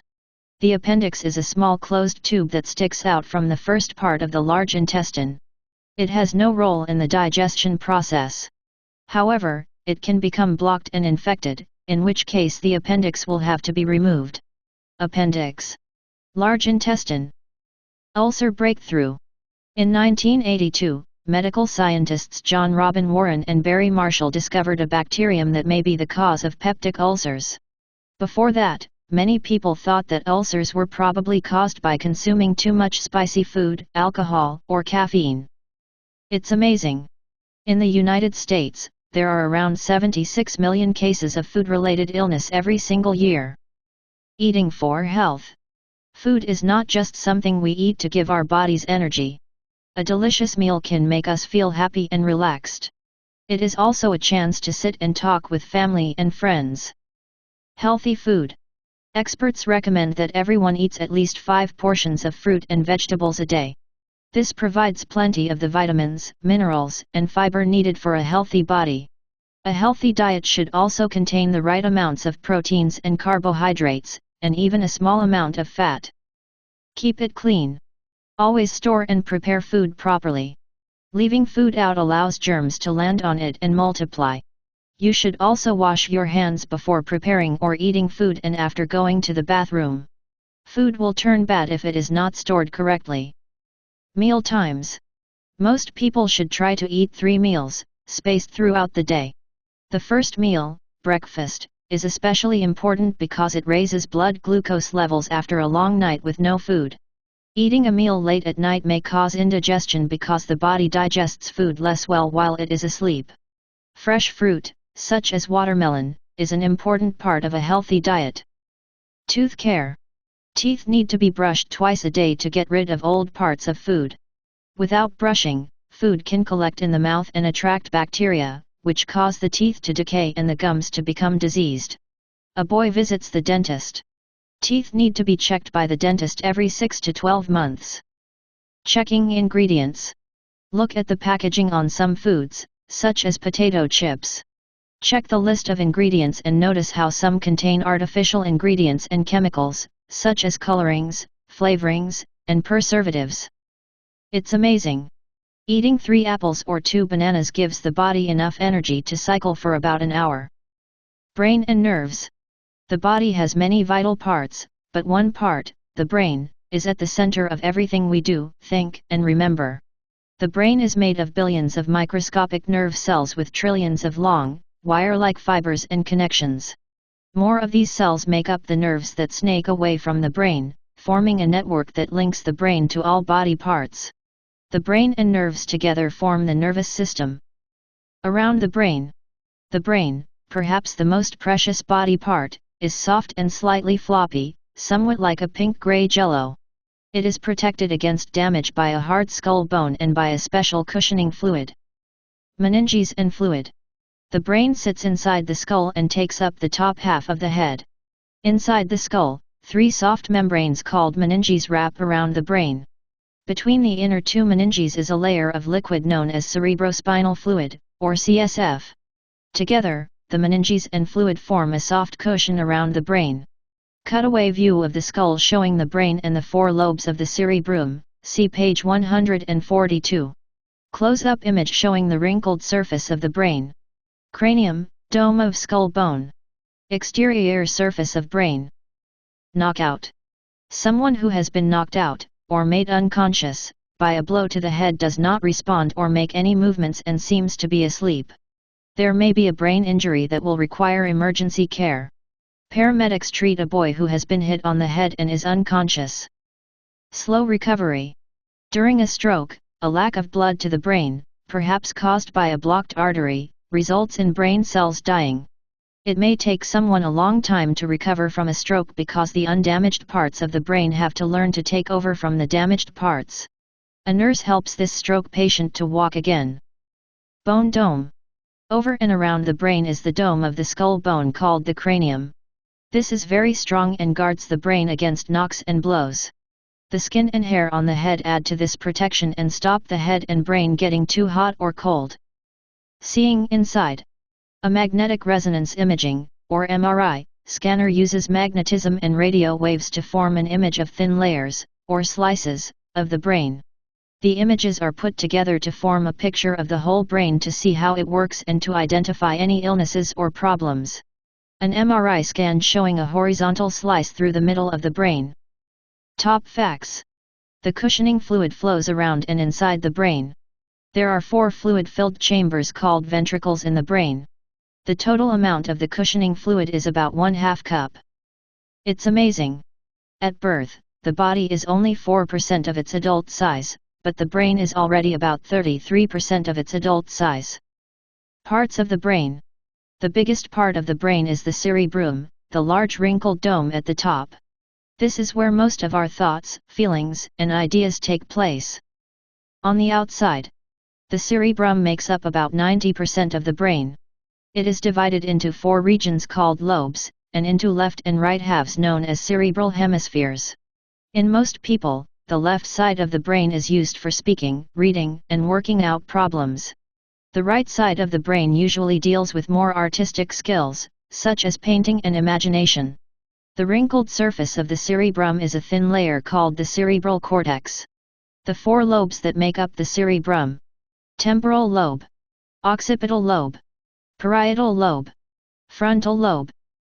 In the middle, the center of the brain, under the cerebrum, is involved in awareness, monitoring what we see, hear, and feel. It also deals with emotions and balance and acts as a relay station. This involves passing messages between the upper and lower brain. It includes parts such as the thalamus and the hypothalamus. When studying math, the left side of the brain is very active. The lower brain. At the lower rear of the brain is a wrinkled lump called the cerebellum. This helps to organize nerve signals going out to the muscles. It helps to make our movements smooth and skillful instead of jerky and clumsy. Like the cerebrum, the cerebellum is divided into 2 halves, left and right. Emotions. Strong feelings, such as surprise, shock, fear, and anger, are based in the hypothalamus. This is also the area involved in powerful urges, such as thirst and hunger. The middle of the brain deals with emotions, such as fear. On the inside, an inside view of the brain reveals its ventricles, or fluid-filled chambers, shown above shaded in blue. Other parts include the egg-shaped thalamus and the hypothalamus, as well as the corpus callosum, which contains millions of nerve fibers that link the left and right sides of the brain. Below all of these is the brain stem, which controls many of the basic life processes, such as breathing, digestion, and blood pressure. Cutaway view of the brain. Thalamus, corpus callosum, ventricle, cerebellum, brain stem, pituitary gland, hypothalamus. Top facts. The average adult brain weighs 3 pounds. The largest known normal human brain weighed a whopping 6 pounds 6 ounces. Bigger brains are not necessarily cleverer. There is no link between the size of a healthy brain and a person's intelligence. It's amazing. The brain registers pain from other parts of the body, so that we know when they are hurt. But the brain itself has no pain sensors. Sending signals. The brain and nerves contain billions of microscopic nerve cells called neurons. These cells are specialized to receive and send information as tiny pulses of electricity called nerve impulses, or nerve signals. Nerve cells. A typical nerve cell has a wide cell body. Branching from this are many short, thin fingers called dendrites. There is usually also one longer branch called an axon, or nerve fiber. Nerve messages are picked up by the dendrites, processed and altered as they pass around the cell body, and then sent on by the axon. A motor nerve carries signals to muscles, telling them when to contract. These signals pass along the axon to the muscle fibers. Surrounding some axons is a thick, fatty protective covering called the myelin sheath. A motor nerve cell. Dendrite. Nerve cell body. Axon. Myelin sheath surrounds axon. Muscle fibers. Processing power. Nerve cells work in a similar way to the microchips in a computer. Microchips have tiny circuits inside them, along which they send electrical signals. Electronic circuits enable computers to do millions of calculations a second. Nerve web. The brain contains about 100 billion nerve cells. Each of these may be linked to 10,000 or more other nerve cells. The number of connections means there are trillions of pathways for signals to travel between nerve cells. A web of nerve cells in the brain. Nerve junctions. The dendrites and axons connect to the dendrites and axons of other nerve cells, but they do not actually touch each other. The junctions are separated by tiny gaps called synapses. Nerve messages jump across the synapse, not as electrical signals but in the form of chemicals called neurotransmitters. Each chemical jump takes less than 1,000th of a second. Brain waves. The brain's electrical signals can be detected by sensor pads on the head. The brain waves, or signals, can then be displayed on a screen or a paper strip as jagged wavy lines. The pattern of waves helps doctors to identify certain brain problems so that they can be treated.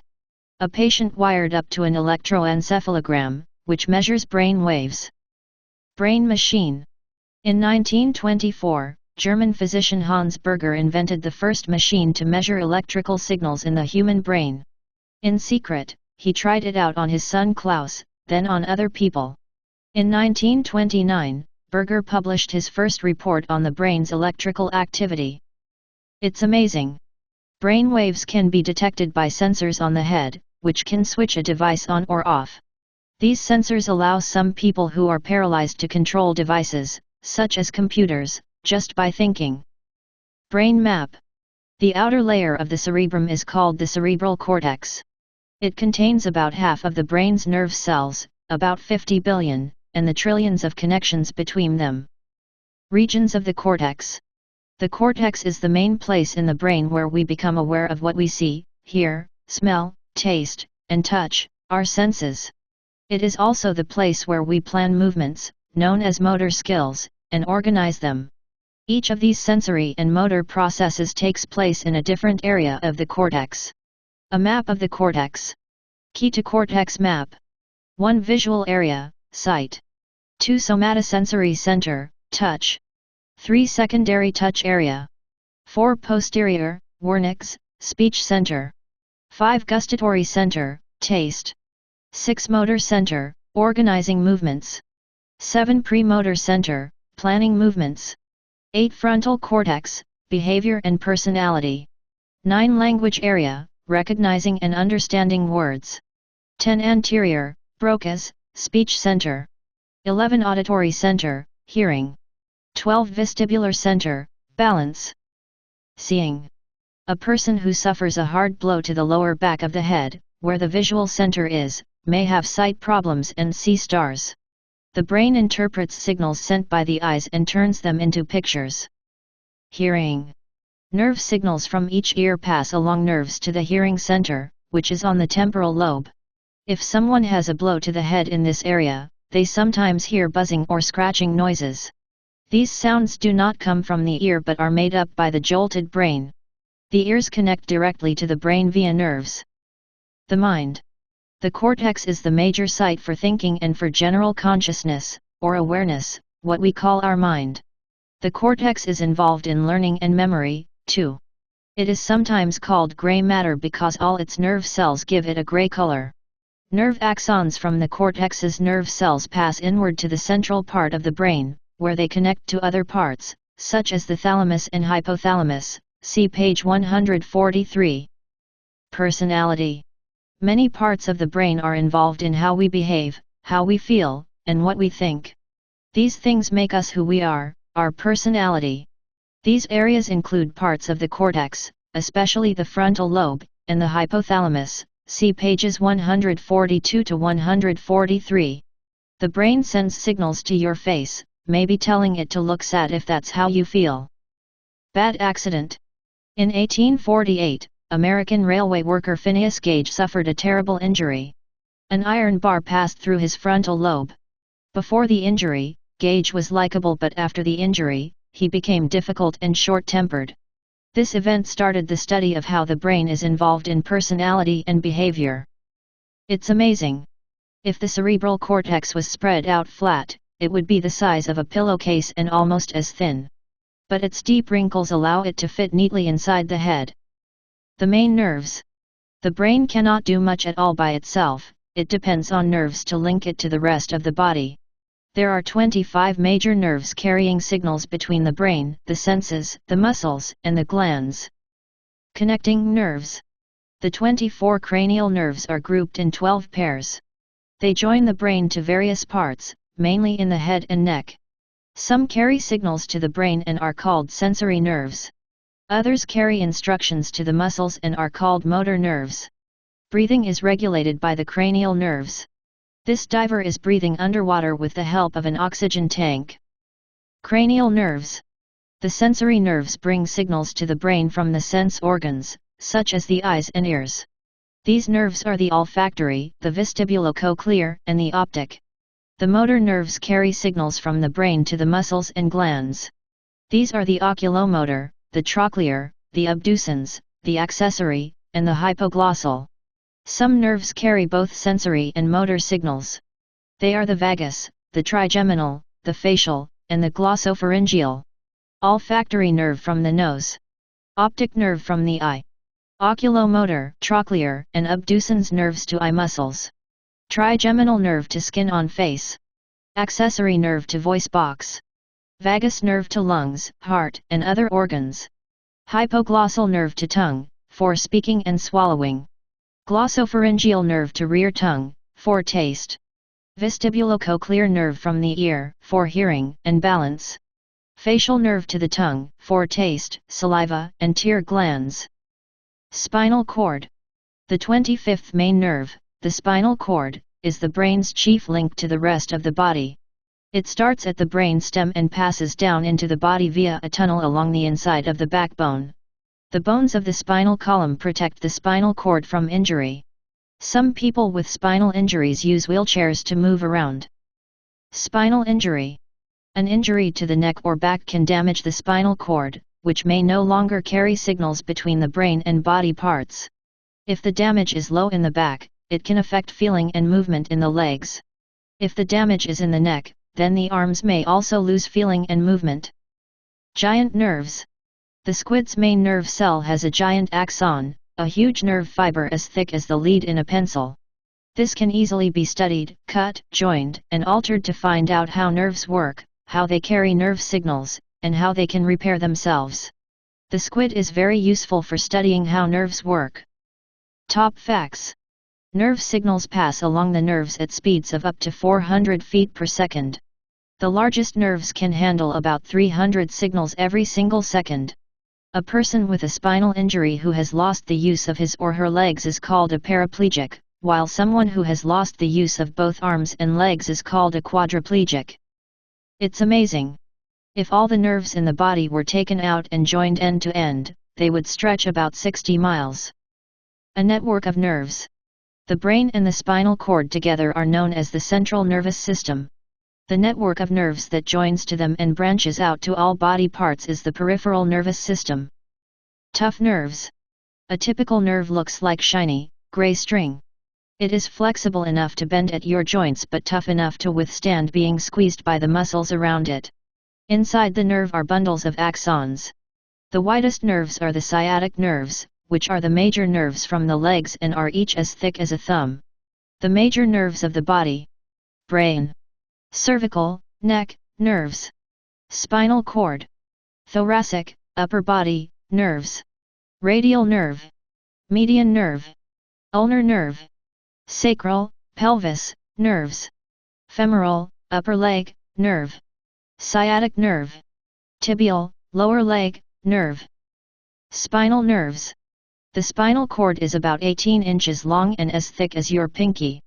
Like the brain, it has meninges and cerebrospinal fluid around it to cushion it from blows. Pairs of nerves branch left and right from the cord. These nerves connect to muscles, glands, bones, skin, blood vessels, and other body parts, reaching right to the ends of your fingers and toes. Reflexes. Some nerves send signals to the spinal cord, which sends signals back without involving the brain. The result is an automatic reaction called a reflex. Doctors check reflexes to make sure nerves are working properly. A doctor tests the knee-jerk reflex by tapping the knee. Speedy signals.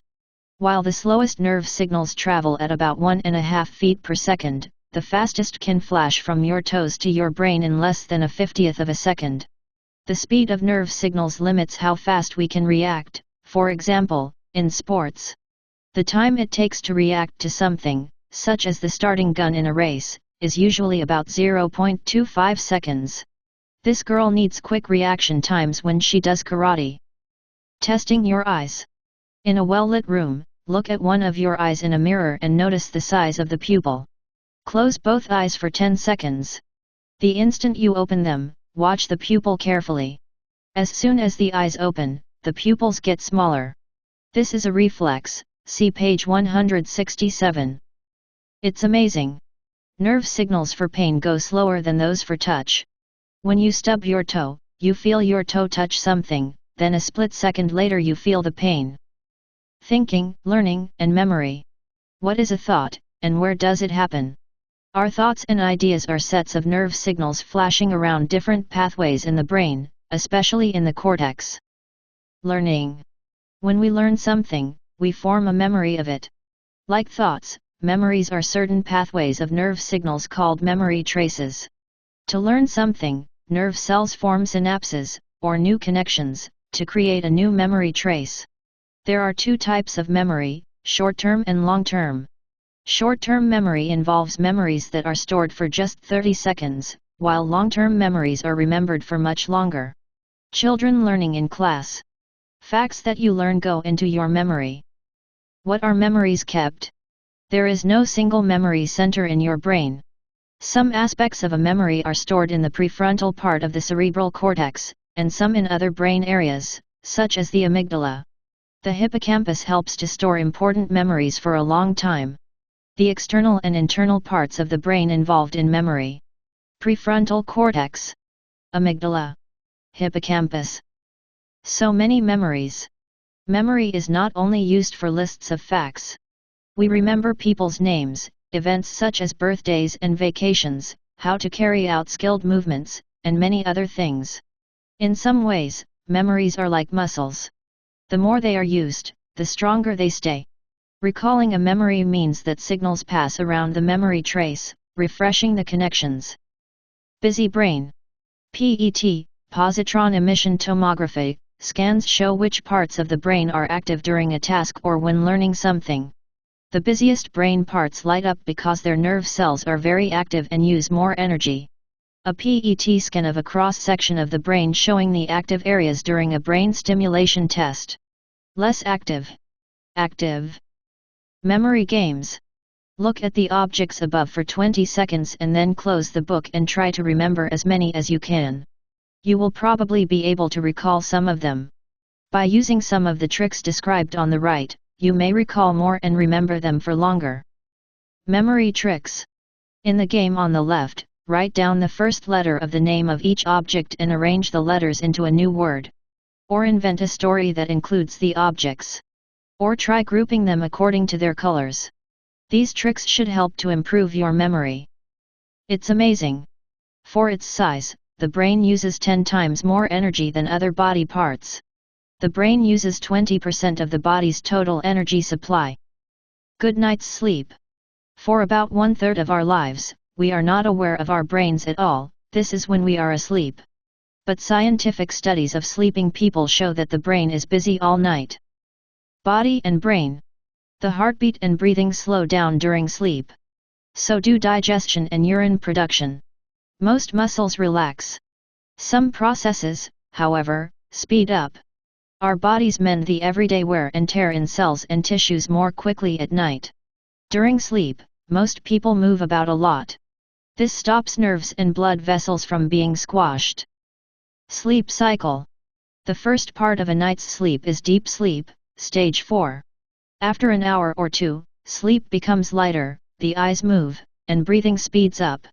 This is REM, rapid eye movement, sleep, stage 1, when dreams occur. Periods of deep and light sleep follow, with the deep sleep becoming shallower, stages 3 and 2, toward morning. A graph of the different stages of sleep during the night. Jet lag.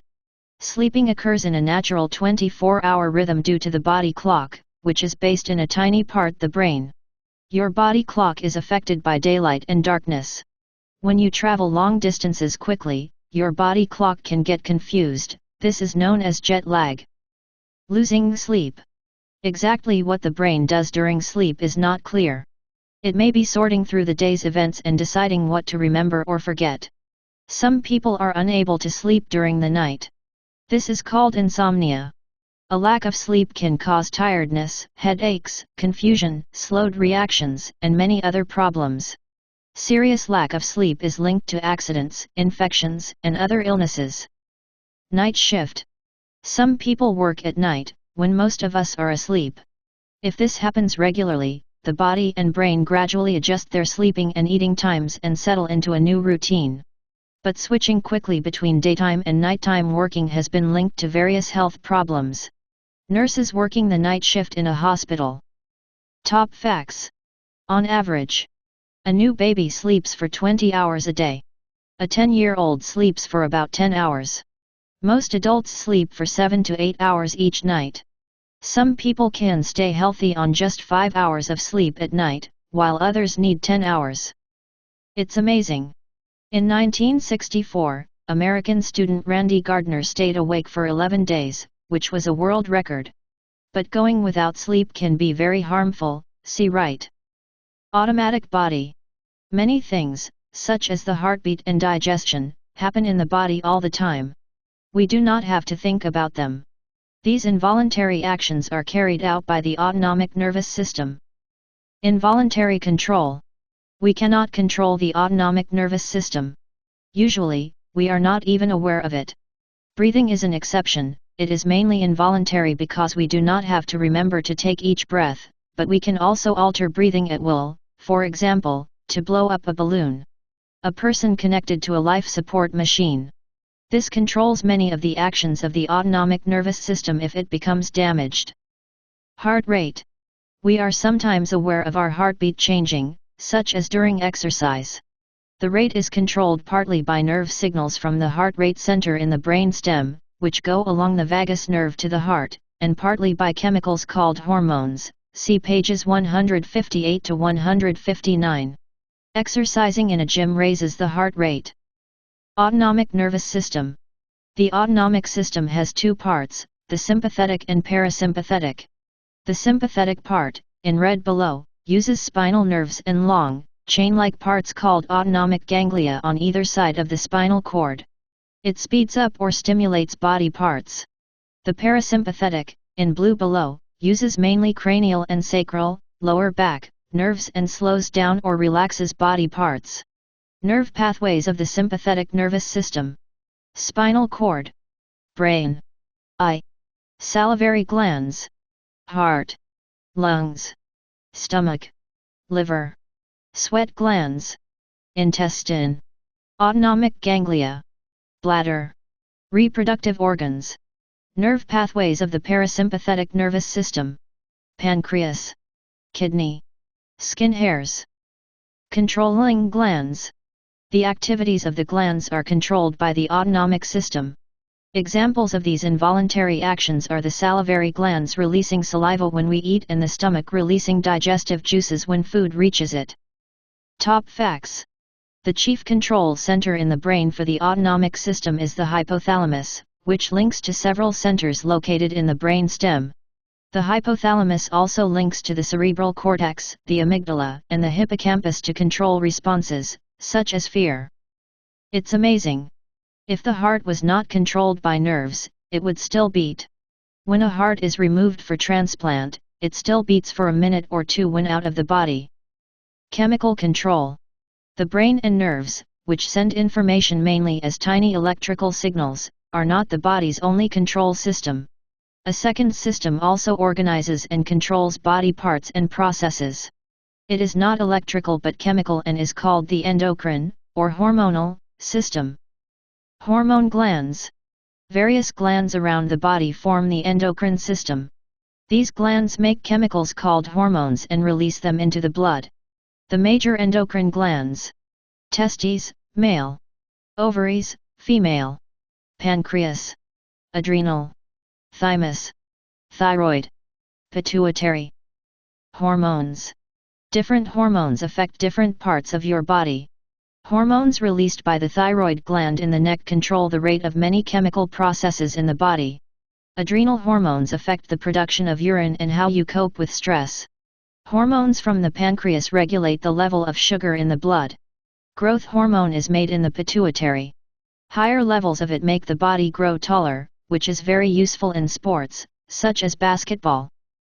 Fight or flight. The adrenal glands make epinephrine, which gives the body a burst of energy by increasing the heart rate and flow of blood.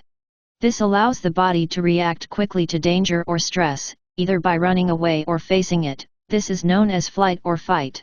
During a bungee jump, the body produces epinephrine as it reacts to the danger. The speed of control. There are more than 30 main hormones in your body, and these control processes that happen fairly slowly, in hours, days, or even years. These processes include growth, digestion, and making urine. In contrast, the processes the nerves control happen much faster, usually in seconds or minutes. Nerves and hormones. The pituitary makes more than 10 hormones, many of which control other endocrine glands. For example, it releases a hormone that stimulates the ovaries to produce eggs. The pituitary is linked by blood vessels and nerves to the hypothalamus and the brain. Using these links, the nervous and hormonal systems work together to make the body function normally. Location of hypothalamus and pituitary gland in the brain. Hypothalamus. Pituitary gland. Diabetes pioneers. In 1921 in Canada, Frederick Banting and Charles Best discovered insulin, a hormone made by the pancreas. They also found that animal insulin could be used to treat diabetes, a condition in which the body cannot control the levels of sugar in the blood.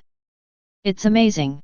Laughter is good for you because it can reduce the levels of stress hormones, such as adrenaline, in your body, making you more relaxed. Brain and nerve problems. The brain and nerves do such important jobs that problems with them can be serious. Most people, however, just experience minor problems, such as mild headaches. Funny feelings. Sometimes, when we sit or lie in an awkward position, we get a strange tingling feeling called pins and needles. This is usually due to squashing a nerve, which means it cannot carry signals. When this happens, we cannot feel or move the body part. Bending, stretching, and rubbing the part soon cures the problem. A woman about to have an MRI scan, the machine will produce images of her brain. Brain tumors. Occasionally, a tumor, or growth, forms inside the brain. As it grows, it squashes the brain within the skull.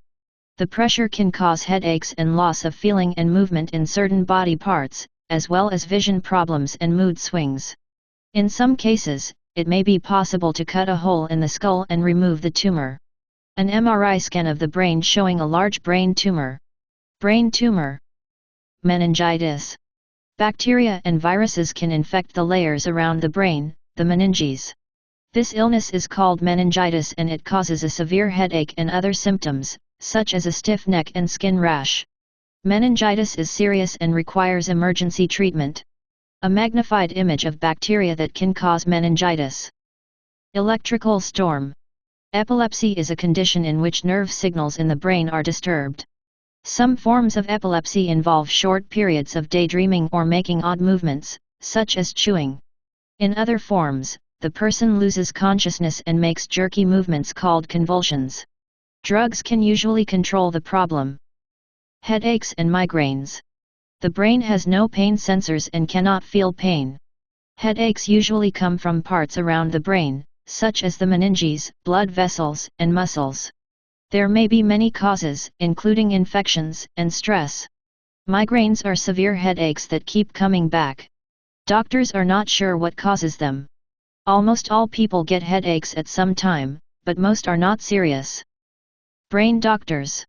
More than 2,300 years ago, Greek doctor Hippocrates described the condition of epilepsy and said it was based in the brain. In the 1930s, some doctors used electric shocks to the brain to treat severe brain problems. Such treatment is very rare today. It's amazing. In ancient times, people used sharp stones to drill through the skull into the brain, perhaps in an attempt to cure bad headaches. Some people even survived this treatment. Guarding the brain. The brain is well protected by the meninges, cerebrospinal fluid, and skull. But if we do risky activities, such as cycling or rock climbing, it makes good sense to give the brain extra protection. Whiplash. A car accident may cause the head to whip backward and forward on the neck. This can bruise and damage the spinal cord and nerves, causing pain and spasms as well as some temporary loss of movement and feeling in the body. This is called whiplash. After a whiplash injury, the head may be held steady in a neck collar. Slow to heal. Nerve cells are very delicate and specialized, and they grow thousands of complex links and connections over many years. If nerve cells are damaged, they are very slow to mend, and sometimes they are not able to repair themselves at all. That is why preventing injuries to the brain and nerves is so important. Brain surgery. Doctors use special saws, drills, and other equipment to open a flap of bone in the skull and expose the brain beneath. Long, thin probes or needles can be pushed deep into the brain to carefully remove diseased tissue or take samples for analysis. A surgeon uses a special camera to project views of a brain operation onto a screen. Shields and guards. Nerves are especially at risk of being damaged where they pass through joints. Joint guards on the elbows and knees help to reduce the risk. If a body part is cut off in an accident, doctors may be able to reconnect it using microsurgery. This is when muscles, blood vessels, and even nerve fibers are rejoined under a microscope. Wearing a helmet and other protective gear is essential when riding a motorcycle. Growing nerves. Medical researchers are looking for ways to help repair damaged nerves. Some chemicals, known as neuronal growth factors, encourage nerve cells to lengthen their fibers and send out new connections. Special cells in the nose may have the potential to regenerate into new nerve cells if transplanted into the spine. A test tube of nerve cells taken from the nose. It's amazing.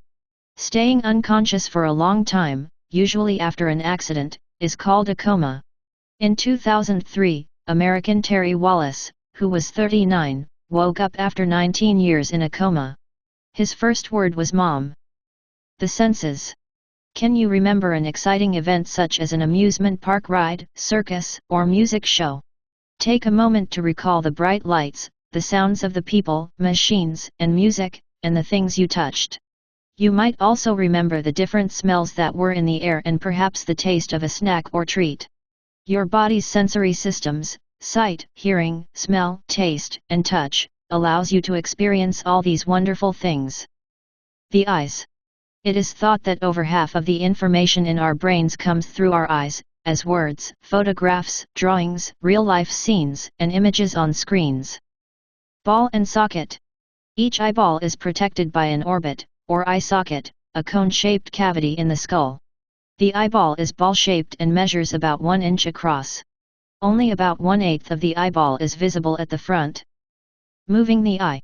6 long, slim, ribbon-like muscles join to different parts of the eyeball. Working as a team, these move the eyeball to look up or down and left or right. The eye muscles are among the fastest reacting in the body. Medial rectus muscle. Lateral rectus muscle.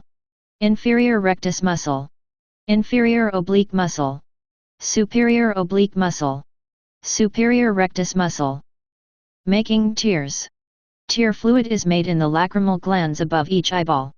Tears smear over the surface of the eyeball with each blink and wash away dust and germs.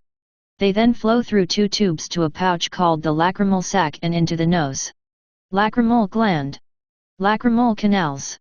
Lacrimal sac. A crying baby. Front of the eye.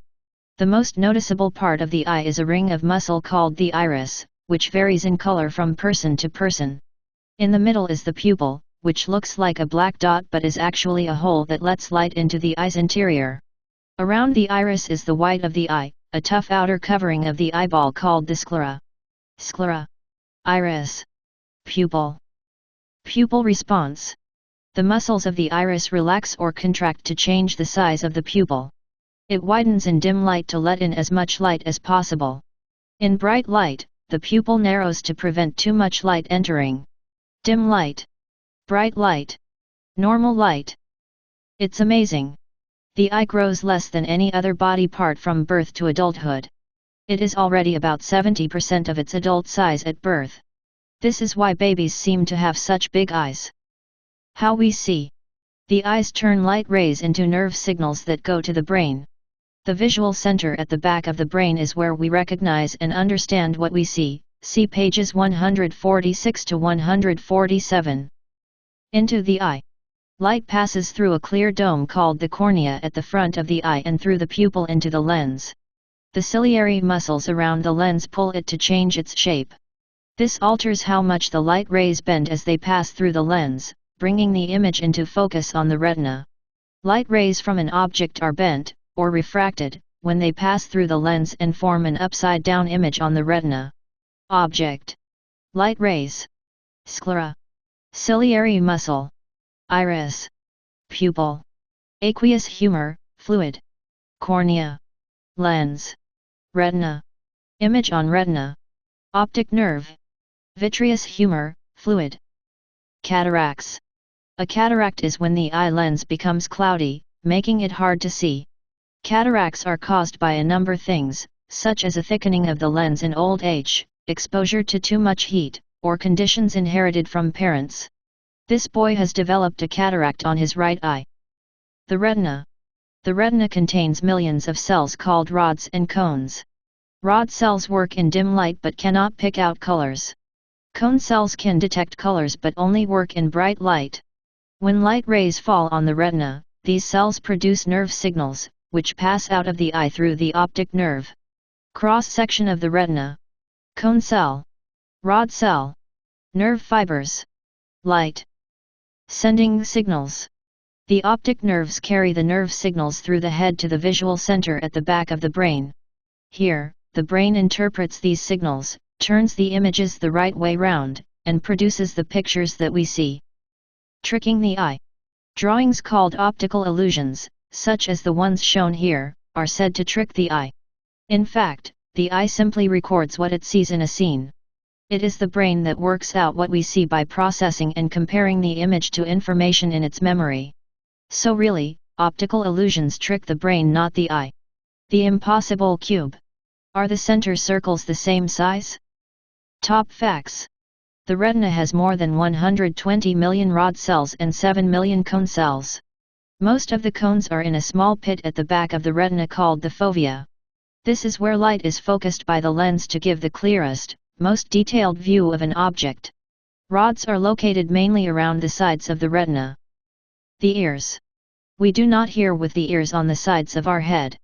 These are simply flaps of skin and cartilage. Sounds are changed to nerve signals by a part inside the ear called the cochlea. Ear flaps. The ear flaps help to gather sound waves from the air and guide them into the ear canal. Their shape also helps to keep dust, dirt, and other objects out of the ear. The canal's lining of wax also traps dust. The shape of the ear flaps helps to trap sound. Parts of the ear. The ear has three main sections. The outer ear is the ear flap on the side of the head and a tube, the ear canal, leading from it. The middle ear is the eardrum at the end of the ear canal and three tiny ear bones. The inner ear is the snail-like cochlea and the semicircular canals. A diagram of the ear, showing the outer ear and an inside view of the middle and inner ear. Skull bone. Ear bones, ossicles. Semicircular canals. Vestibular nerve. Cochlear nerve. Eustachian tube, to throat.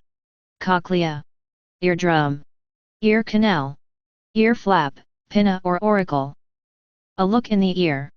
Medical staff can check for ear infections or other problems by shining a light from an otoscope into the ear canal.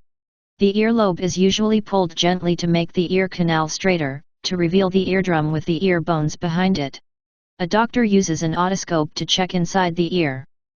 Noticing sounds. Almost nowhere is truly silent. There are usually sounds of some kind, distant traffic, humming machinery, people talking, birds singing, or the wind. Much of the time we ignore these sounds because they tell us nothing new. The ears receive them, but our conscious thoughts do not register them. Only when we hear something new, important, or exciting do we turn our attention to listening. Direction of sound. Many animals have large ears that can be turned to locate a sound. Humans work out the direction of a sound by hearing if the sound is louder on one side of the head than the other, and if a sound arrives at one ear before the other, even if this difference is a fraction of a second. A bat-eared fox has huge ear flaps, which it uses to locate insects to eat. Top facts. A sound's pitch, whether it sounds high or low, is measured in hertz. Human ears can hear a range of sounds, from low sounds at about 25 Hz to very high sounds at about 20,000 Hz. It's amazing. Some animals, such as dogs and bats, can hear sounds that humans cannot detect. Some dog whistles seem to make no noise, but dogs can hear them. How we hear. Sound waves are vibrations in the air. The process of hearing starts when these waves reach the ear and enter the ear canal. Into the middle ear. The ear canal carries the sound waves to the eardrum, a thin, tightly stretched membrane, which vibrates as sound waves bounce off it. The eardrum is attached to the ear bones, called ossicles. The vibrations cause the eardrum and the ear bones to vibrate. Inner ear. The inner ear contains parts for hearing and balance. The three C-shaped semicircular canals and their chambers, the utricle and saccule, are all involved in balance. See pages 184 to 185. The cochlea is the part that changes the vibrations from sound waves into nerve signals. Parts of the inner ear. Anterior semicircular canal. Lateral semicircular canal. Posterior semicircular canal. Saccule. Cochlea. Cutaway view of cochlea. Utricle. Cochlear nerve. Vestibular nerve. Inside the cochlea.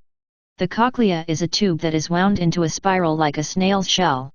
Inside are three fluid-filled ducts, or chambers, which are separated by membranes. The basilar, or lower, membrane has rows of tiny hair cells on it. As the ear bones send waves through the fluid in the cochlea, the microhairs on these hair cells push into the tectorial membrane just above and bend as they do so. This makes the hair cells produce nerve signals. Cross-section of the cochlea. Vestibular membrane. Tectorial membrane. Cochlear duct. Basilar membrane. Sounds to signals. As the ear bones vibrate, they send waves through the liquid inside the cochlea. These waves move tiny hairs inside the cochlea, which convert these movements into nerve signals. The signals pass along nerves to the auditory center in the brain, see page 146, which interprets the signals and turns them into the sounds we hear. Microhairs. There are 15,000 to 20,000 hair cells in the cochlea. Each hair cell has 50 to 100 microhairs sticking up from it. Vibrations of different speeds, frequencies, make different parts of the basilar membrane shake. The hair cells produce different nerve signals depending on the frequency. Magnified image of hair cells. Microhairs. Listen to your ear. Place your hands over your ears. Can you hear a rushing or whooshing noise? This is made by sound waves bouncing around between your hands, ear flaps, the inside of your ear canal, and your eardrum. It's amazing. The cochlea is part of the ear that changes sounds into nerve signals. Yet it is only about 1/5 inch high and 2/5 inch wide. It could easily fit on the fingernail of your pinky. Nose and smell. Smell and taste are both known as chemosenses. This means that they detect chemical substances in the form of tiny particles too small to see. The nose reacts to smelly particles, called odorants, floating in the air. Sniff, sniff. Odorant particles floating in the air drift into the nose as air is breathed in. They are detected by two olfactory patches in the roof of the nasal chamber. Sniffing something makes air swirl around inside the nose, which brings more odorant particles higher into the nasal chamber, where they touch the olfactory patches. A flower produces odorant particles to attract insects so that it can pollinate. Inside the nose. The two nostrils lead into the nasal chamber, the air space inside the nose. Each olfactory patch in the roof of the nasal chamber contains about 10 million olfactory hair cells. These hair cells have about 10 to 20 microhairs each. The microhairs point down into the thick layer of slimy mucus that lines the inside of the nasal chamber. A close-up of an olfactory patch, where smells are turned into nerve signals. Olfactory nerves. Nostril. Nasal chamber. Olfactory bulb. Brain. Skull bone. Olfactory hair cell. Odorants. Microhairs, cilia. Mucus, Bowman's gland. Nerve fibers. Smell receptors. Odorant particles seep into the mucus coating the nasal chamber. They come into contact with the microhairs of the olfactory hair cells, and these create nerve signals. The signals are sent to the brain via the olfactory bulb. The brain interprets these signals as the aromas we smell. Useful smells. The brain matches a smell to information it has stored about smells. For example, a wine taster can tell what type of wine he or she is about to drink just by sniffing it. They can even tell the year it was made. A wine taster smells wine. It's amazing.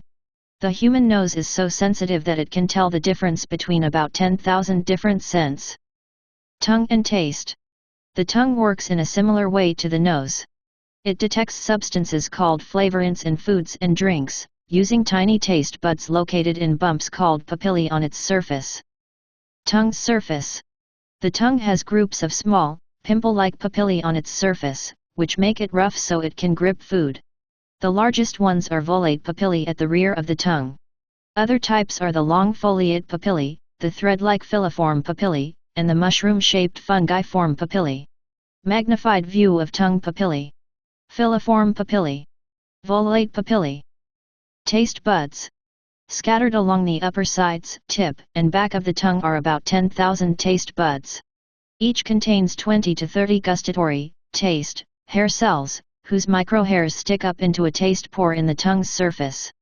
Flavorants attach to these hairs and make the hair cells produce nerve signals. Cross-section of a taste bud.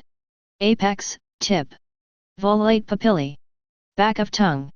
Microhairs, cilia. Tongue surface, epithelium. Nerve fibers. Support cell. Gustatory hair cell. Taste pore. Tasting food. The taste buds work in a similar way to the olfactory patches in the nose. They send nerve signals to the gustatory center in the brain, see page 146, which works out what flavor you are tasting. Your senses of taste and smell work together to determine the flavor. If you have a cold that has blocked your nose, you may notice that the food seems to have less taste. It has the same taste, but less smell, and so less overall flavor. Strong flavors. You can sense many different flavors. These are usually grouped into 5 categories: sweet, salt, sour, bitter, and savory, also called umami, but there may be more, including spicy flavors such as those found in chilies. Chilies produce a chemical that burns the tongue. New thinking. For many years, it was thought that different parts of the tongue sensed different flavors. Recent research shows that most parts of the tongue detect most flavors, except for the central part of the tongue, which has no taste buds. It's amazing. Over the years, some taste buds die and are not replaced. This means that younger people are more sensitive to taste than older people. Skin and touch. Our sense of touch, or feeling, is more complicated than it seems. It is not just a single sense that detects physical contact, but a multi-sense that feels many different things. Skin structure. Touch is based in the skin, where there are millions of sensors. As the sensors change size or shape, as a result of being squashed, vibrated, or expanded by heat, they produce nerve signals, which are sent to the somatosensory center in the brain, see page 180. In the skin, the largest touch sensors are called Pacinian endings. They have many layers like tiny onions and they are 1/50th inch across. The smallest sensors are 100 times tinier than the Pacinian endings. All of these different nerve endings combine to detect the wide range of sensations, including differences in heat and cold, light and heavy touches, vibrations and pain, see page 17. A cross-section through the skin. The touch sensors, all called endings, are mostly in the top 2/25 inch of skin. Hair follicle. Krause endings. Sweat gland. Pacinian endings. Ruffini endings. Hair. Surface of skin. Free nerve endings. Merkel endings. Meissner endings. Scratching. When you feel an itch, your first impulse is to scratch it. Scratching is an important defense mechanism to protect the skin.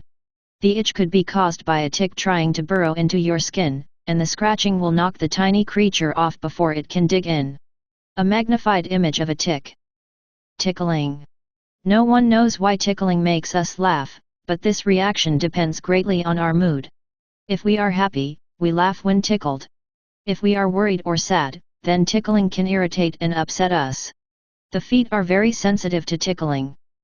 Top facts. The most touch-sensitive areas of skin include the lips and fingertips.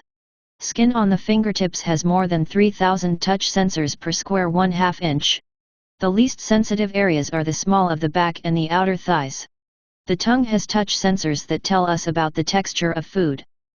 It's amazing. A patch of skin the size of a fingernail may contain more than 1,000 touch sensors and 1.5 feet of nerve fibers. Senses in the brain. The main sensing parts of the body, the eyes, ears, nose, tongue, and skin, send nerve signals to the brain. It is only in the brain that we become aware of what we see, hear, smell, taste, and touch. Sense centers. The part of the brain that deals with nerve signals from the skin is called the somatosensory, or touch, center. This is located on the outer layer of the brain, the cerebral cortex. Different body parts send signals to different parts of this center. The more sensitive the skin, the larger the cortex area that receives its signals. A brain map showing where the different sensory centers for the parts of the body are located and how big they are. Brain. Somatosensory. Genitals. Toes. Foot. Leg. Trunk, upper body. Neck. Head. Shoulder. Arm. Hand. Fingers. Thumb. Eye. Nose. Face. Lips. Teeth, gums, jaw. Tongue. Pharynx. Intestines. Phantom limbs. Sometimes a limb is so badly damaged that it has to be amputated, or removed. The nerves are cut, but the nerve endings often still make signals. The brain may interpret these as coming from the missing limb. People with amputated limbs, like this walker, may still feel pain in the missing limbs. Sense overload. An amusement park ride overwhelms the senses with new sights, feelings, and experiences. The senses are thrown into chaos as they try to cope with the body being flung from side to side and upside down. Going upside down on a roller coaster is scary because your senses are confused. Putting it together. Like touch, each of the senses has a center on the cortex, see page 146. These centers constantly communicate with each other by sending nerve signals between themselves. There are also areas that add together the sensory information coming into the brain.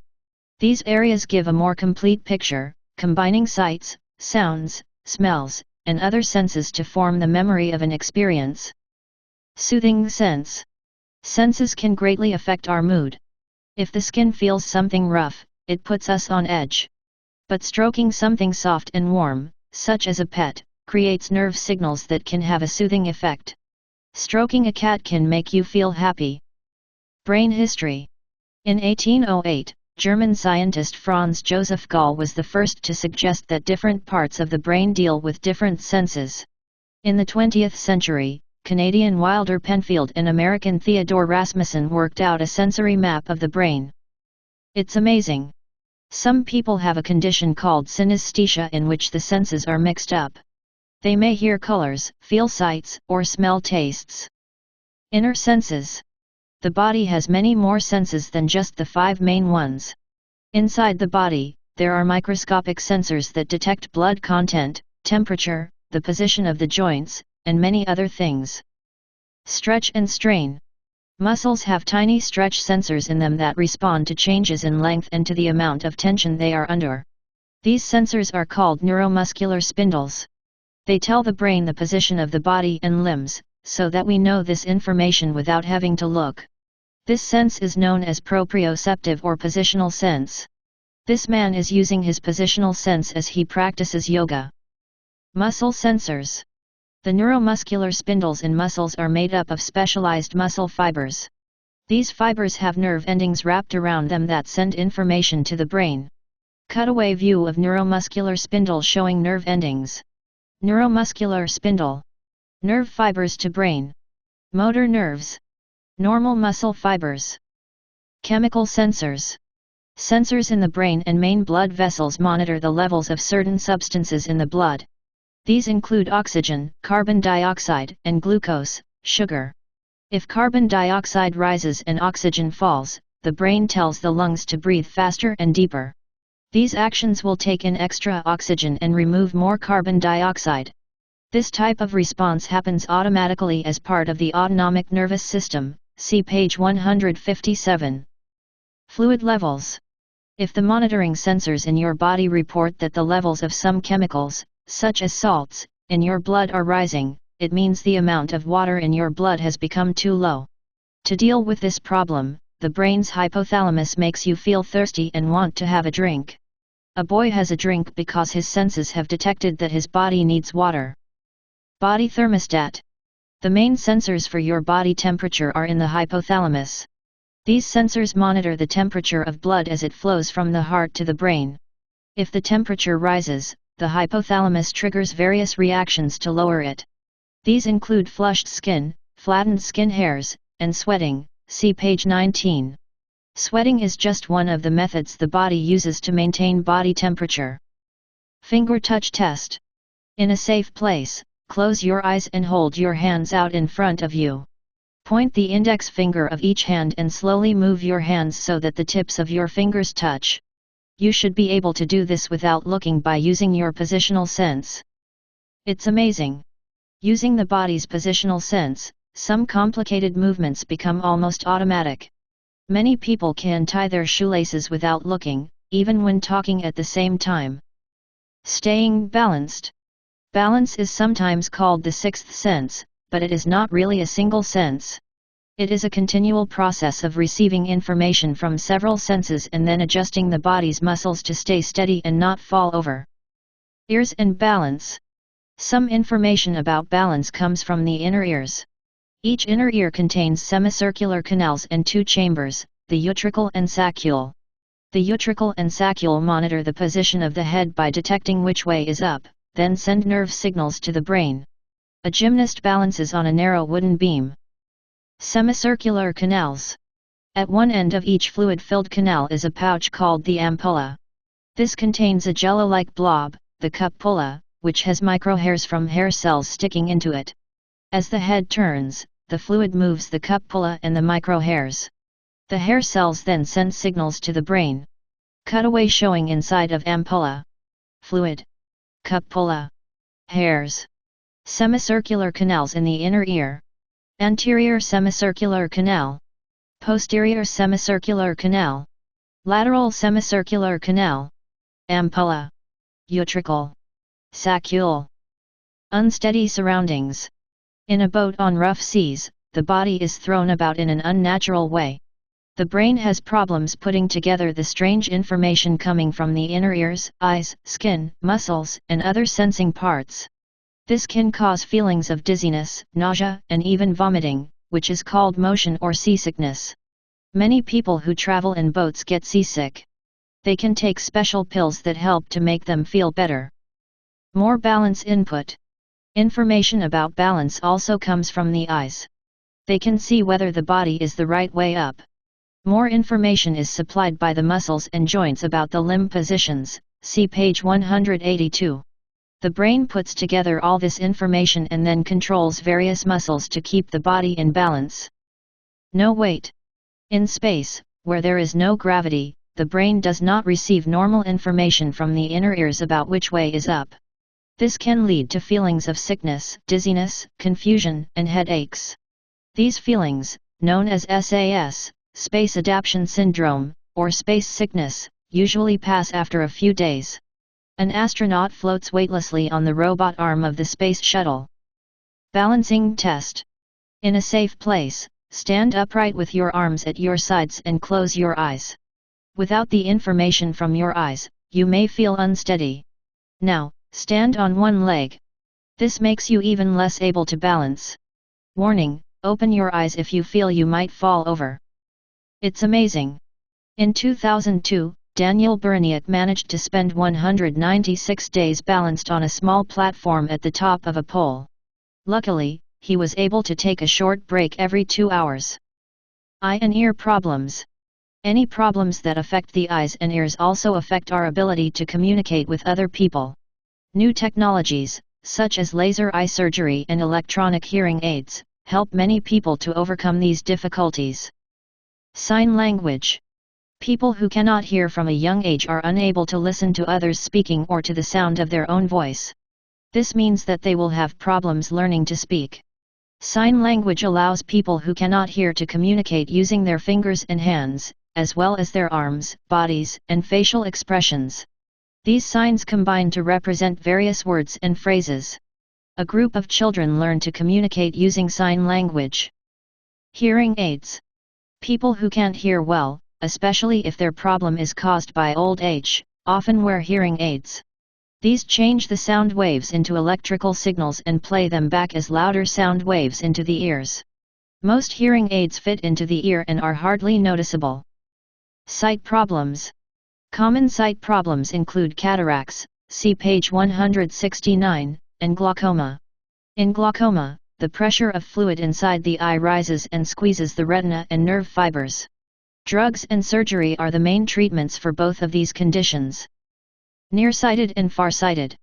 Nearsightedness is when the eyeball is too long, and the lens focuses images of distant objects in front of the retina. This means only near objects can be seen clearly. Farsightedness is the opposite, the eyeball is too short, so images of near objects are focused behind the retina and only distant objects are seen clearly. Image focused behind retina. Eyeball too short. Light rays from objects. Farsightedness. Image focused in front of retina. Eyeball too long. Lens. Nearsightedness. Eye surgery. Some eye surgery is done with lasers. These shave away parts of the lens or cornea so that rays of light are bent correctly and images focus on the retina. A surgeon performs laser eye surgery. Top facts. Cataracts are the most common cause of blindness. The most common hearing problems are caused by infections, when germs multiply in the ear. Sometimes, an ear infection creates a sticky fluid that stops the ear bones from vibrating. It's amazing. A horse can hear sounds that are 5 times quieter than the human ear can detect. Protecting the senses. Just a moment with your eyes closed and your hands over your ears shows you how important seeing and hearing are. It is vital to protect these precious senses from damage. Too much sun. Our eyes are very delicate and easily harmed, not only by physical dangers, such as tiny grit, but also by bright light. Strong sunshine can damage the retina, so sunglasses should always be worn on sunny days. Most sunglasses have special materials that filter out harmful rays and sunlight. Sunglasses protect the eyes, but even with them on you should never look directly at the sun. Correcting eyesight. Near and farsightedness, see page 187, can usually be corrected by wearing glasses or contact lenses. These curved pieces of clear glass or plastic bend the light rays from an object so that the image is focused correctly on the retina and can be seen clearly. Corrected focus point on retina. Corrected path of light rays. Convex, bulging, lens. Correcting farsightedness. Concave, incurved, lens. Correcting nearsightedness. Guarding the eyes. People who use welding torches create sparks and flying particles that can harm their eyes. Welders must wear goggles or visors to protect their eyes from the sparks and from the brightness of the cutting flame. A welder wears a protective mask. Protecting your hearing. Loud noise that goes on for a long time, especially if it is high-pitched, can gradually affect the hearing. If the delicate nerve endings and hair cells of the cochlea in the ear are damaged by loud noise, it is difficult to repair them. You should avoid listening to music with the volume too high or for too long, especially on your headphones. Guarding the ears. Ear protectors stop very loud noises from harming the inner ear. They should be worn when using noisy equipment, such as chainsaws, and when working in noisy environments, such as in factories and airports. A builder wears ear protectors to protect his hearing when cutting stone. Vision firsts. The first eyeglasses were invented in about 1284 by Salvino Darmate from Italy. Glass contact lenses were developed in the 1880s, but they were big and heavy. Plastic contact lenses arrived in the 1940s, but the plastic was hard. During the 1950s, soft plastic contact lenses were invented. It's amazing. The world's biggest eyes belong to the giant squid and are nearly as large as basketballs. The largest ears belong to the African elephant and are almost the size of an office desk. Babies and growing up. A baby changes greatly from the day it is a helpless newborn to the day it is a year old, by which time it is probably already walking and starting to talk. Children grow and develop, learning about the world on the way, and eventually become adults. They may then have babies of their own. The parts of the body that make this possible are known as the reproductive system. Reproductive organs. The reproductive organs differ greatly between men and women. These organs produce the male and female reproductive cells, which need to join in a process called fertilization to create new life. Sperm cells. Each sperm cell has a long tail, which it lashes to swim along. Millions of sperm are produced each day by the testes. They flow out of the testes through a coiled section of tubes called the epididymis. From here, they move into long, straight tubes called the ductus deferens, passing the seminal vesicles and the prostate gland before entering the penis. Magnified view of a sperm. Male organs. The main male organs are the two testes, or testicles, which make the male reproductive cells, sperm. The testes are located in a skin bag, called the scrotum, which hangs outside the body. While the testes produce the sperm, the seminal vesicles and the prostate gland produce important liquids that are mixed with the sperm. These liquids provide nutrients and protection for the sperm on their journey to the egg, see page 193. Male reproductive organs. Scrotum. Epididymis. Testis. Penis. Prostate gland. Seminal vesicles. Bladder. Ductus deferens. Female organs. The main female organs are the two ovaries and the uterus, or womb. The ovaries contain the female reproductive cells, ova, or eggs. In women between the ages of about 11 and 50, the ovaries usually release one egg cell about every 4 weeks. The egg passes along one of the fallopian tubes toward the womb. Female reproductive organs. Ovary. Fallopian tube. Womb, uterus. Cervix, neck of the womb. Birth canal, vagina. Egg release. The egg is one of the largest cells in the body, each measures about 1/250th inch across.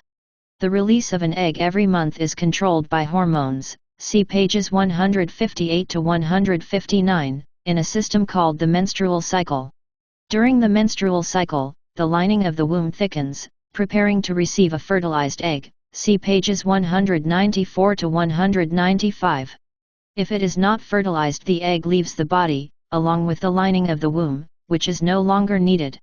This is called menstruating, or having a period. Magnified view of an egg. Sperm first. The first person to see sperm cells was Anton van Leeuwenhoek, a Dutch scientist who made microscopes. In 1677, he drew pictures of the sperm from a man and from a dog, noted how they differed. It's amazing. The reproductive organs are vital for new life, but they are the only system of the body that can be totally removed, perhaps because of disease, without endangering the life of the patient. New life begins. Sperm are ejaculated into the vagina during sexual intercourse, and then begin their journey to fertilize the egg. Fertilization usually happens in a woman's fallopian tube, when the egg is drifting slowly toward the womb. Joining together. Between 300 and 500 million sperm are ejaculated during sexual intercourse, when the man's penis is inside the woman's vagina. The sperm swim into the womb and up the fallopian tubes. Millions of sperm die along the way, and only a few hundred reach the egg. Just one of these may fertilize, or join with, the egg, making it grow into a baby. A sperm cell burrows into an egg during fertilization. Egg division. An egg cell is large, but it divides many times after the sperm fertilizes it. The cells get smaller and smaller until they return to the size of normal body cells. This phase of cell division is called cleavage. A ball of cells about 3 days after fertilization. Having twins. Sometimes, 2 eggs are released by the ovaries and each is fertilized by a different sperm, resulting in non-identical twins. If a single egg is fertilized and then divides into 2, the twins are identical. Rarely 3, or even more, embryos develop. Like all identical twins, these twin sisters look almost exactly alike. After fertilization. After fertilization, the egg cell starts to divide and multiply. After about 4 or 5 days, the egg has become a ball of cells called a blastocyst. When this reaches the womb, the ball of cells implants, or sinks, into the womb lining, where it keeps dividing. It is now called an embryo. In vitro fertilization. If a couple cannot have a baby in the usual way, it may be possible for doctors to remove their sperm and eggs and mix them in a dish for fertilization. In some cases, a sperm is injected directly into an egg to fertilize it. The resulting embryo or embryos are put into the womb. Fertilization outside the body is known as in vitro fertilization, or IVF. In vitro is Latin for in glass. An egg is injected with a sperm using a tiny needle. Top facts. Some sperm reach the fallopian tubes in a few minutes, others take up to 48 hours. Fertilization must take place within about 24 hours of an egg being released or the egg will die. After fertilization, the egg releases chemicals that stop other sperm from joining with it. It's amazing. In the 9 months it takes for a baby to develop inside the womb, it increases in size to about 10 billion times the size of the original egg cell. Taking shape. The early embryo is a pinhead-sized dot that settles into the womb lining. It slowly grows as its cells continue to multiply. About 2 weeks after fertilization, more changes occur, and a tiny human body starts to form. Early embryo. The early embryo forms a flat disc, which will be the body of the baby. The layers of cells on the outside form 2 protective bags around the baby. The outer protective layer is called the chorion and the inner protective layer is called the amniotic sac. The disc-shaped embryo slowly lengthens, parts of it fold over, and one end becomes a head and the other end a tail. The embryo is fed by a yolk sac and, after about 4 weeks, by the placenta, which is a spongy mound of tissue inside the womb. An enlarged image of a fetus at about 10 weeks old. Pregnancy test. As the baby develops, the mother begins to feel different. She can find out whether she is pregnant, or expecting a baby, by testing her urine.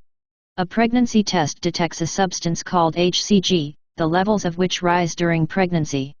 This pregnancy test has symbols to show the woman whether or not she is pregnant. Animal embryos. Many kinds of animal look alike during the early stages of development. Humans, monkeys, cats, dogs, and rabbits all go through similar changes, but they gradually begin to look different. The early human embryo has a tail that shrinks away. An 11-day-old mouse embryo. Human features. About 4 weeks after fertilization, small lumps appear on the body, which gradually grow into arms and legs. The head develops darker spots that will be eyes and slits on either side that will be ears. The tail gradually disappears, and by 8 weeks old the body looks human. Inside, the heart is beating and the other main parts have formed, but the embryo, now called a fetus, is still smaller than a thumb. Embryo at 3 weeks. Disc-shaped embryo. Chorion. Amniotic sac. Embryo at 4 weeks. Yolk sac. Embryo.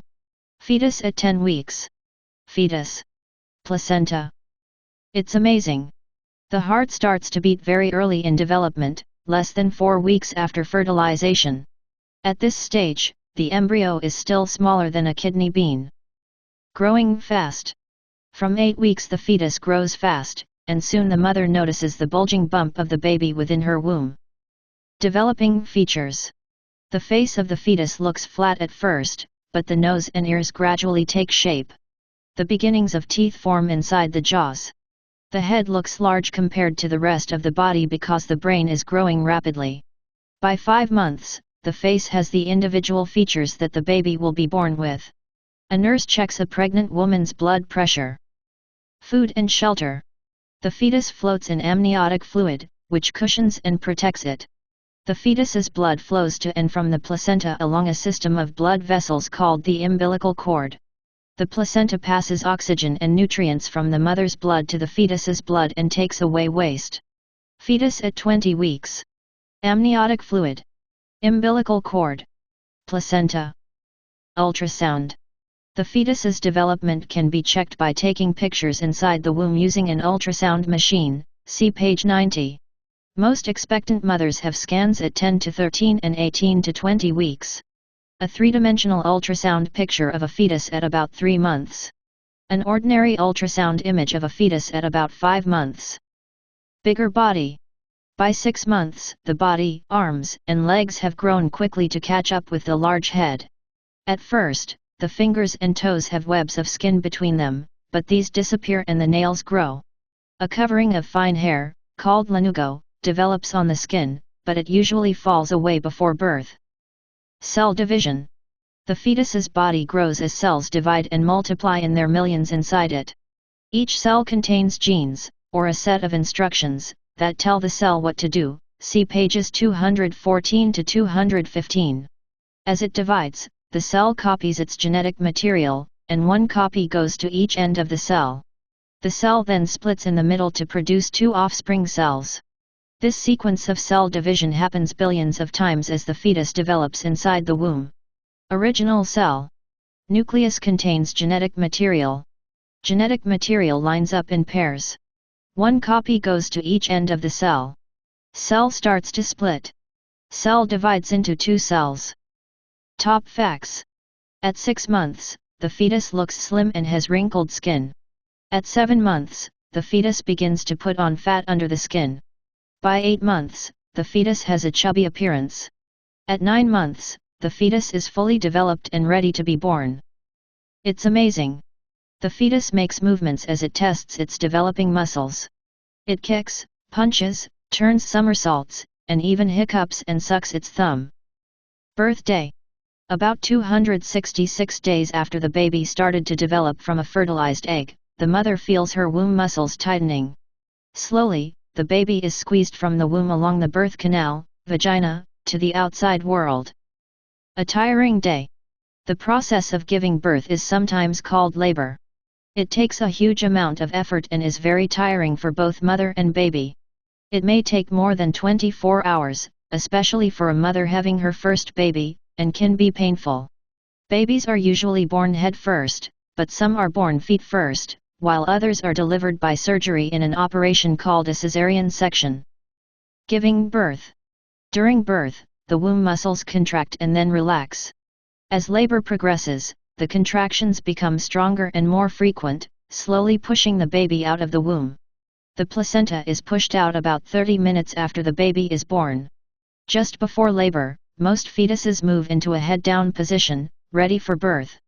The baby drops lower in the pelvis. 1. The womb begins to contract, and the cervix slowly dilates, or widens. 2. The contractions push the baby's head through the cervix into the birth canal. 3. The head emerges first from the mother, and the rest of the body soon follows. Checks at birth. After the birth, the new baby's color, breathing, heartbeat, and eyes are all examined. The arms and legs are moved to check the muscles and joints.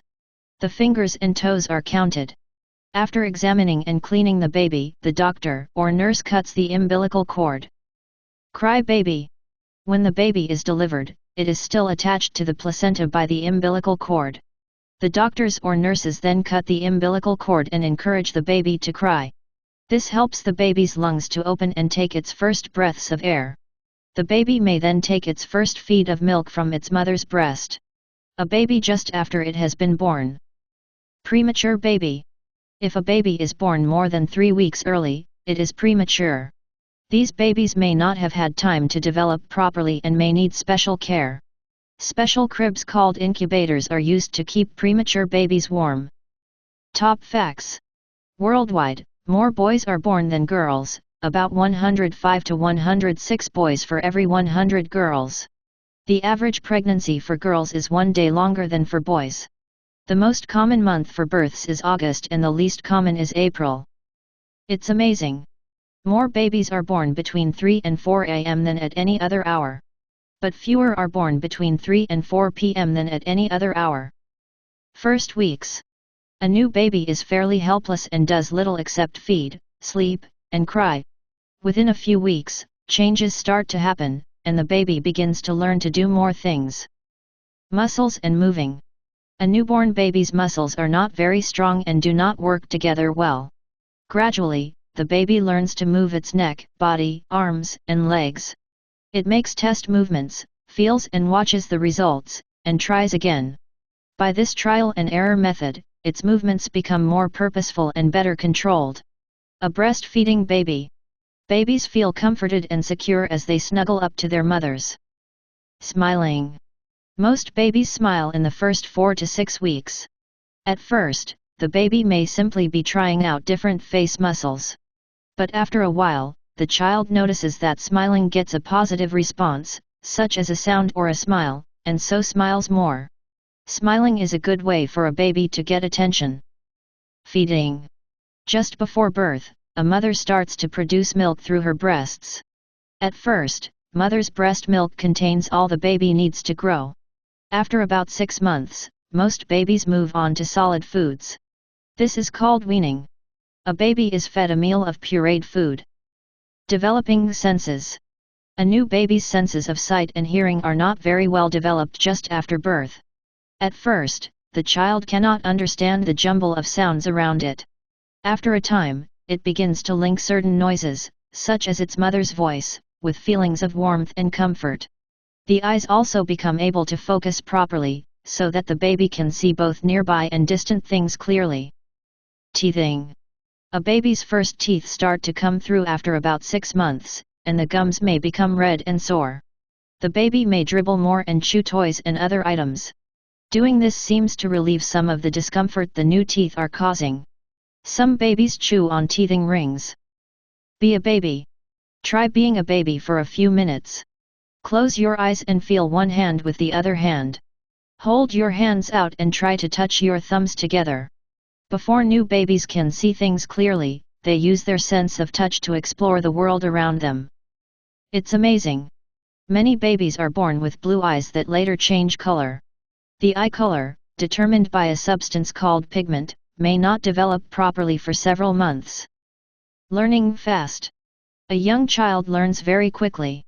Crawling and walking are soon mastered. There may be some bumps and falls, but these are soon forgotten because the world is a very exciting place. New skills. One skill that babies soon learn is hand-to-eye coordination. This involves watching with the eyes as the hands pick up objects, such as toys and cups.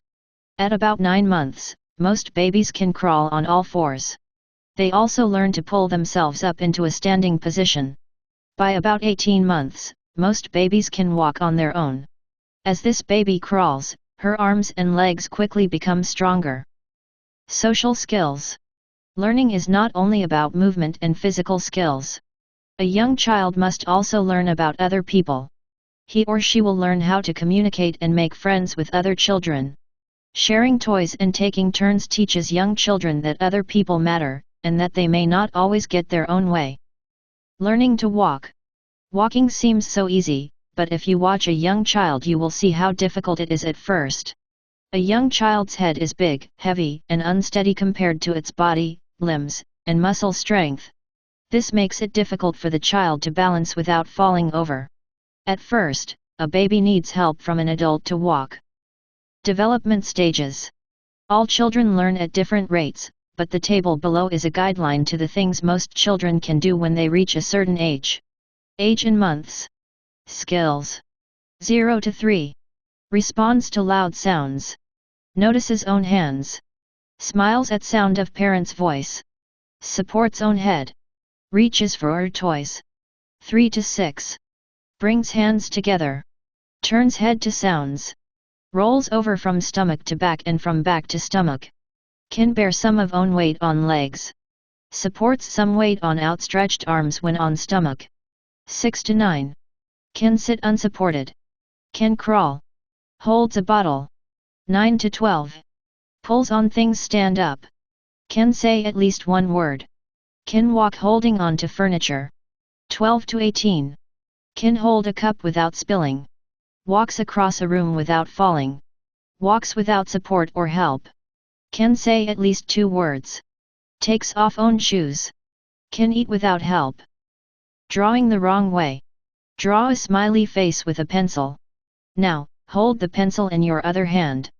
If you are right-handed, this will be your left hand.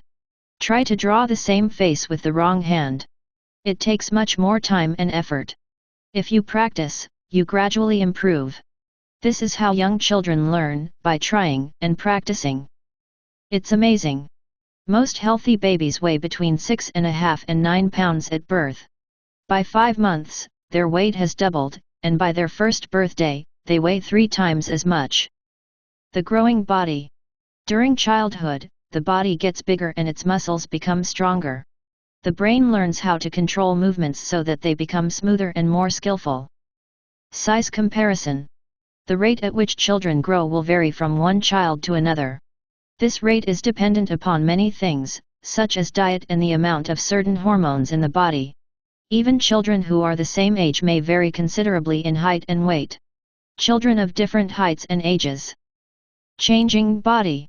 As a child grows up, the proportions of different body parts change. A new baby's head is almost 1/4 of its height, as are its legs. By adulthood, the head makes up only 1/8 of the body's total height while the legs make up about half. A girl's changing body proportions, from baby to teenager. Birth. 2 years. 5 years. 8 years. 15 years. Longer bones.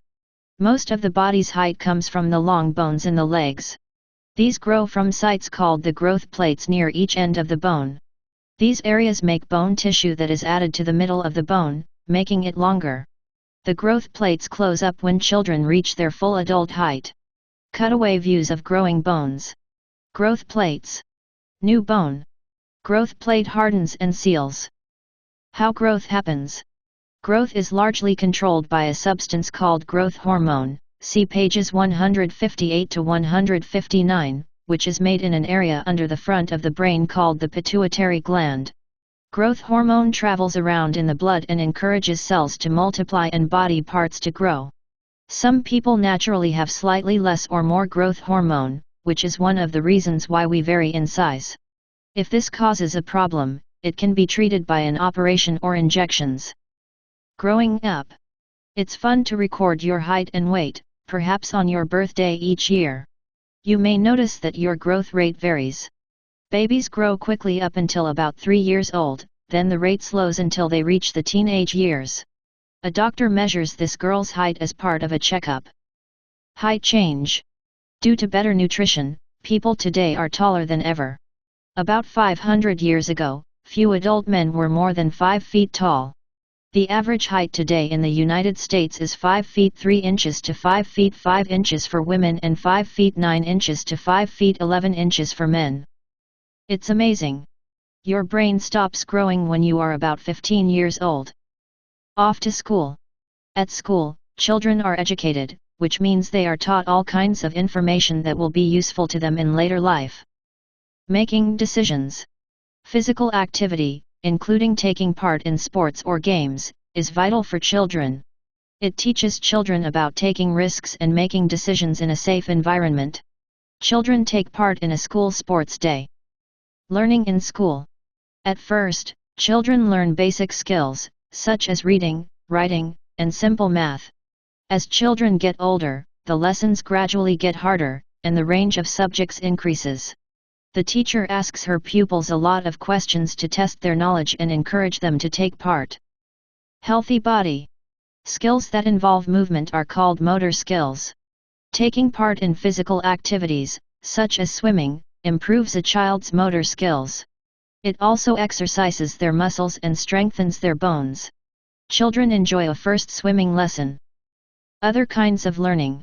At school, children mix in larger groups than they have done before. As a result, they have to learn more advanced social skills, such as how to be polite and make friends. These friends may then influence many of their likes and dislikes, such as food, clothes, games, and music. Children also learn to work with others as a team. New skills. Abilities based on thinking rather than doing, such as reading, are called mental skills. Playing a musical instrument combines both mental and motor skills. Playing an instrument, such as this violin, gets easier with practice. Memory experiment. Some of our strongest memories are probably firsts. Can you recall your first day at school? Everything may have seemed strange, and you were probably nervous. Think back to some other firsts. For example, the first time you saw a baby brother or sister. Can you remember seconds? That's much less likely. It's amazing. As children listen, talk, read, and write, they learn an average of more than 10 words every day. Which new words have you learned recently? The teen years. Just before and during the teenage years, the body changes rapidly. This time of transition from childhood to adulthood is called adolescence. Puberty. The physical changes that happen at this time are called puberty. Girls start to make a hormone called estrogen, and boys make testosterone. Estrogen causes a girl's ovaries to release eggs, and she starts to menstruate once a month, see page 193. Testosterone makes a boy's testes produce sperm, see page 192.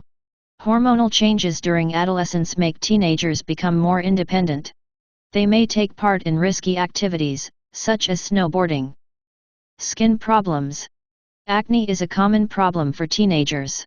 The hormonal changes that take place at this age cause the skin to make more sebum, which gets trapped in the pores and causes acne, see page 30. Severe acne can be treated with special creams or drugs prescribed by a doctor. Acne on the face may make a teenager feel embarrassed and self-conscious. Social changes. As teenagers get older, they become more independent. They spend less time with their family and more time with people of their own age. This is a time of emotional changes, and relationships with parents can become strained. The rise in hormones makes adolescents more interested in members of the opposite sex. Female changes. During puberty, the female body grows in height rapidly. The breasts get larger, and the body outline becomes more curved, with pads of fat on the hips. Hair grows under the armpits, and also between the legs. Also, the voice deepens slightly. Pubic hair. Curved hips. Breast development. Underarm. Rounded shoulders. Increase in height. Male changes. During puberty, a boy's body grows in height even more rapidly than a girl's. The body outline becomes more angular, with wide shoulders. Hair grows on the face, on the chest, under the armpits, and between the legs. A boy's voice deepens, or breaks, much more than a girl's does. Pubic hair. Narrow hips. Chest hair. Underarm hair. Angular shoulders. Voice breaks. Facial hair. Increase in height. Top facts. On average, girls begin puberty at 10 to 11 years and boys at 12 to 13. The changes happen faster in girls, and are usually complete by the age of 15. In boys, the changes take longer and growth continues until the age of 18. It's amazing. During puberty, the body can grow at up to 3.5 inches a year. Maturing.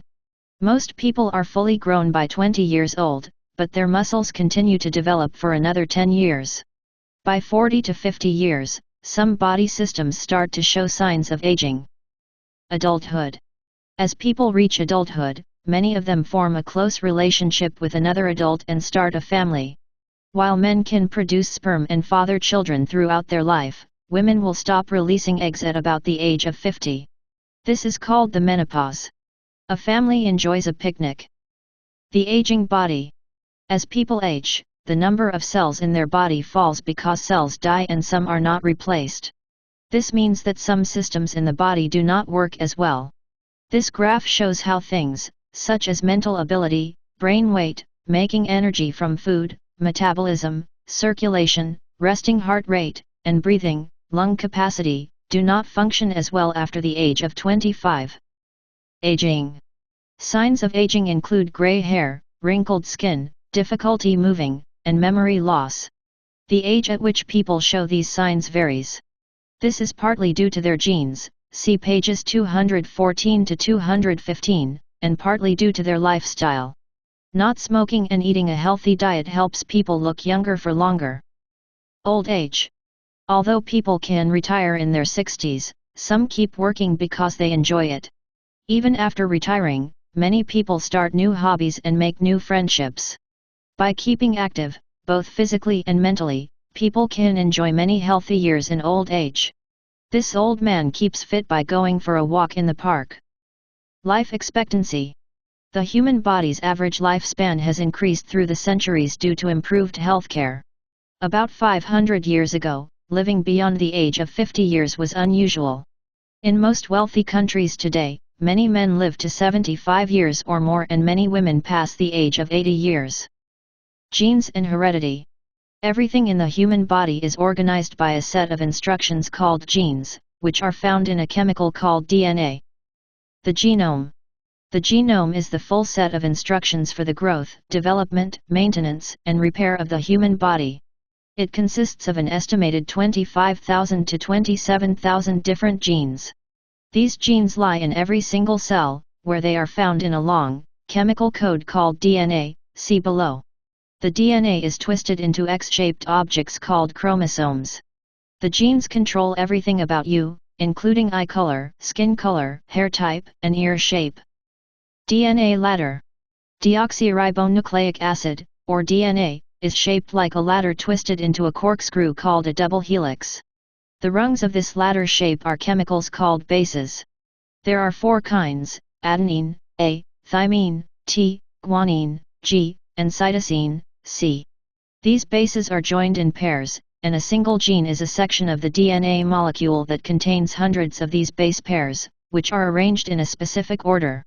A chromosome is a tight coil of DNA. Chromosome. Uncoiled image of a DNA molecule showing its double helix shape. Rungs on the double helix are pairs of the bases guanine, adenine, thymine, and cytosine. DNA molecule. Chromosomes. Each chromosome is formed from a long part of DNA, like a twisted piece of string. Every cell in your body has 23 pairs of chromosomes inside it, making a total of 46 chromosomes per cell. A microscopic image of chromosomes. Passing on genes.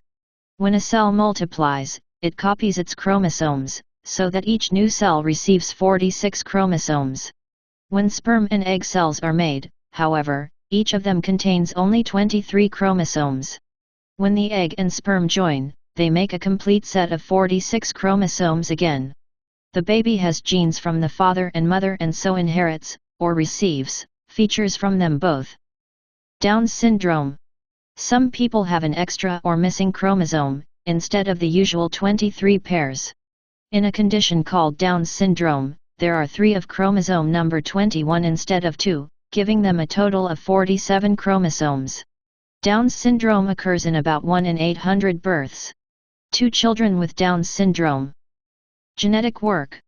The structure of DNA was discovered in 1953 by English scientist Francis Crick and American researcher James Watson. In 2000, the Human Genome Project, which is made up of scientists from all over the world, worked out the entire sequence of DNA bases in human chromosomes. It's amazing. If you could straighten all the pieces of DNA in a single cell and join them end to end, they would stretch about 5 feet.